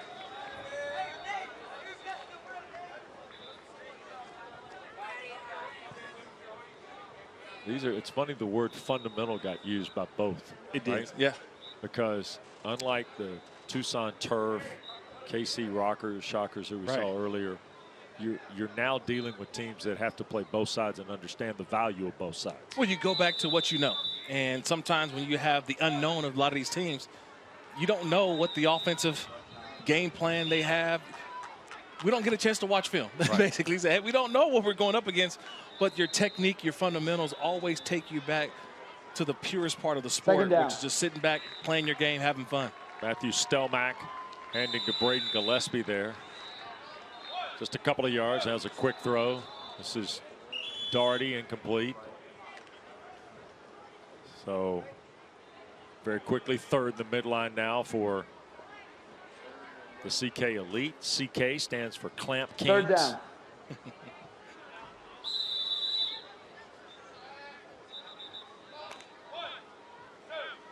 Fake the throw by Stelmack, middle of the field, and the flag is pulled off of Braden Gillespie. We got 4th down, pass only. Patriots have elected to go for it. Before the midline. No surprise here. They're going to go for it on 4th down. Patriots are going for it, yeah. They want to get on the board. Big play here early in the game. Little shovel, and there it is. And breaking free is Cisse, and Darius Cisse scores. Touchdown, Patriots. Stelmack, just a shovel pass on a short yardage play, Kirk. It's unbelievable, right? It's a short 4th down play, and everybody's looking around. What's it going to be, a run? It's going to be a pass, but it's a quick shovel pass right in the front, and Cisse able to dip under both defenders trying to pull that flag down, shows off the speed and gets it to the end zone. That's a big play early on, a 4th down conversion resulting in a touchdown. Now the single point try for Coach Pacina and CK Elite. And Stelmack will dump it short. The catch is made, and that's Jules stepping into the end zone. We'll say Jules extra point conversion makes it 7-0. It's a nice job. Look, they got a great stop on defense to start the game, and now they get the first touchdown of the ball game as well. So the CK Elite, new quarterback and all, yeah, I'd be smiling too if I'm Coach Pacina. Yeah. You can get to go down and get First a touchdown down, on 4th down. They convert. Got big points. Matthew Stelmack and CK Elite a touchdown. So here's Bryson going to work again. Quick throw this time. This is Benjamin Haiti, and he will work back for 5, maybe on the play, close to it.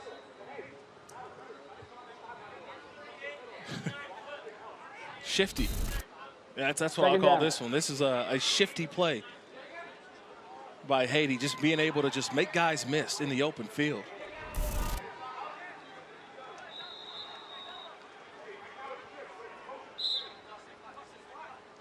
So here's Bryson now on 2nd down in the midline. Basically 15 yards. Another throw. Again, Haiti, and flag got pulled that time. Picked off, and it was Jaden Doherty, or Dots, who's from Woburn. Listed as a rusher defensively, but a nice play in space there. Yeah, so far the Patriots are giving up that underneath route, the CK Elite. They want you to throw underneath. They don't want anything to get beat deep or behind them. So they're playing high to low, forcing these underneath throws early by the ballers. 8-yard snap is the center quarterback exchange. And look at the catch by Haiti, who breaks free, and Haiti will score.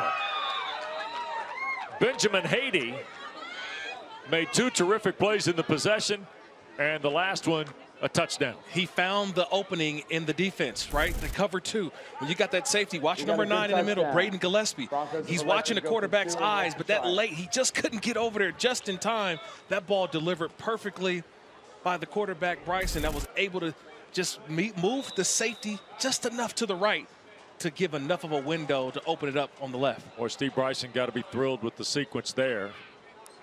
His team a little sloppy in the first possession, then gave up the touchdown pass. They get 137 yards now. Caden Bryson to Benjamin Haiti. And they're going for 2 here. Bryson to his left, going to throw for the end zone and over the top of the intended receiver in the back corner. Extra conversion is no good. And I think that was Andrade who was looking for, I believe. And so Caden Bryson gets the touchdown. It's a 1-point lead for CK Elite. And we continue. A little pressure on the play from Jules, but touchdown on the board. Gillespie tried to make the play, but Haiti was able to break away and score. Back to Canton in a moment at the NFL Flag Championships.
I love playing flag because it's such an exhilarating sport. I like the camaraderie. I like the family in it. Yeah! Let's go! The games are fast-paced. Everything about it is fast, fast, fast. I can't imagine life without it.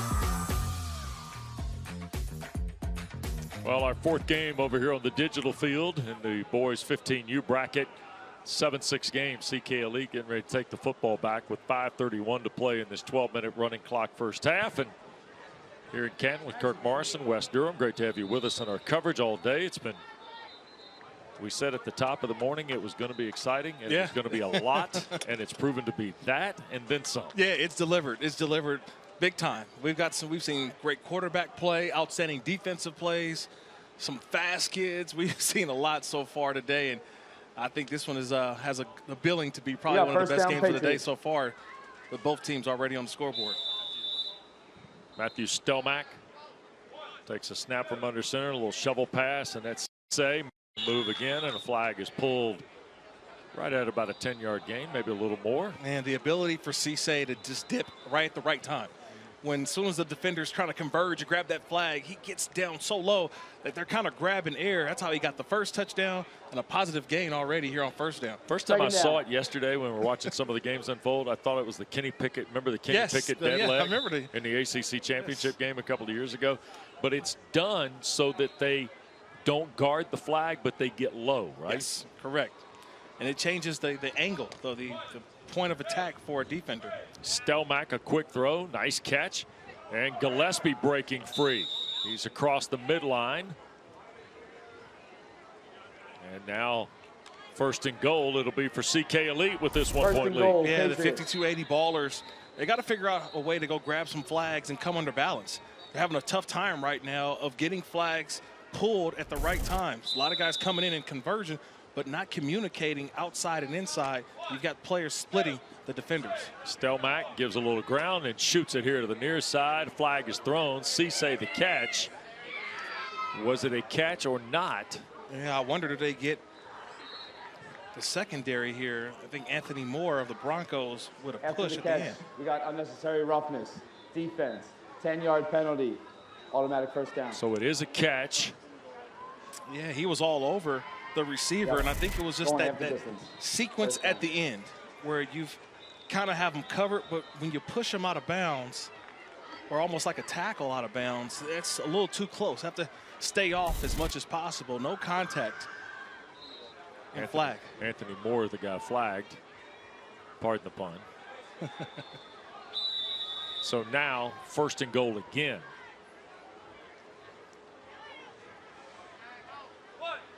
Stelmack going to hand it to Cisse, and 52-80 played that pretty well. Mose Jules handled the stop. Only a step to the play. Second down, pass only. Now pass only, yeah, they ran the ball there. I was a little shocked there because they're so close to that run line. They can't run the ball inside the 5-yard line, so one play there. There's Gillespie trying to reach over. He's still got both flags. It should be a touchdown, I think. He left his feet, though. Yes, and I think in flag, from what I saw, there is no leaping. And I think that's the official. Stop the clock here with 2:44 to go. And I think the discussion has to do with Gillespie trying to reach the ball over and leaving his feet. Correct. I think if we're talking NFL football, that's probably a touchdown. But in flag football, I think that's a conversation to be made. But that may not be. We got a good touchdown. There it is. And the reason here, Kirk, there's a difference between diving and a jump cut. Yeah, that was almost close. If he leans forward, that's almost like a dive. This is more a pirouette. Is this just jumping straight up in the air? A little bit different. Yeah. But the officials come together and they rolled that a touchdown. So able to jump straight up, but you're not able to dive into the end zone. Yeah. So Gillespie the catch, and then reaches the ball over, and there's a quick throw on a slant, and that's caught for the point. Conversion is good. So now it's 14-6, and by 52-80 missing the 2-point try, they'll be forced on their next score if they want to tie the game to go for 2 again. But nonetheless, Stelmack has continued his fine play. Remember, first time with the team yesterday, was able to kind of operate at a very high level. First down, Broncos. And one thing I've seen so far is he just gets the ball in their hands. It's not like he's trying to be perfect. He's putting it in an area and allowing his receivers to go make plays and turn some nice little runs after catch. So here's Caden Bryson to work. Going to cut it loose and overshoot. Gillespie the pick. Interception. Gillespie works his way back toward the 5, and a flag is pulled there. It'll be first and goal for CK Elite. First play interception for Gillespie. Just watch the center fielder, Gillespie. He's number 9. He comes out your screen. He's got his eyes on the quarterback, Bryson, the entire time. He just let the eyes of the quarterback take him to the football. He started with an outstanding back pedal, broke on the ball, and we've got our second turnover of the game. There's a quick throw. The ball hit off the chest of Jules and bounces incomplete. I'm sorry, that was our first turnover. It reminded me of the play earlier. I'm watching Gillespie. He's been all over the play. He's playing an outstanding center field, keeping his eyes on the quarterback, not allowing anything deep. He got beat earlier, but this time made him pay. Stelmack, a little play fake, and then throws to the end zone, and there's the touchdown. That's a big touchdown. And Gillespie now has another score. They'd like to go for 1 on the extra point. So a touchdown, and they'll push it for the point. And Gillespie's got the last 2 touchdowns for CK Elite. Turnover so crucial in games like this. That's what I've seen so far today. Yep. A turnover can almost basically cost you 2 possessions, because if a team is able to score on that one, you've got to find a way to score, but also score another just to kind of get that possession back. It's crucial, these turnovers. And Braden Gillespie had the interception and then the touchdown on the catch following his other touchdown. How about that? Talk about impacting the game. So here's Stelmack looking for the point. He'll throw for Cisse, who juggles and holds on all the way through. And Matthew Stelmack, extra point conversion is good. Is operating. He's got an old school feel to his game. He does. Yeah. Is it, could I dare say, Tom Brady-esque?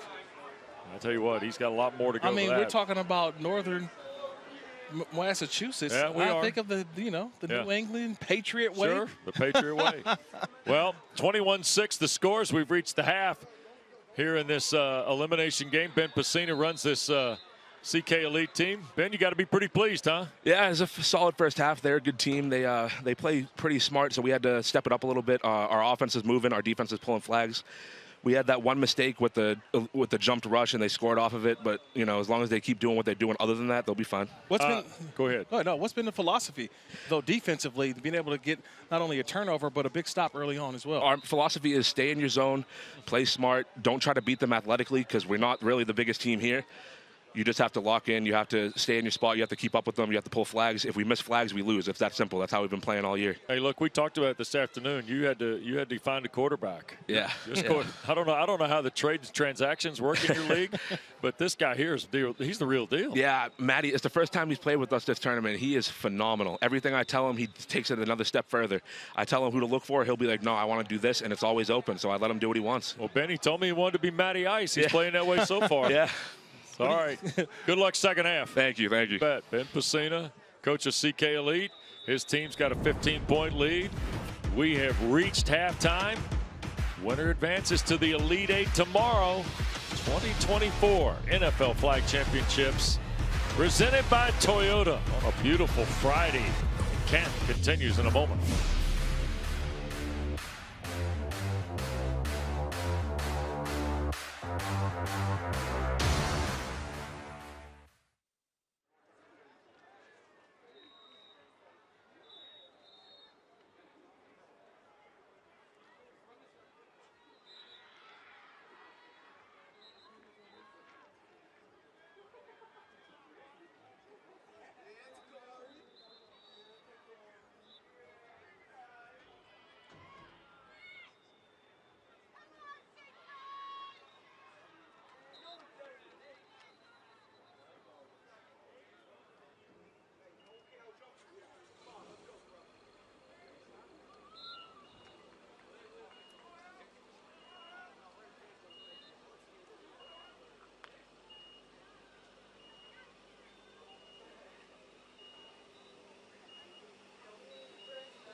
Halftime at the 2024 NFL Flag Championships presented by Toyota. This is the 15 and under boys bracket here in Canton. We're over on the digital field. You can see Tom Benson Hall of Fame Stadium in the offing. Action continuing there and certainly out here as well. But CK Elite's going to have a chance for the double dip when the second half starts because they just closed the first half with a touchdown. But the first score of the day is this little shovel pass to Darius Cisse. They needed 2 yards and they ended up with 27. Yeah, the ability to make guys miss in the open field, that's what got it all started for the Patriots. Yep. And then the answer, you heard Coach Pacina just say, we misjudged the rush. And the next thing you know, Bryson hit Benjamin Haiti for the touchdown. They missed the try for 2. Yes. And that's when Gillespie and Stelmack started picking up things. And next thing you know, Gillespie's got a touchdown, he's got a pick, and he's got another touchdown. And all of a sudden, they got a 15-point lead and the ball here, Kirk. Yeah, they got an opportunity to really blow this thing wide open to start this second half. The way that they've played offense is really they haven't done anything crazy. Coach Pacina had already said it. We're going to stay true to who we are. We're not trying to beat you athletically. We want to beat you mentally. And that's what I'm seeing so far in this game. So if you're 52-80 ballers, yes, Steve Bryson here, he's talked about some fundamental things, the ability to make plays on both sides, including yesterday's third game. They won on a goal line stand. First down, Patriots. You gotta go find that gear right now. Well, I think it starts with flag pulling. They've got to find a way to get the initial defender there and get that flag pulled. It seemed like it gets to the second or third defender, and that's where the extra yardages come in for the Patriots. Matthew Stelmack, 7 of 9, 87 yards, 3 scores in the first half.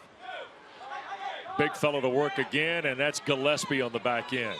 Made a man miss. He'll get to the midline, keep his feet, work to the perimeter through several would-be flag pulls, and finally down to the 12-yard line goes Braden Gillespie before Andrade can finally make the flag pull. Yeah, just the ability to make guys miss. Watch Gillespie. He's going to get the football, and then watch how many defenders he makes miss. That's 1. Then he gets to the middle of the field. That's 2. And then there's another one. That's 3. One more. That's 4. And then he finally gets pulled 5, and he counts them out. 1, 2, 3, 4. Yep, that's 5 guys that he made miss on one play. How about that, huh? How about that? Yeah, he let everybody know that, yeah, he's putting in work so far. Braden Gillespie, wide receiver out of Woburn, Massachusetts. Hold on, guys. We're still first and goal. So the net plays 18 yards after the penalty.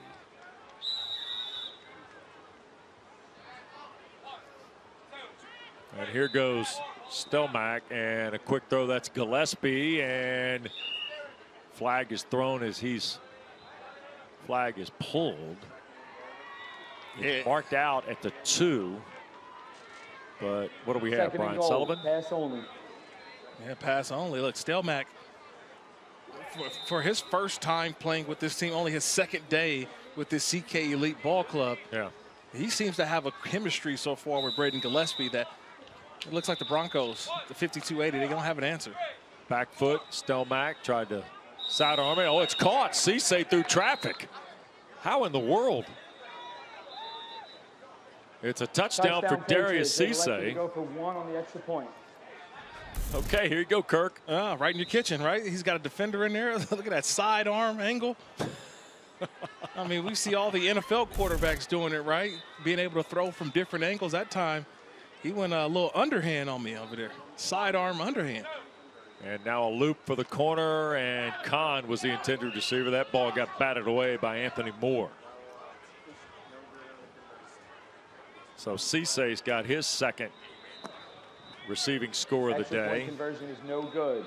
First down, Broncos. And so it now stays a 27-6 game.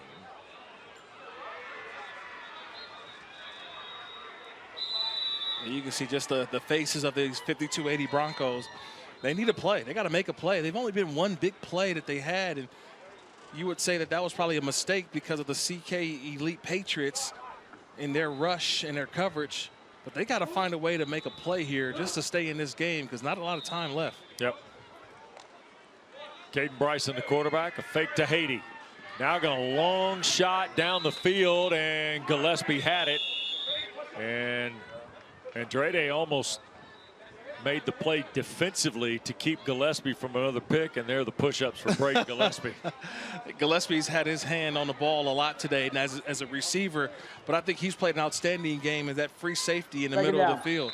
It's hard to get the ball over his head, and that time had two hands on the football, but you mentioned Andrade able to knock that ball loose at the end. So right now, look, you're not going to beat the Patriots or the CK Elite defense over the top. They've done a tremendous job of keeping everything in front of them. Right. It's a hard team to beat, well coached. So here's Caden Bryson again. And ball got thrown and then picked. Doherty comes up with the interception.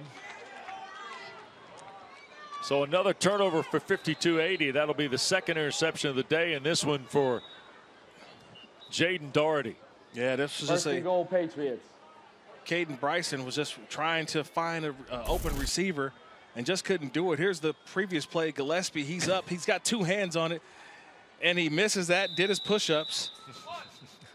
One knocks him out. I believe he'd probably do 10 of them. And then now the next play, they get an interception from an overthrown ball that was just kind of tipped in the air. Only. And right now we're in danger of this game possibly ending. If they score a touchdown here and with an extra point. An extra point. Yep. This ball game's over. Yeah, they started off the +7. They're in the no-run zone after the 3 yards. Here's Stelmack, and the throw just beyond the reach of Gillespie. And Matthew Stelmack looks right to Coach Ben Pacina and said, "That's my fault." And I think they go for it here, too. I mean, I know it's only third down, but you're working with 2 downs. I think to try to end this football game, there's no punting here in this situation. They're going to go for it. So 2 more downs to score a touchdown and maybe end this football game. Gillespie and Cisse, the 2 guys who've been the biggest problem today, to the right side. Stelmack with a flag thrown, and the ball is caught. That's Malik Khan for the touchdown. Got impeding on the offense. Turnover on downs. So there you First go. down Broncos. So the interception is then turned over on downs with the penalty. And 52-80 ballers. Kirk dodges one there. Yeah, they said he was impeding because of him waiting for his route to develop. He's got to get out of the way. When you are in a position to go out for a route, you cannot get in the way at all of a defender who is considered the designated rusher on defense. So here's Bryson. You see the 8-yard, basically 7.5-yard depth of the snap. And now we got procedure on 52-80. Got a false start on the offense. Half the distance. Second down.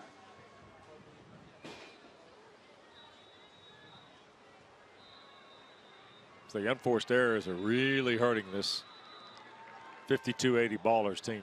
Second down. Here in quarter or half number 2, I should say.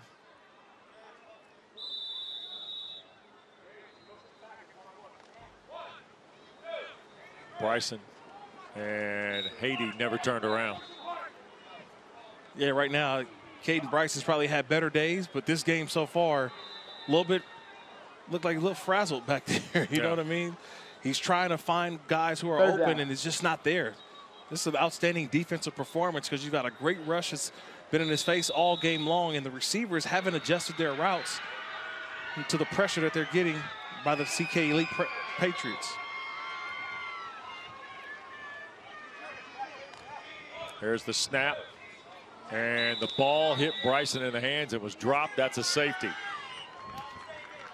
So the safety will be recorded on the fumbled snap. That's the rule that's been in flag football in the old schoolyards for decades, long before we had all this stuff going on. Frustration setting in here. So a safety on the snap. 2 more points, 29-6 CK Elite when we continue from Canton.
We welcome you back. 2024 NFL Flag Championships presented by Toyota. We're in the 15U boys bracket, trying to get another team to tomorrow's Elite Eight with coverage starting at 10 a.m.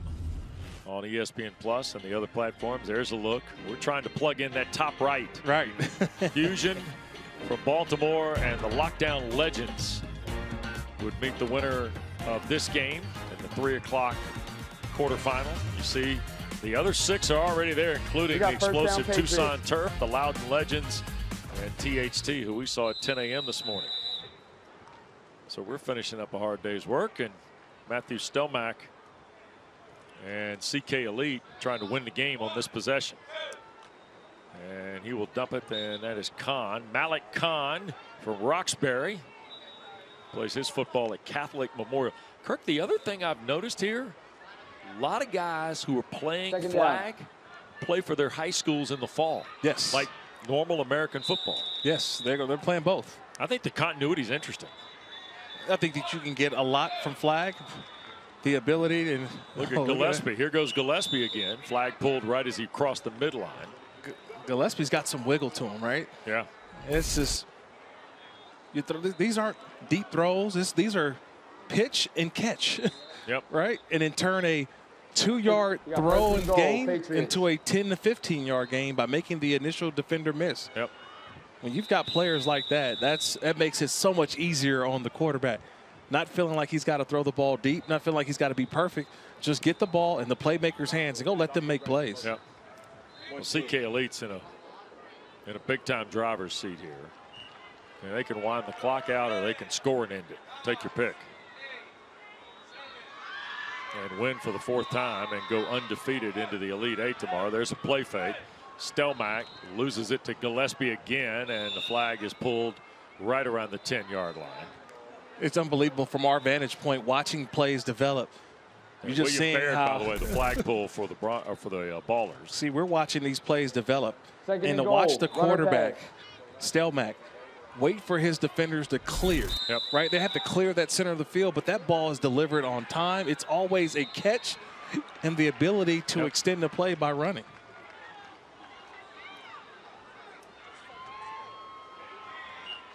So Gillespie, 8 catches, 123, and a couple scores today. Now we're going to have a throw, and that is into the end zone. The throw from Doherty, and the catch is made by Jules, and that's the ball game. How about that? Ball game ends on a touchdown throw from Moise Jules, or Jaden Doherty to Moise Jules. Yeah, you knew something was up when Stelmack took a look over at the sideline at his coach, and he started to laugh. You can see the smile on his face as he took the mouthpiece out. They had a little razzle-dazzle to end this game, and it definitely caught the 5280 Ballers off guard. And what a performance by CK Elite. Yeah, no question. They only dressed, how many players did we see? 6 guys. There are only 6 players on this team. You got some teams that got 7, 8, 9+ players. They brought 6 guys. Only 5 can play at a time, and all of them had a hand in this blowout victory over the 5280 Ballers. Yep, and that'll send CK Elite into the Elite Eight tomorrow afternoon. And we'll wait to visit with Matthew Stelmack here in just a second, because he put together a terrific day. And just his 2nd day on the job with CK Elite. And Matthew, first of all, let me say this. Nice job, Matty Ice. Thank you. 2nd day with this group. Man, you hadn't skipped a beat, have you? No, I was nervous coming into it, but I warmed up pretty quick. Tell me about that last play, that just the game winner that the game ended on. It seemed like the play call came in, and you looked at the sideline and started grinning the coach. Yeah, he said the play, and I don't know. I was pretty excited to get the ball to Moise for the touchdown. Yeah. So you already knew it was going to be a big play. Yeah. Yeah. Take me through the process you've gone through. When did you get the call that they needed a quarterback? You're in the same league with the guys that play on this team. Their regular quarterback couldn't make this trip. So what are you thinking? Were you excited? How much do you have to learn? When they asked me, I was pretty nervous, but then I was like, yeah, I'll go. It'll be a cool experience, and it is a really cool experience, and I'm not nervous anymore. It's pretty fun. What is being asked of you to be the quarterback? What are they asking you to do each and every play? Just don't force it into, you know, tight spots and have fun. All right, you guys are 4-0. You've had 2 days of work with this team. Everything is house money from here. How do you feel? I feel pretty good. You know, we're on a roll. We're doing pretty good. Our offense is playing unbelievable. So is our defense. So I'm pretty confident. Tell me what's something good about Gillespie and Cisse, both guys who holy cow had outstanding games today. But you get the ball in their hands and just watch them go run. Yeah, I throw them the ball and I kind of relax because, you know, I know they're getting big yards on it. You know, it's funny. Morrison used to try and beat up quarterbacks when he played linebacker in the NFL. He'd try to get after guys like you. I think you'd get him. I do. I think you'd shake Kirk down. I think I would too. Yeah, there we go. Wow. Nice. All right. Well done, Matthew. Congratulations, okay? All right, thank you. You bet. Great story, right? It's a great story. Yeah. That's what flag football is all about, man. That's what it's all about, having the opportunity. Hey, Ben Pacina, you can recruit too, huh? Nice job. Way to make the phone call. Final word from Canton in a moment.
Is that our car pickup? Well, we put the wraps on a beautiful Friday here in Canton, Ohio at the NFL Flag Championships presented by Toyota. Kirk Morrison and I have had the 15U bracket on the boys' side, and we have seen some impressive performances. CK Elite just the latest. Matthew Stelmach and Braden Gillespie and Darius Cisse. Well, they went to work early. Here's a little shovel pass. Cisse just takes off. Yeah, Cisse just showing his ability to make guys miss.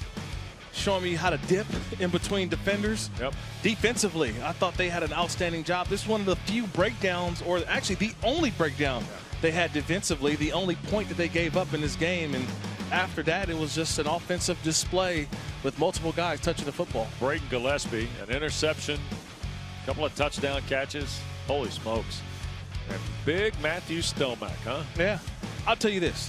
You never want to judge a book by its cover, because you watch these teams warm up and you say, wow, these guys over there, they look great and they've got experience. And sometimes when you get out here on the field, the experience doesn't really matter. Just go play. And Stelmach has shown you, put the ball in the guys' playing hands and let them go make plays. Ben Pacina's got a loose group, too. He does. Our visit with him, that was a loose It's like, we're not crowd. supposed to be here. We're just having a good time. Yeah. Well, CK Elite, you see, they move on to the top right part of the Elite 8 tomorrow in 15U. Jaguars Elite, Loudon Legends, that starts at 10 a.m. And then you see the coverage on ESPN Plus and ESPN2 with games at 1 and 3 on ESPN2. With Tom Hart and Teddy Bruschi and Stormy Bonatoni over there to cover that for you.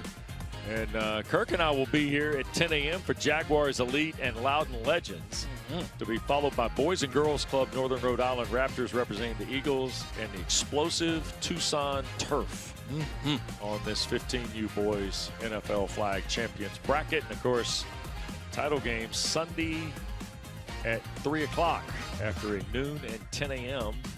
semifinals. So all that and more coming for you tomorrow here on the boys side in Canton, Ohio. Up next, more coverage of the NFL Flag Championships. Roy Philpott, Phoebe Schechter come back here. More action on the 18U girls side. Thanks to our producer, John Galano, wonderful crew here in Canton, Ohio. For Kirk Morrison, West Durham. Thanks so much for being a part of our coverage on this Friday from the 2024 NFL Flag Championships at the Pro Football Hall of Fame Village in Canton, Ohio. We hope you have a wonderful Friday, and we'll see you in the morning on ESPN+.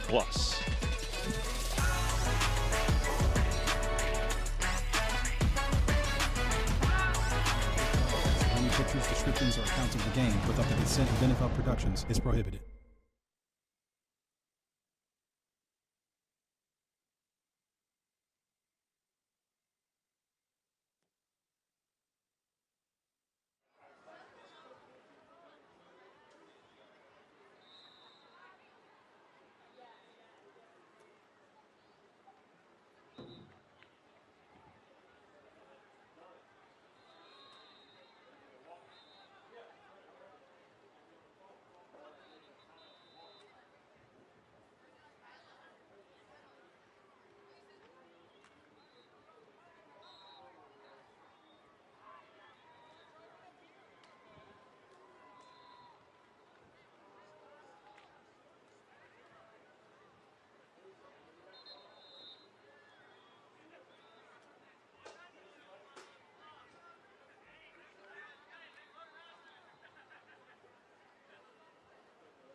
game is taking flight.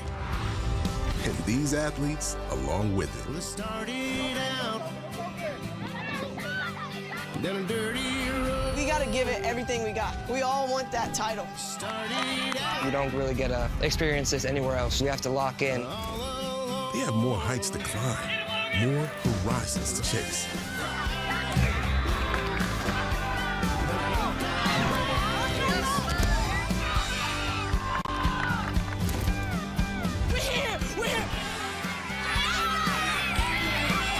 Today, they carry their flag with hopes to plant it on the game's highest peak.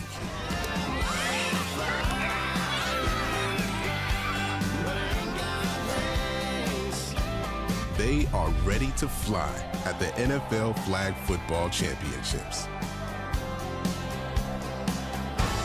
And welcome to the NFL Flag Championships, presented by Toyota in the shadows of the Pro Football Hall of Fame. Beautiful Canton, Ohio, the place to be today. Our fourth and final matchup in the girls under 18 division. The Rockford Bears conquer SoCal. Bears and Seahawks represented front and center today as we look to punch another ticket to the quarterfinals. An eventful day, some close games, and some compelling flag football on display as we've gone through this hot afternoon here in OHIO. Phoebe Schechter, Roy, Philpott, so much to talk about. We look forward to this matchup and flag football on display in a very real way so far on this Friday. Oh, absolutely. I mean, looking at both these teams, you've got players on Team USA on one side, and then you've got college athletes in multitude of sports on the other side, with the Rockford Bears also having the first female head coach in a Division III NCAA AAC school. I mean, history's being made here already. History is being made, a true pro here with Phoebes. We take a look at Conquer SoCal and what they bring to the table today. And you mentioned Team USA. They got a couple of players that are going to be participating on Team USA on this program. They're undefeated so far in pool play. They are, and they are a force to be reckoned with. Talking to the coaches beforehand, they're a team that has really grown together over the years, but two of their players currently on Team USA and another one who is recently on USA as well, but now playing Div 1 soccer at UC Irvine in Milan Heisdorf. I mean, this team is out here to play. The coaches were saying this is all about efficiency and execution. It may not be fancy, but they want to be successful. Undefeated so far. They've been successful to say the least. Meanwhile, for Rockford representing the Chicago Bears, this is a team that's put up numbers, 2-1 yesterday, and now with a chance to go to the quarters. Yeah, another great group of multi-sport athletes, from track stars to basketball, softball, even a juggler in there just to mix things up.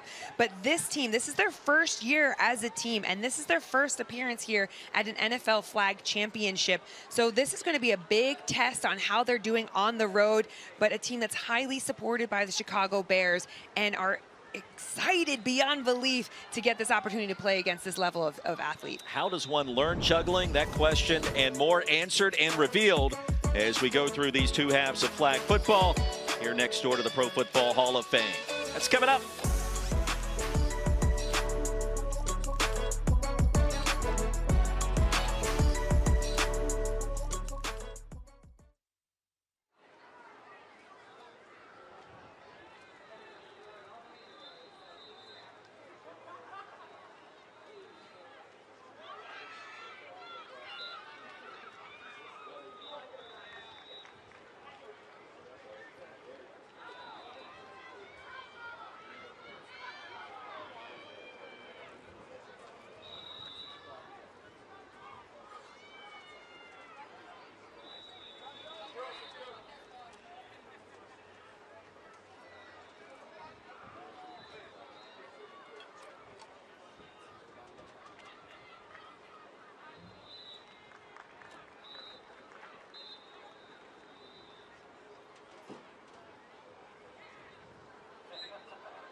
This broadcast is copyrighted by NFL Productions for the private use of our audience. Any other use of this broadcast or any pictures, descriptions, or accounts of the game without the consent of NFL Productions is prohibited.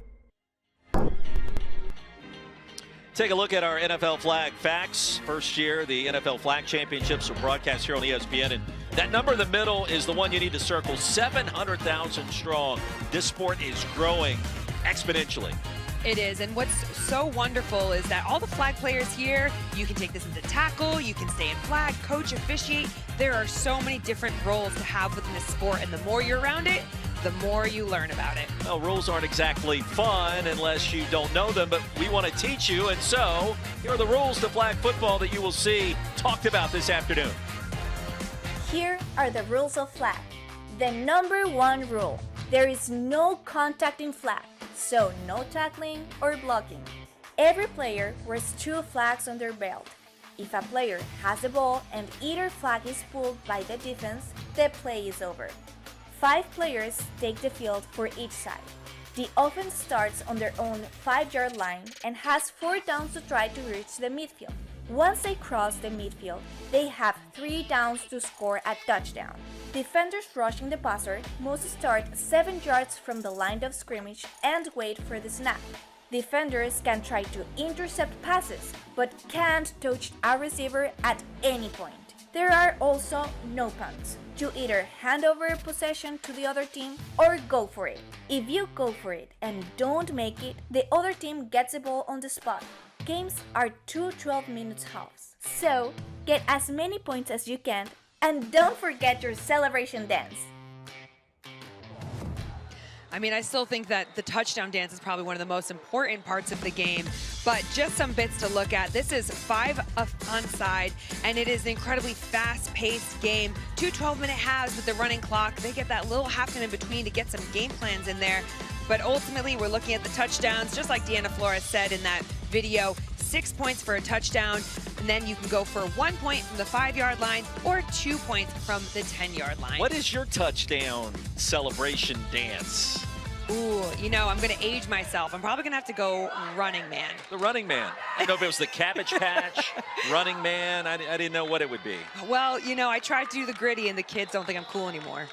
Tegan Burris certainly can do the gritty, and she has been an outstanding quarterback for Conquer SoCal, representing the Seattle Seahawks, and the colors tell the story. Her favorite NFL player, Fred Warner. We got first down. I mean, she just exudes confidence, even the way that she walks on the field. She looks like she owns the place. And with those set of receiver around her, and Sophie Guitron, Milan Heisdorf, and Maya Helmar, you would have some confidence too. First pass across the middle, incomplete. Heisdorf, the intended receiver.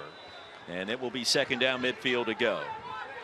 Milan Heisdorf, again, being that D1 soccer player, and was actually recently featured in one of the NFL features. That's big time. It's a big deal to be picked out there.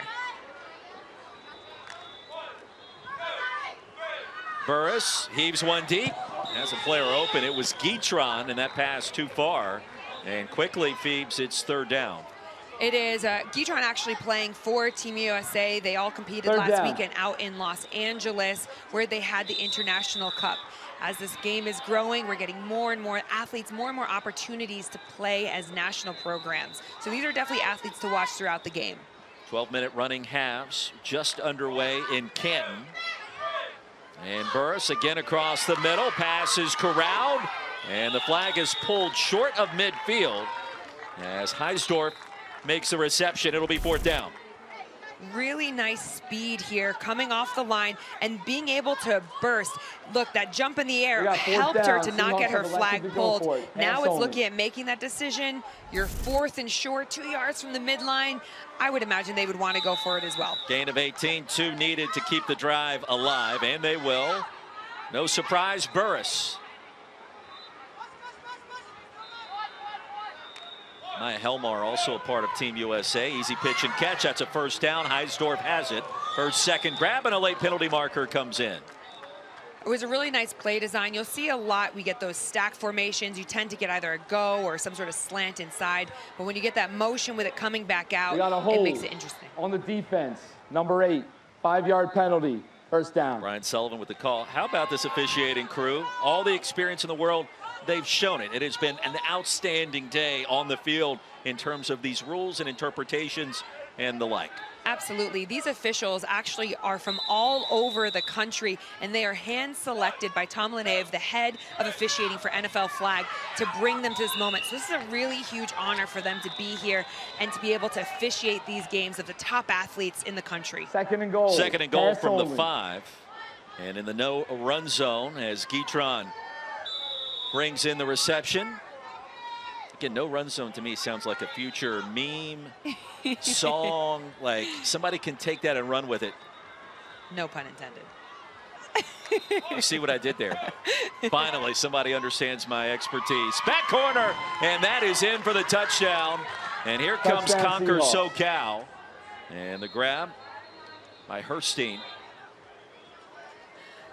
And when we're looking at this, a lot of times we talk about the eye candy going to the Seahawks front pylons here, one. but actually it's easy to lose that corner, right? Those back pylon throws that will be a really big play in the future. And it was Maya Helmar with the touch. They'll go for one from the 5. Already 6-0. In the end zone, make it 7.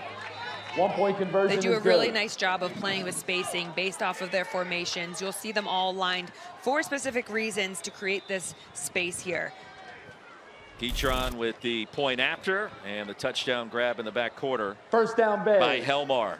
I love that kind of smash concept of that whip in the front with the corner in the back. They're just really nice ways to pull the eyes of the defender. Back to work. And Rockford with possession, trailing 7-0. Again, just underway. Second in midfield coming up after a short pickup for maybe 5. Lena Valmassi, you mentioned she is an outstanding juggler. And she is the starting quarterback at 5'7", originally from Chicago. Yeah, and these girls are so proud of being from Chicago. They've been a huge part of growing the game and actually getting the sport state sanctioned. And that's a really big deal because as we're trying to grow this game across the globe and across the U.S., getting the different states to sanction it as a varsity high school sport will be huge. Third down, midfield to go. Rockford with possession. Valmassi heaves it. And along the far side, the flag is pulled. It'll be 4th down. And Rockford will need about 4 yards to keep this drive going. I think they're willing to take the risks early on down. here. With 4 yards, looking at the way that only. the defense is presenting itself, most of the time you'll just either run hitches or something along the front, ins, out, something to just kind of get people on the move. Valmassi on the move, flips it forward, pass is caught. Elvåg, her father from Norway, records the first down. It'll be 1st and goal from there, from the 20. That was a really nice play, and also someone who plays both sides of the ball. She plays a little bit of DB as well, which is key. We talk about this time and time again. You need to understand offense and defensive play here. Valmassi's going to be sacked. How common is that for players to play both ways at this level of flag? At this level of flag, it's pretty important. So we're looking at the rush here. Look at the one hand up, and I love that the quarterback is trying to make that move, but a brilliant job there by Sophie Guitron. Again, another Team USA player playing both ways as receiver and rusher. 2nd and goal across the middle, and the pass will be grabbed by Marilyn Myrick. She's a senior this year, and she's actually going to go play flag at Benedictine College, where her current head coach coaching today, Caroline Schwartz, is going to be coaching. Now, what's really cool about all this is actually one of the few female-only coaching staff. So you want to see more and more of that as the sport develops. 3rd and goal, have to get it to the end zone. And stop just short inside the 1 yard line. And oh so close that time for Rockford. But the defensive stand prevents the touchdown. A turnover on downs. Conquer SoCal will get it inside their own 5 after Myrick came up just short when we come back.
The NFL flag championships are always fun.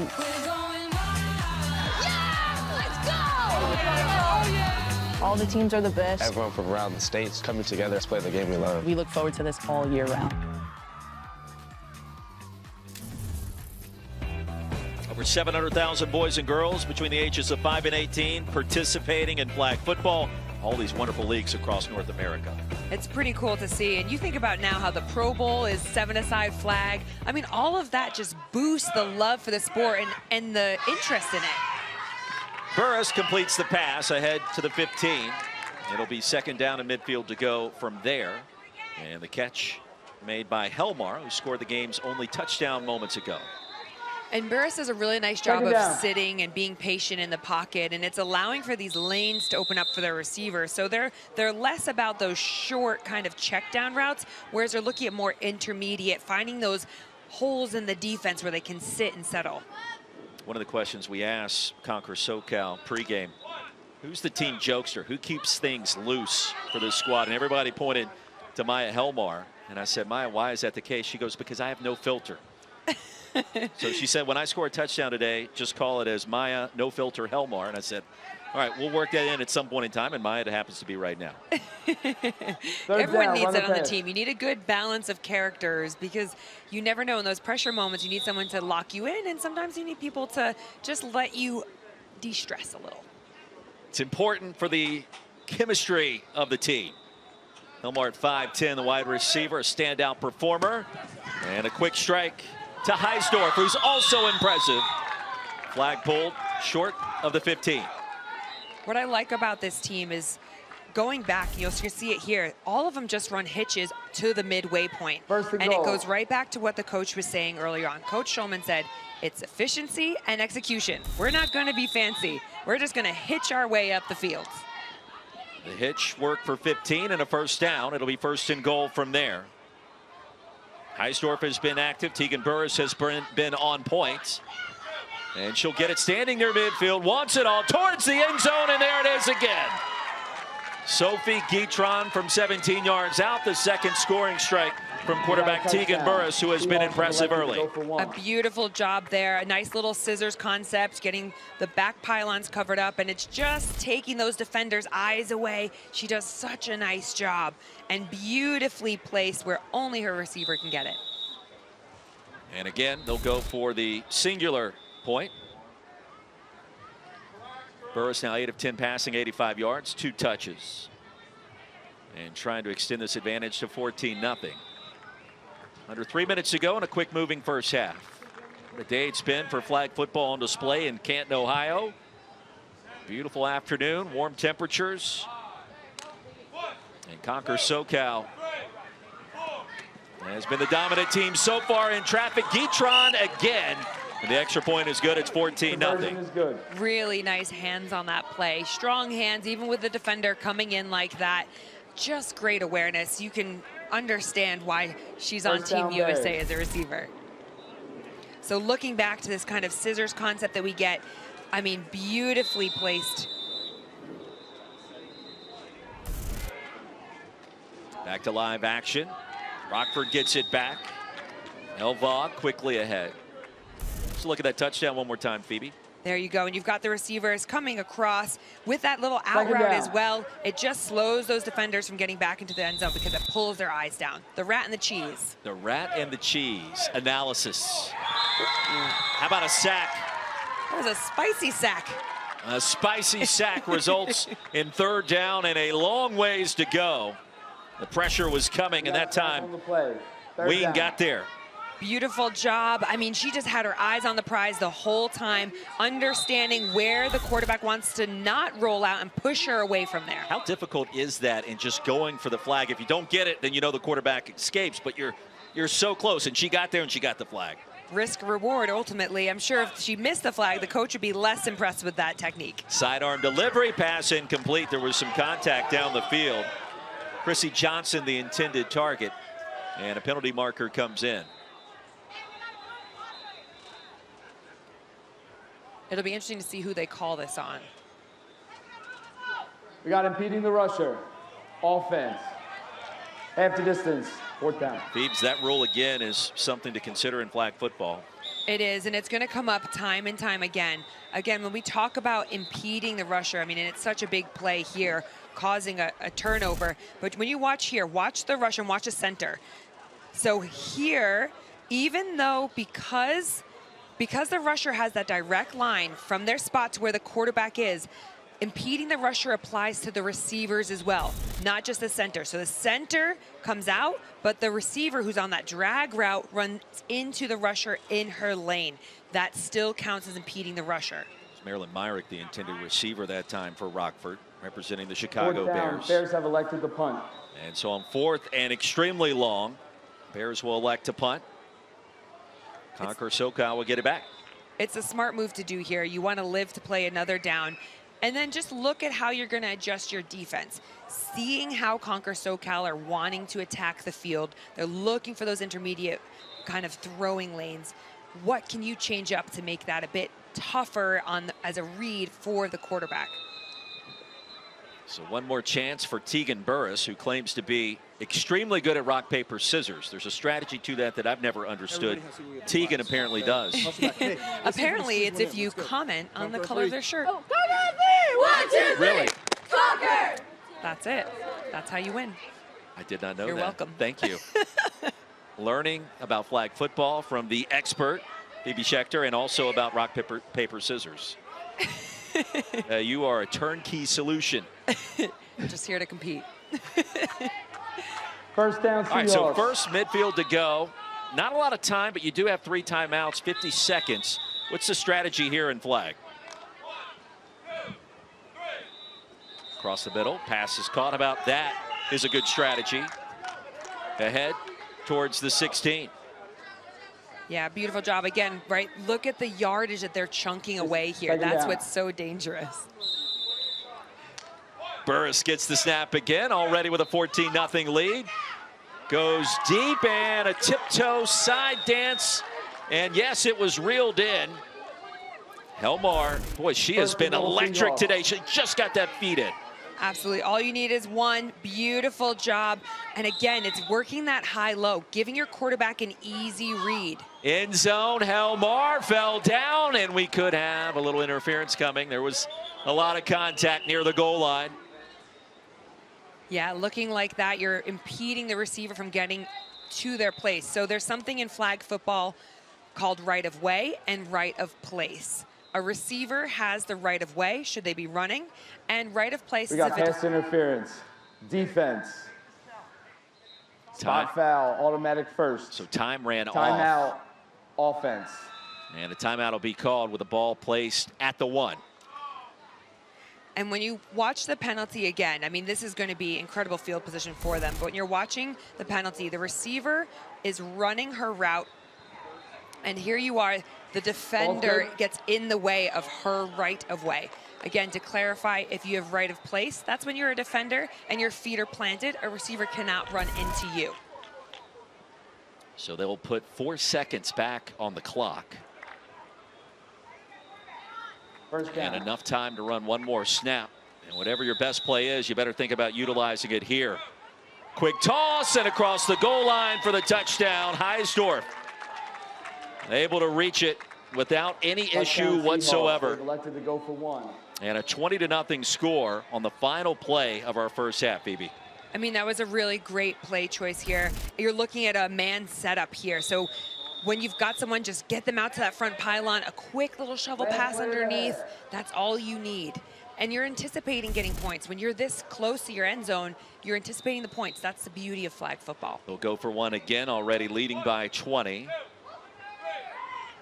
Burris towards the back corner, and there it is.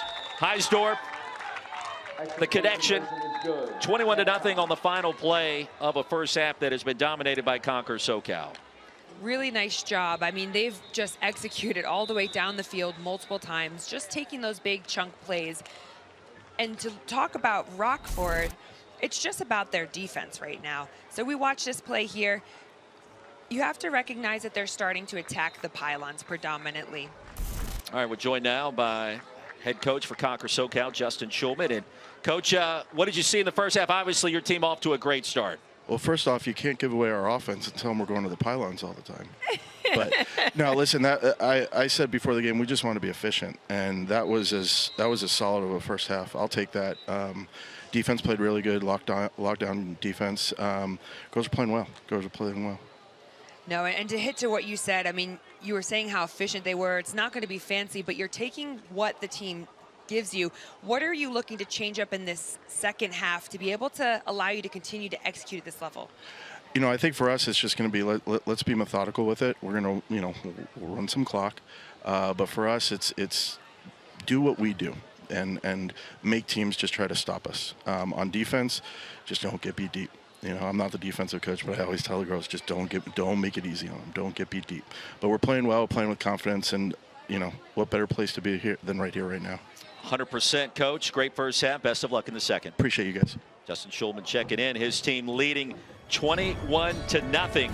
And so far, Conquer SoCal conquering Canton. A 21-point advantage. And looking ahead towards the second half. When we come back to Canton, there is work to be done for the Rockford Bears after this.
Canton, Ohio is the site of the Pro Football Hall of Fame. And if you visit, you'll see flag football represented among the sport's greatest artifacts and stars. One of my jerseys as captain of the Mexico women's national flag football team is on display. And while I may be the first flag football player to appear in the Hall of Fame, I can guarantee I won't be the last.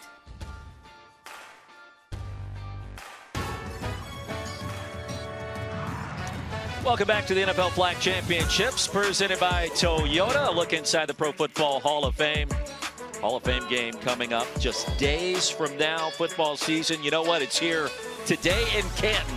Halftime here in the round of 16. Conquer SoCal leading the Rockford Bears by a score of 21-0. Phoebe Schechter, Roy Philpott on a beautiful afternoon. And now for Rockford. Well, it hasn't been so grand for their start. They've got some work to do against this team, Conquer SoCal. They've been elite. Conquer have been elite, and really for Rockford, we need them to be efficient. Just build their confidence back up again. The way that Conquer are playing defense, it's making those catches being a lot more contested, but then looking really at Rockford's defense, protecting the end zones, protecting those back pylons. Lena Valmassi, the quarterback. A little bit of time to rush up the middle. The pass too high for Myrick.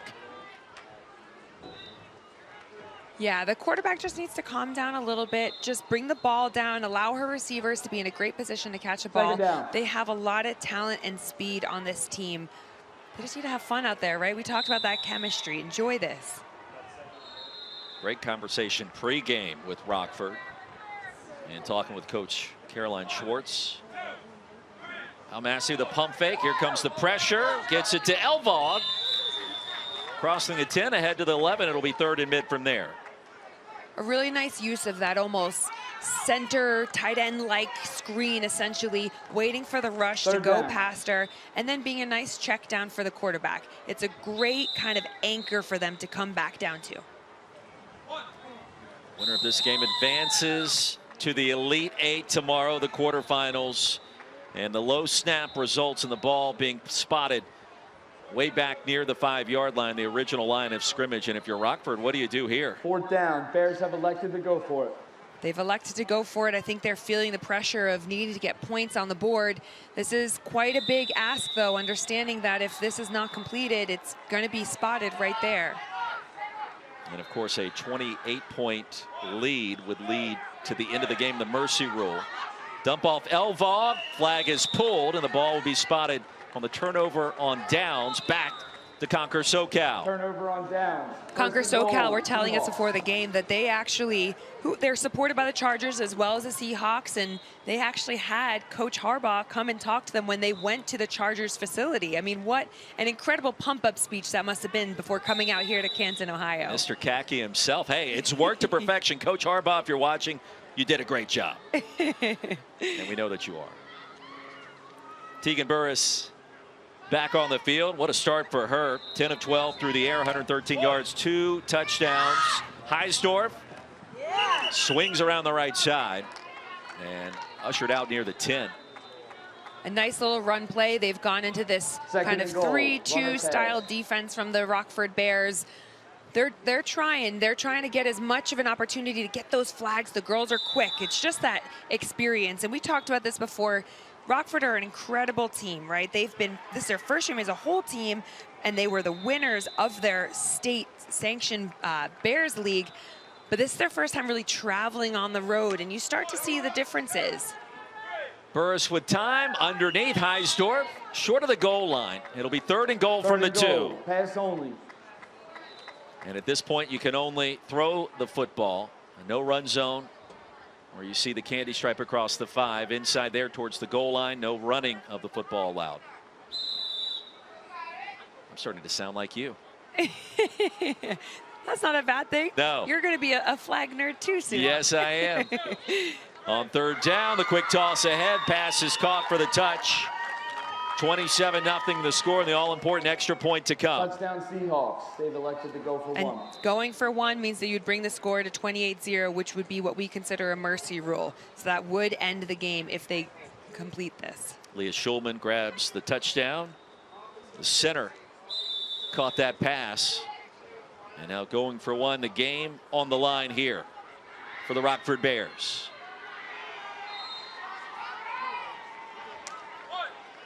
Time for Burris. End zone, pass is caught, and the extra point is good. 28-0. The score. And the game comes to an end on that play.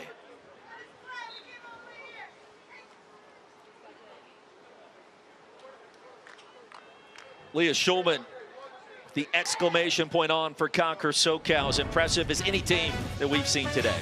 They've done an incredible job, and I mean, what a nice way to be efficient and execute all the way down the field.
Phoebe Schechter, Roy Philpott, a look at our highlights. Conquer SoCal. Tegan Burrs get the job done today, 28-0. I mean, she was unbelievable. Just her accuracy, her patience in the pocket, being able to throw to her trio of incredible receivers out there. She gave her team a chance every time she put the ball in her playmakers' hands. Tegan Burrs joins us now, and we'll take a look at the second half highlights first. The only touchdown which ended the game to her center Schulman, and a great job. Here's Tegan, and what a performance, what a game for you and this team, Conquer SoCal.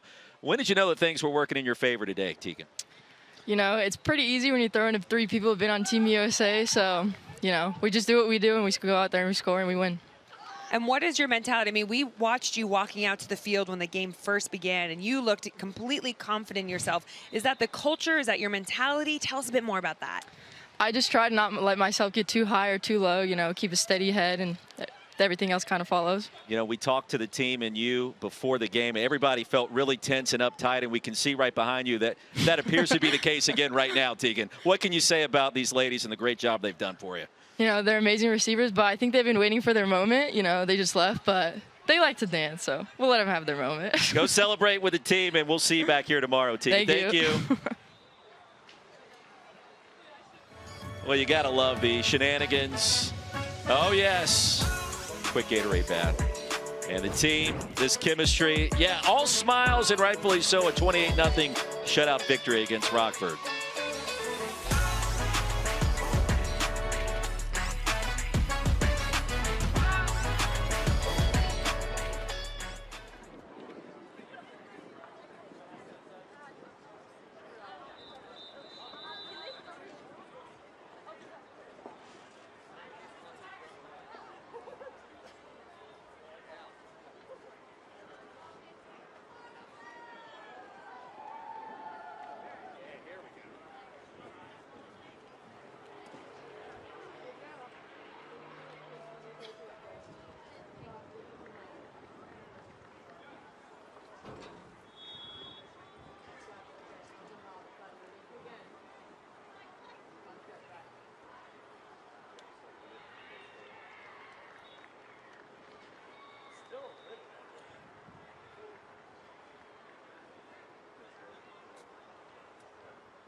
This broadcast is copyrighted by NFL Productions for the private use of our audience. Any other use of this broadcast or any pictures, descriptions, or accounts of the game without the consent of NFL Productions is prohibited.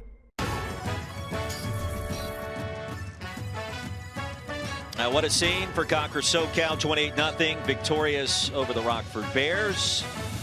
What's been a brilliant afternoon and morning of flag football here in Canton, Ohio. Phoebe Schechter, Roy Philpott. Bracket looks like this, and the quarters are now set, Beeps. Oh, these are going to be some spicy quarterfinals. I mean, look at some of these matchups. The way that the AFC is filled out, that is going to be a tough competition. And you bring it over to the left side, Conquer SoCal taking on the Staten Island Giants. That's going to be a big game that we're going to see tomorrow. So I can't wait. Stay tuned for this one. Indeed. Plenty of talent, athleticism, and points everywhere potentially. That game and others. And what a performance by Conquer SoCal on this Sunsplash Friday afternoon. NFL flag football, girls 18 and under, round of 16 now in the books. The quarters set and ready to go, and tomorrow on Saturday, a chance to go to the semifinals That'll do it for us. We'll see you again tomorrow on ESPN Plus for more NFL flag football.